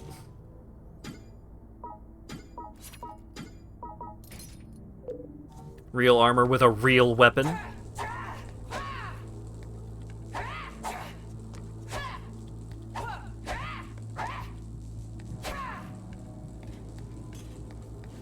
This electro saber is very good.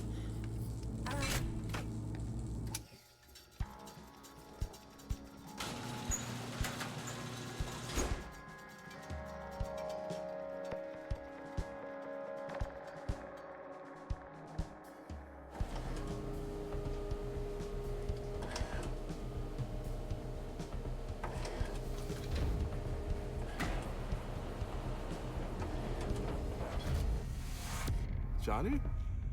You've come back to me. You're not Johnny. I guess I really never will see my Johnny again. Why? Why do I even live?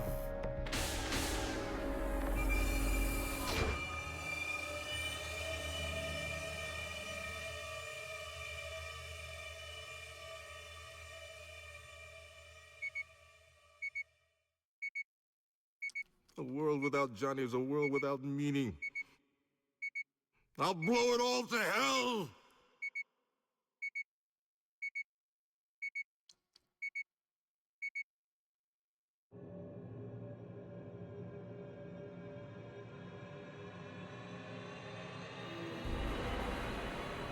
Senpai, it's a bomb. If you pick up that head, you'll be blown to bits. You're gonna have to disarm it. There are 3 disarming devices in total. What's up, landmines and bananas? Yeah, he... The cutscenes in this game are weird, but he did literally attach his head, which is him. He is just a detached head. All of the Dons are just detached heads.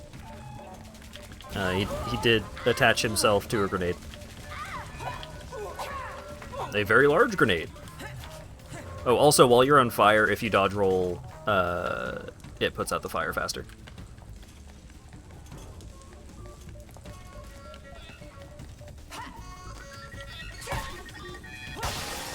Also, there's a timer at the top. Oh shit! Yes, yes. Come on, come on. Yeah!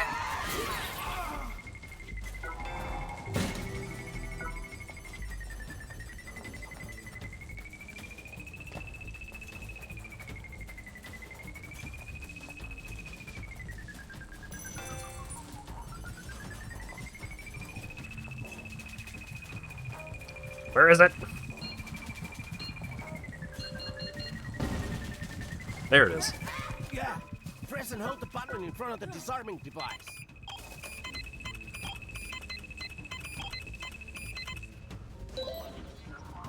That's one down. Hurry to the next one.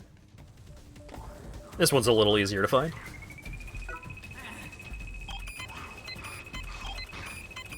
Fuck off, fuck off. Oh, you bitch.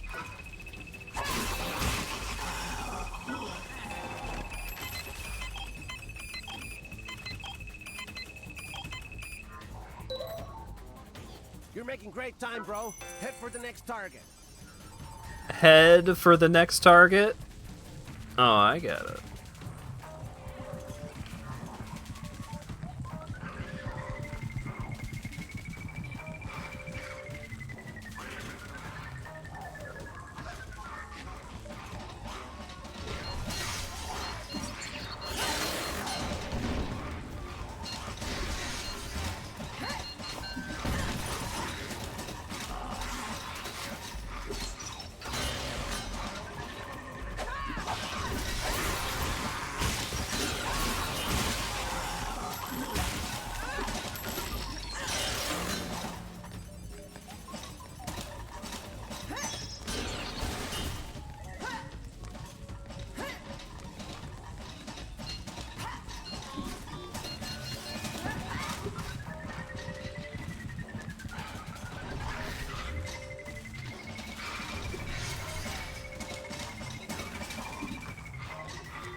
There it is.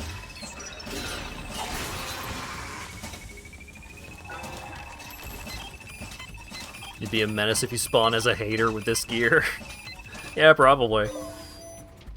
Yeah, dude. You did it! You disarmed the explosive! Good job! You're a hero! Hey, let's go get a stamp, shall we?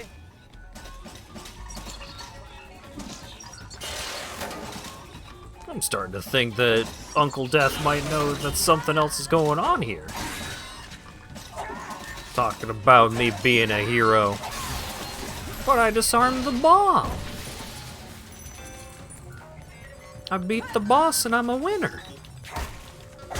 I'm a driver, I'm a winner. Things are gonna change, I can feel it.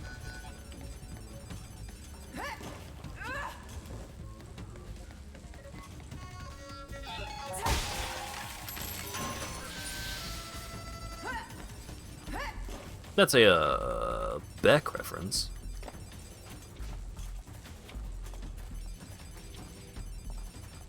Due to the implication that I am in fact a loser. Saved my life. Is that you, Johnny?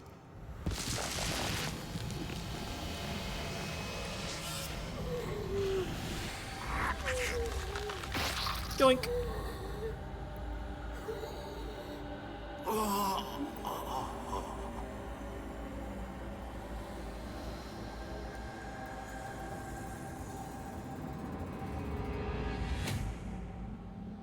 I knew it was you, Johnny.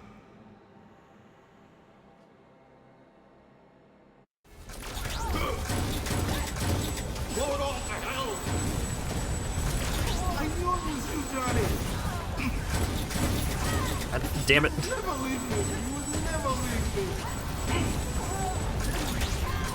I miss you. There we go.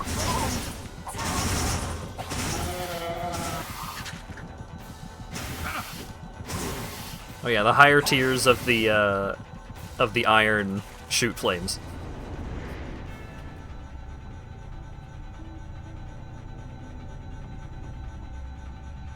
This fight is pretty brutal because once he starts getting at low health, then he'll start teleporting away and shooting at you from a distance.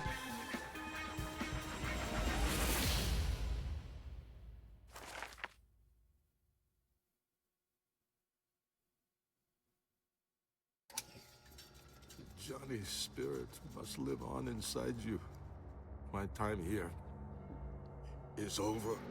Now that I have met you, I can finally rest in peace.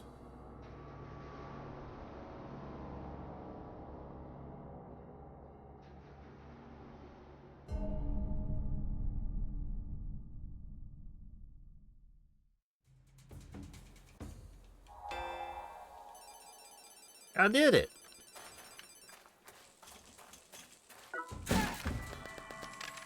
I won.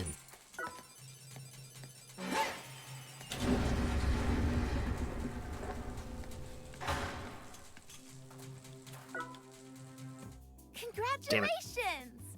Let me snap a photo to commemorate your second large snap.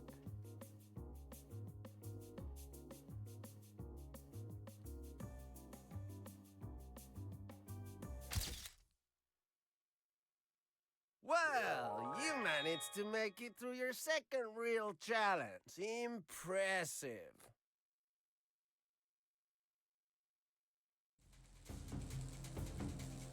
What's in the box?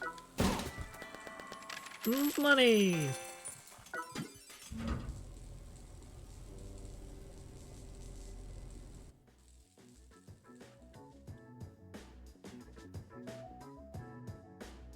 Joel Varg Skeletor would never mislead you.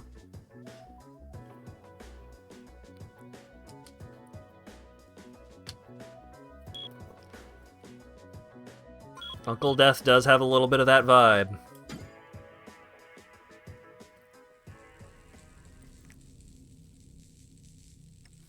So this is the next zone. It's like grimy maintenance areas and like sewage plants and stuff. And then you go to the like, it's like half military, half just like residential neighborhood. And now, welcome to the carnival!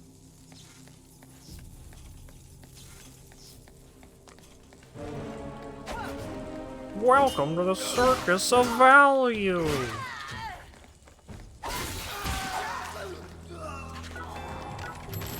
The gym zone. Yeah, basically. Ooh, milk medal!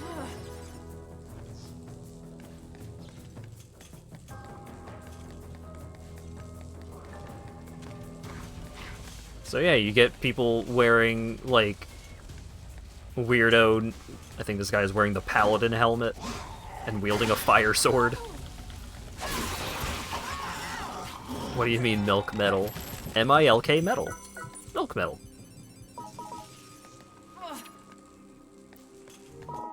M-I-L-K is one of the factions. It's the sport faction.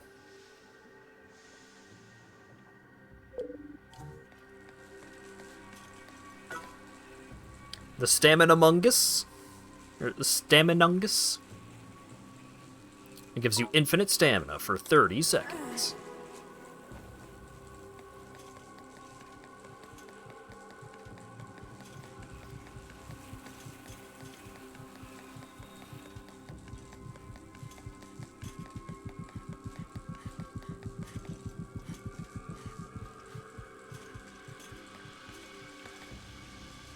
You get dragon fountains, weird crosses, gargles.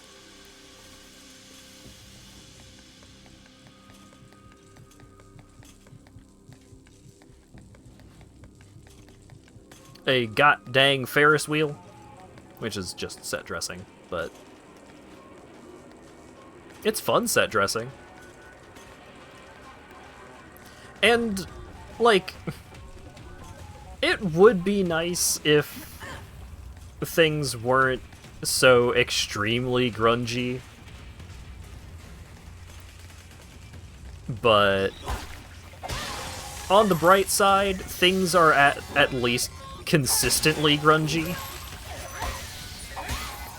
Like, ooh, it's the fun murder carnival, but also it's just, like, blasted to shit.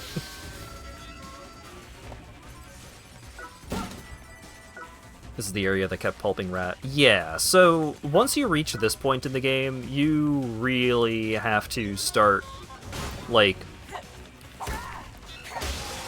You really have to start thinking more about your equipment. You gotta start bringing equipment with you rather than just being purely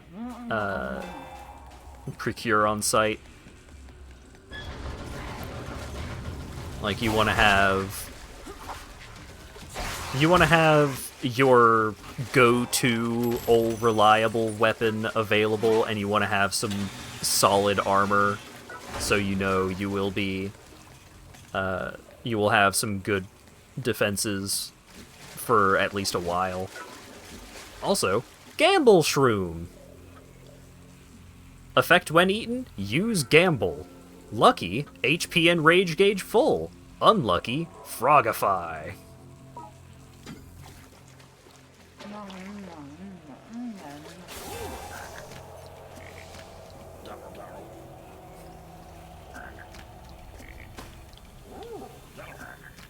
So, while you are a frog,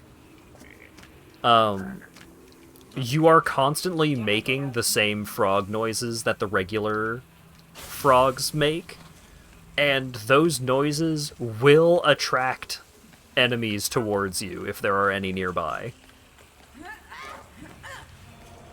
And so if you use that in, like, an emergency situation, but there are dudes nearby, then the dudes can hear you making frog noises and will hunt you down and stomp the shit out of you. I don't remember if it's one stomp, one kill, but they are capable of dealing a truckload of damage to you.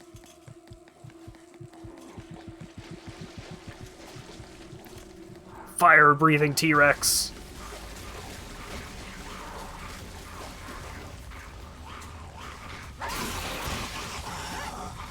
This is also an area where a lot of enemies start using the Poison Claw weapon.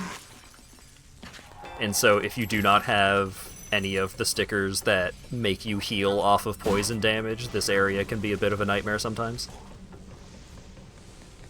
Also, there's these fun vending machines now. And sometimes people will pop out of the vending machine and attack you.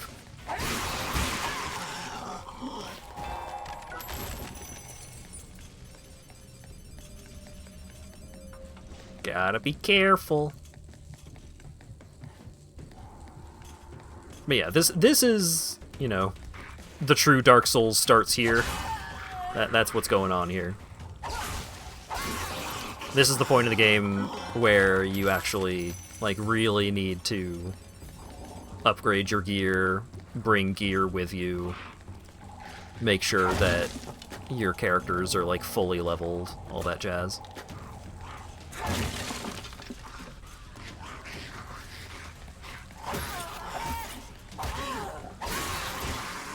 Why'd you interrupt her suicide booth time? She paid good nickels for that.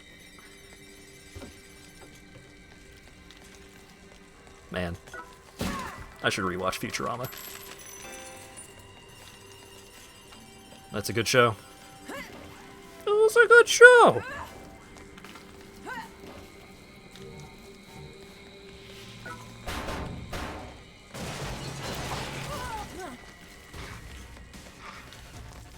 So I still don't have the crafting blueprint for spears, so I kind of get excited anytime I see an enemy having a spear.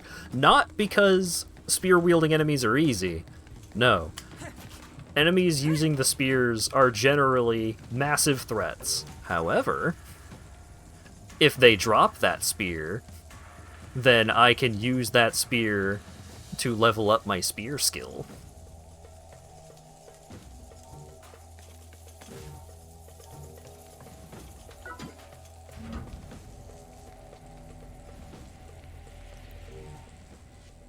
Futurama was written by smart people. Yeah.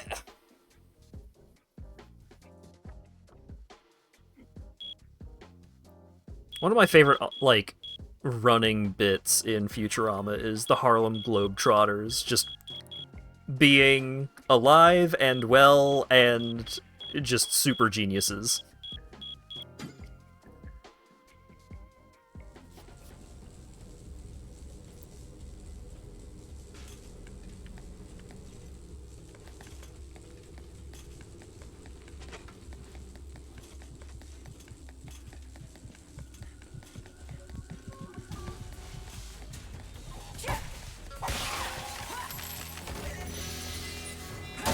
I also enjoyed the, like, there was the episode where everybody gets $300.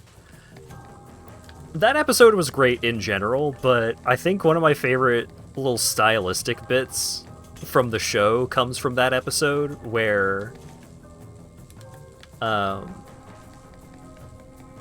like, Fry will use the $300 bill in, like, a vending machine, and then it comes back out, but on the bill, it's $3 less. I thought that was a fun thing.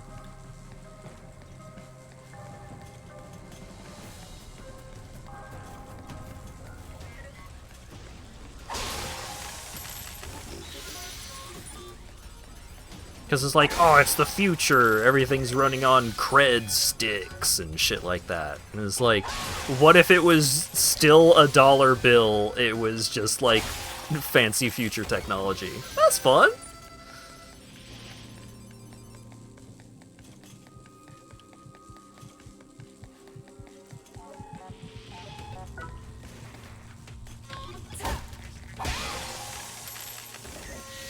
Because, you know, it's a matte graining property, so a lot of it is still very entrenched in Americana aspects. Like, taking a lot of inspiration from traditional American stylistic things. You know, American aesthetics. And one of the big American aesthetics is the old greenback. Just green paper currency.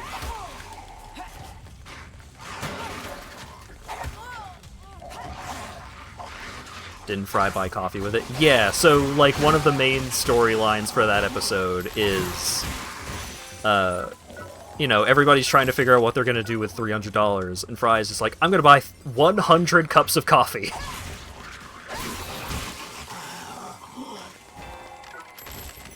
And so he spends the entire episode just getting gradually more and more extremely over-caffeinated.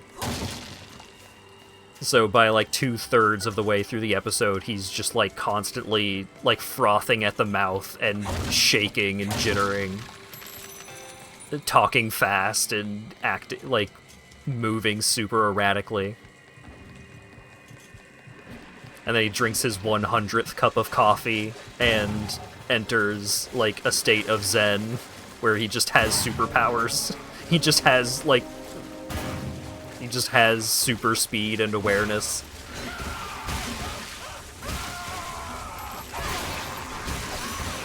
Damn it, I keep killing people when I have the opportunity to do the Gore-tastic attack. Punch room! Yes! You trying to stab me up the ass while I'm trying to pick a mushroom. You jerk. Hang on. Maybe...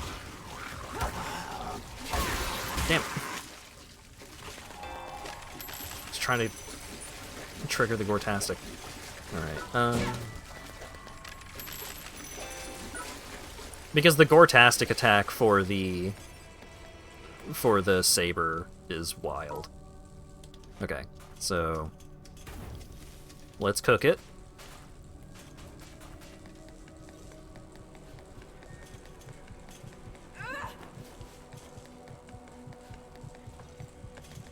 It's Ichizanjima, yeah.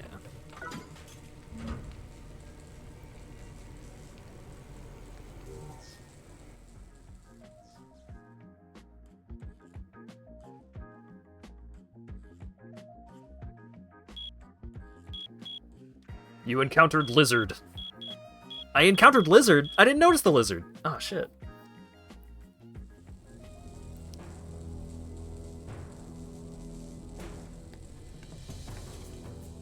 I missed the Lizard.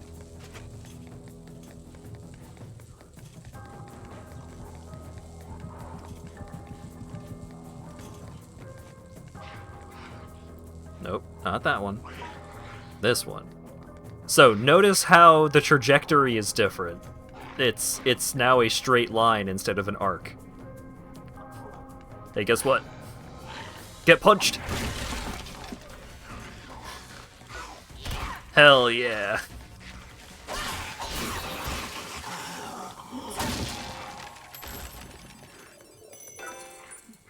It's a rocket punch!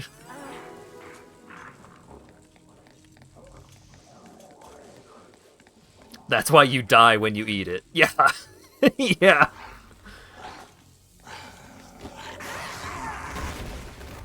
It is a rocket.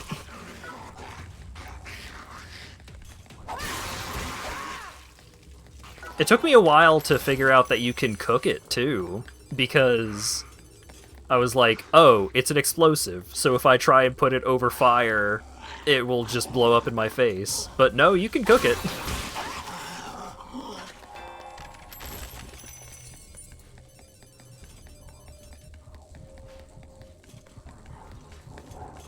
It's a real punch to the gut.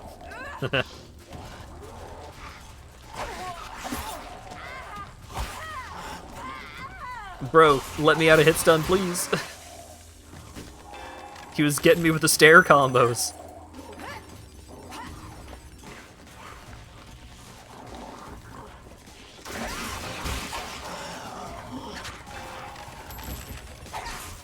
Yes!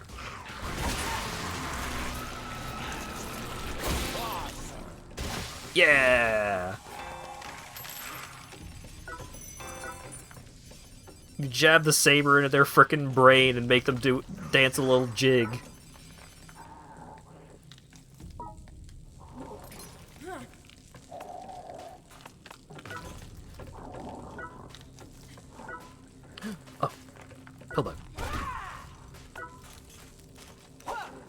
fuck. Damn it.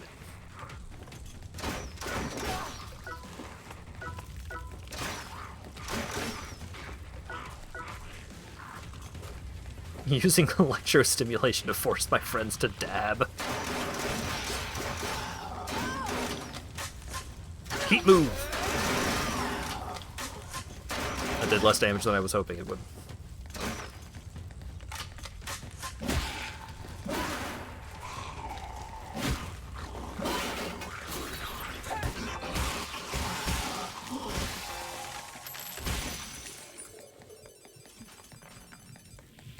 Yeah, I wish this game were less just drastically grimy.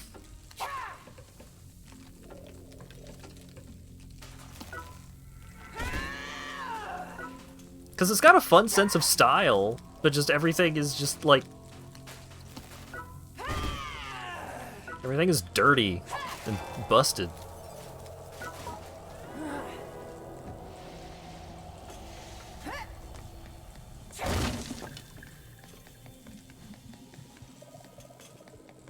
Don't think you could have this style without the grime. I don't know, I'm curious what the full game of Inferno is going to look like, because it does look like Inferno is going like more bright and colorful with its style, and I think that would work.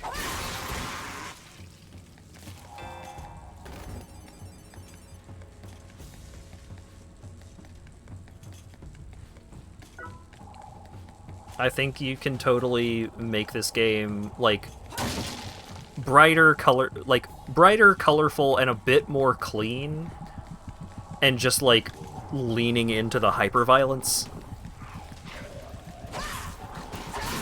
Just like the violence being so over the top and goofy, and that is like where a lot of the comedy comes from, as opposed to just like in this game, it does come across as a place that sucks and is bad, and where violence rules all.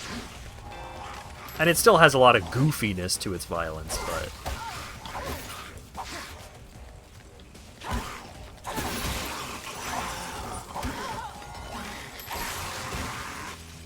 this game gives survival horror vibes. Yeah, and I don't really think it needs survival horror vibes.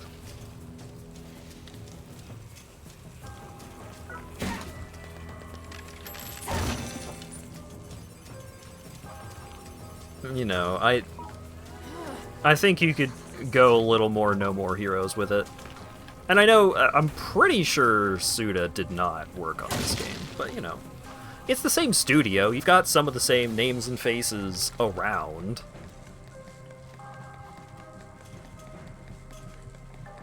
Killer is Dead was not, like, super bright and colorful, but it was very stylish. I think the aspects of this game... the parts of this game where it is stylish are further between than they ought to be.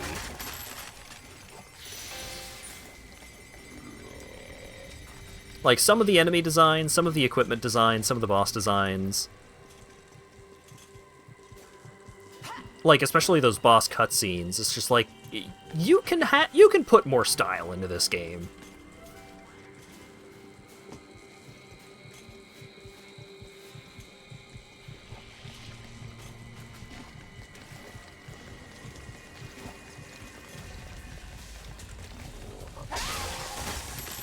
And they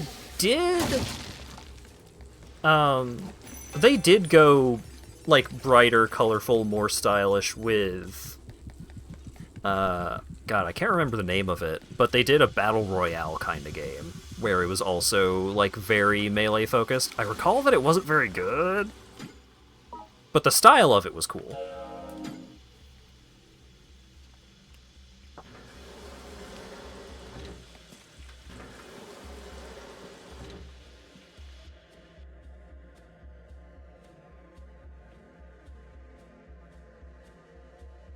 I just think you could have gone a bit more over the top, a little sillier. Dark and Darker? No. Darwin Project. Was that it? Hang on. I don't think it was, but...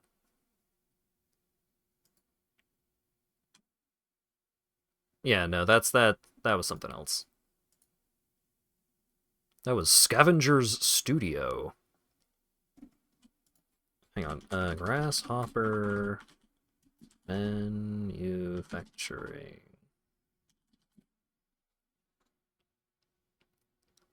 Alright, Romeo is Dead Man is coming out. That game looks neat.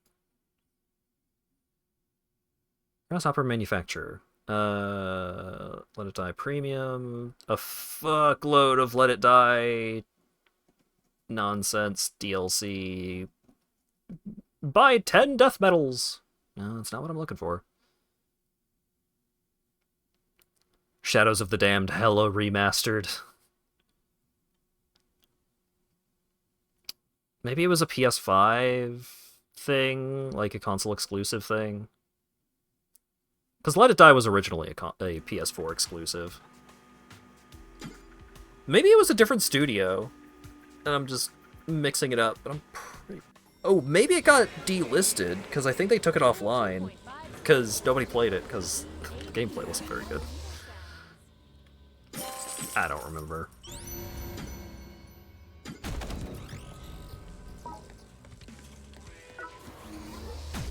Hello, sir. Pump my brain full of dexterity, please. The Culling 2?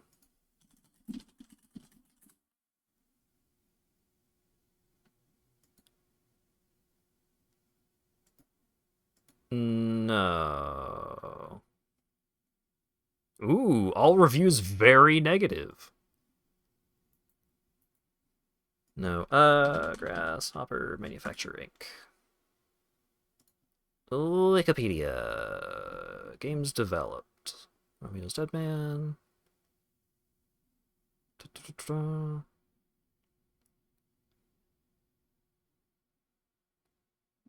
Sign Mora? No.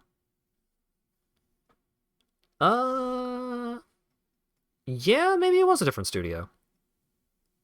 It definitely had some of the vibes. Maybe someone from Grasshopper worked on it, and that's how I made that connection. Koichi Suda, products that he's worked on. Oh, right, they brought Suda back to do another Fire Pro Wrestling story.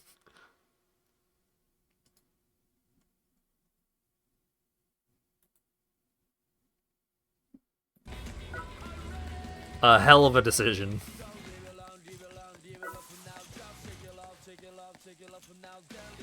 Alright. Anyways. The game that I was thinking of was not very good. So it's probably not worth... it's probably not worth thinking about it, regardless of who made it. And also, it's probably offline by now. Suda's rent is due. I recall hearing in an interview that he really enjoyed writing for the Fire Pro Wrestling games. But I mean, he does seem like the kind of guy where if he is granted the proper outlets, he could kind of just do his weirdo shit forever. But yeah, that's it for Let It Die. It's weird. It's free. It's freemium. I think it's worth checking out. I think it's worth trying if you are at all interested in the gameplay you were witnessing there. Because, like, managing your resources, like your healing items, the durability of your weapons, and like what weapons you have, and the durability of your armor, and all of that, alongside, you know, one of the main goals of the game is to upgrade your equipment, and in order to upgrade your equipment, you need to be bringing back these crafting materials, these upgrade materials, on your runs. So it's like, how much of your inventory can you spare to go out and grab as much of this loot as you can compared to weapons and armor and healing so you don't die. It's neat!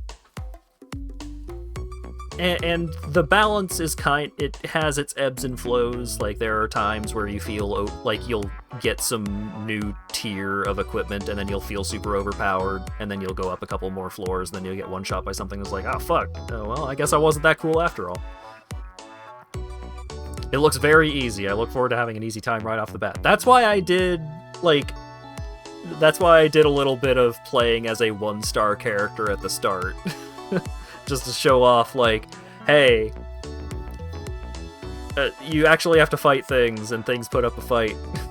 And then that didn't go super well in my favor, because then I got one-shot by an overleveled character, because I have overleveled characters, and well.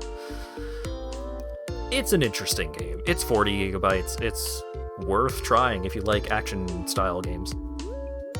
Upcoming games. Upcoming streams. Monday, I am going to be checking out Hyrule Warriors Age of Imprisonment, which was going to be today, but then I had too many things to say about Let It Die.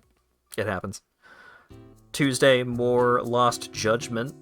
Thursday, I think I might run a poll on the Discord to see if people would rather I continue streaming Bonanza, or if there is, you know, a strong opinion that I ought to stream something else, because I heard some people saying, like, wow, that game is a lot to look at, and it's kind of overwhelming. I was like, yeah, that's totally fair. That game is a lot. Anyways, playing a Dynasty Warriors style game. Oh well. Yeah, I'll probably run a poll on Discord to see if people want to see the rest of Bonanza. I'm enjoying that game a lot. That game is great, but I would also enjoy that game just as well if I wasn't streaming it. So, if the people determine that Donkey Kong continues, then Donkey Kong shall continue on Thursday. Next Saturday, I don't have any specific plans. Kirby Air Riders comes out on the 20th, so we've got a bit more time before that gets put onto the docket. So I don't have a specific plan for next Saturday, but games I'm thinking about Bayonetta 2. And maybe Hyrule Warriors will take Donkey Kong's place if Donkey Kong gets voted out. I don't know. Thanks again to Fidel for the resub. Really love seeing Smash. It's fun. It's fun. It's a fun as hell video game. So, hopefully, people, hopefully people will continue to enjoy Donkey Kong as much as I have. But if not, that's okay. It happens. Right, Banjo-Kazooie and Banjo-Tooie on the X-Bone. Also thinking about checking that out at some point. I don't know about starting up something like that when the holidays are coming up. I'm going to be going to MFF. I'm probably going to be going down to Florida to visit my family for Christmas. And then after all of that, I think at the end of July, or not the end of July, the end of January, I'm going to Anthro, New England, A&E. So I don't know about starting up any super long playthroughs over the next few months. But we'll see. I don't know. I like video games, and I hope you all also enjoy video games and watching me play them. And speaking of video games and watching people play video games, who's up? Who's streaming? Looks like Zeldrick is either on break or wrapping things up for the night, but Umpuko is currently live. So let's go see what kind of backrooms spooky nonsense Sheep Friend is up to. Thanks again, everyone, for showing up and hanging out and chatting, all that good stuff, and hopefully I will see you all again on Monday for Hyrule Warriors Age of Imprisonment. Have a good one.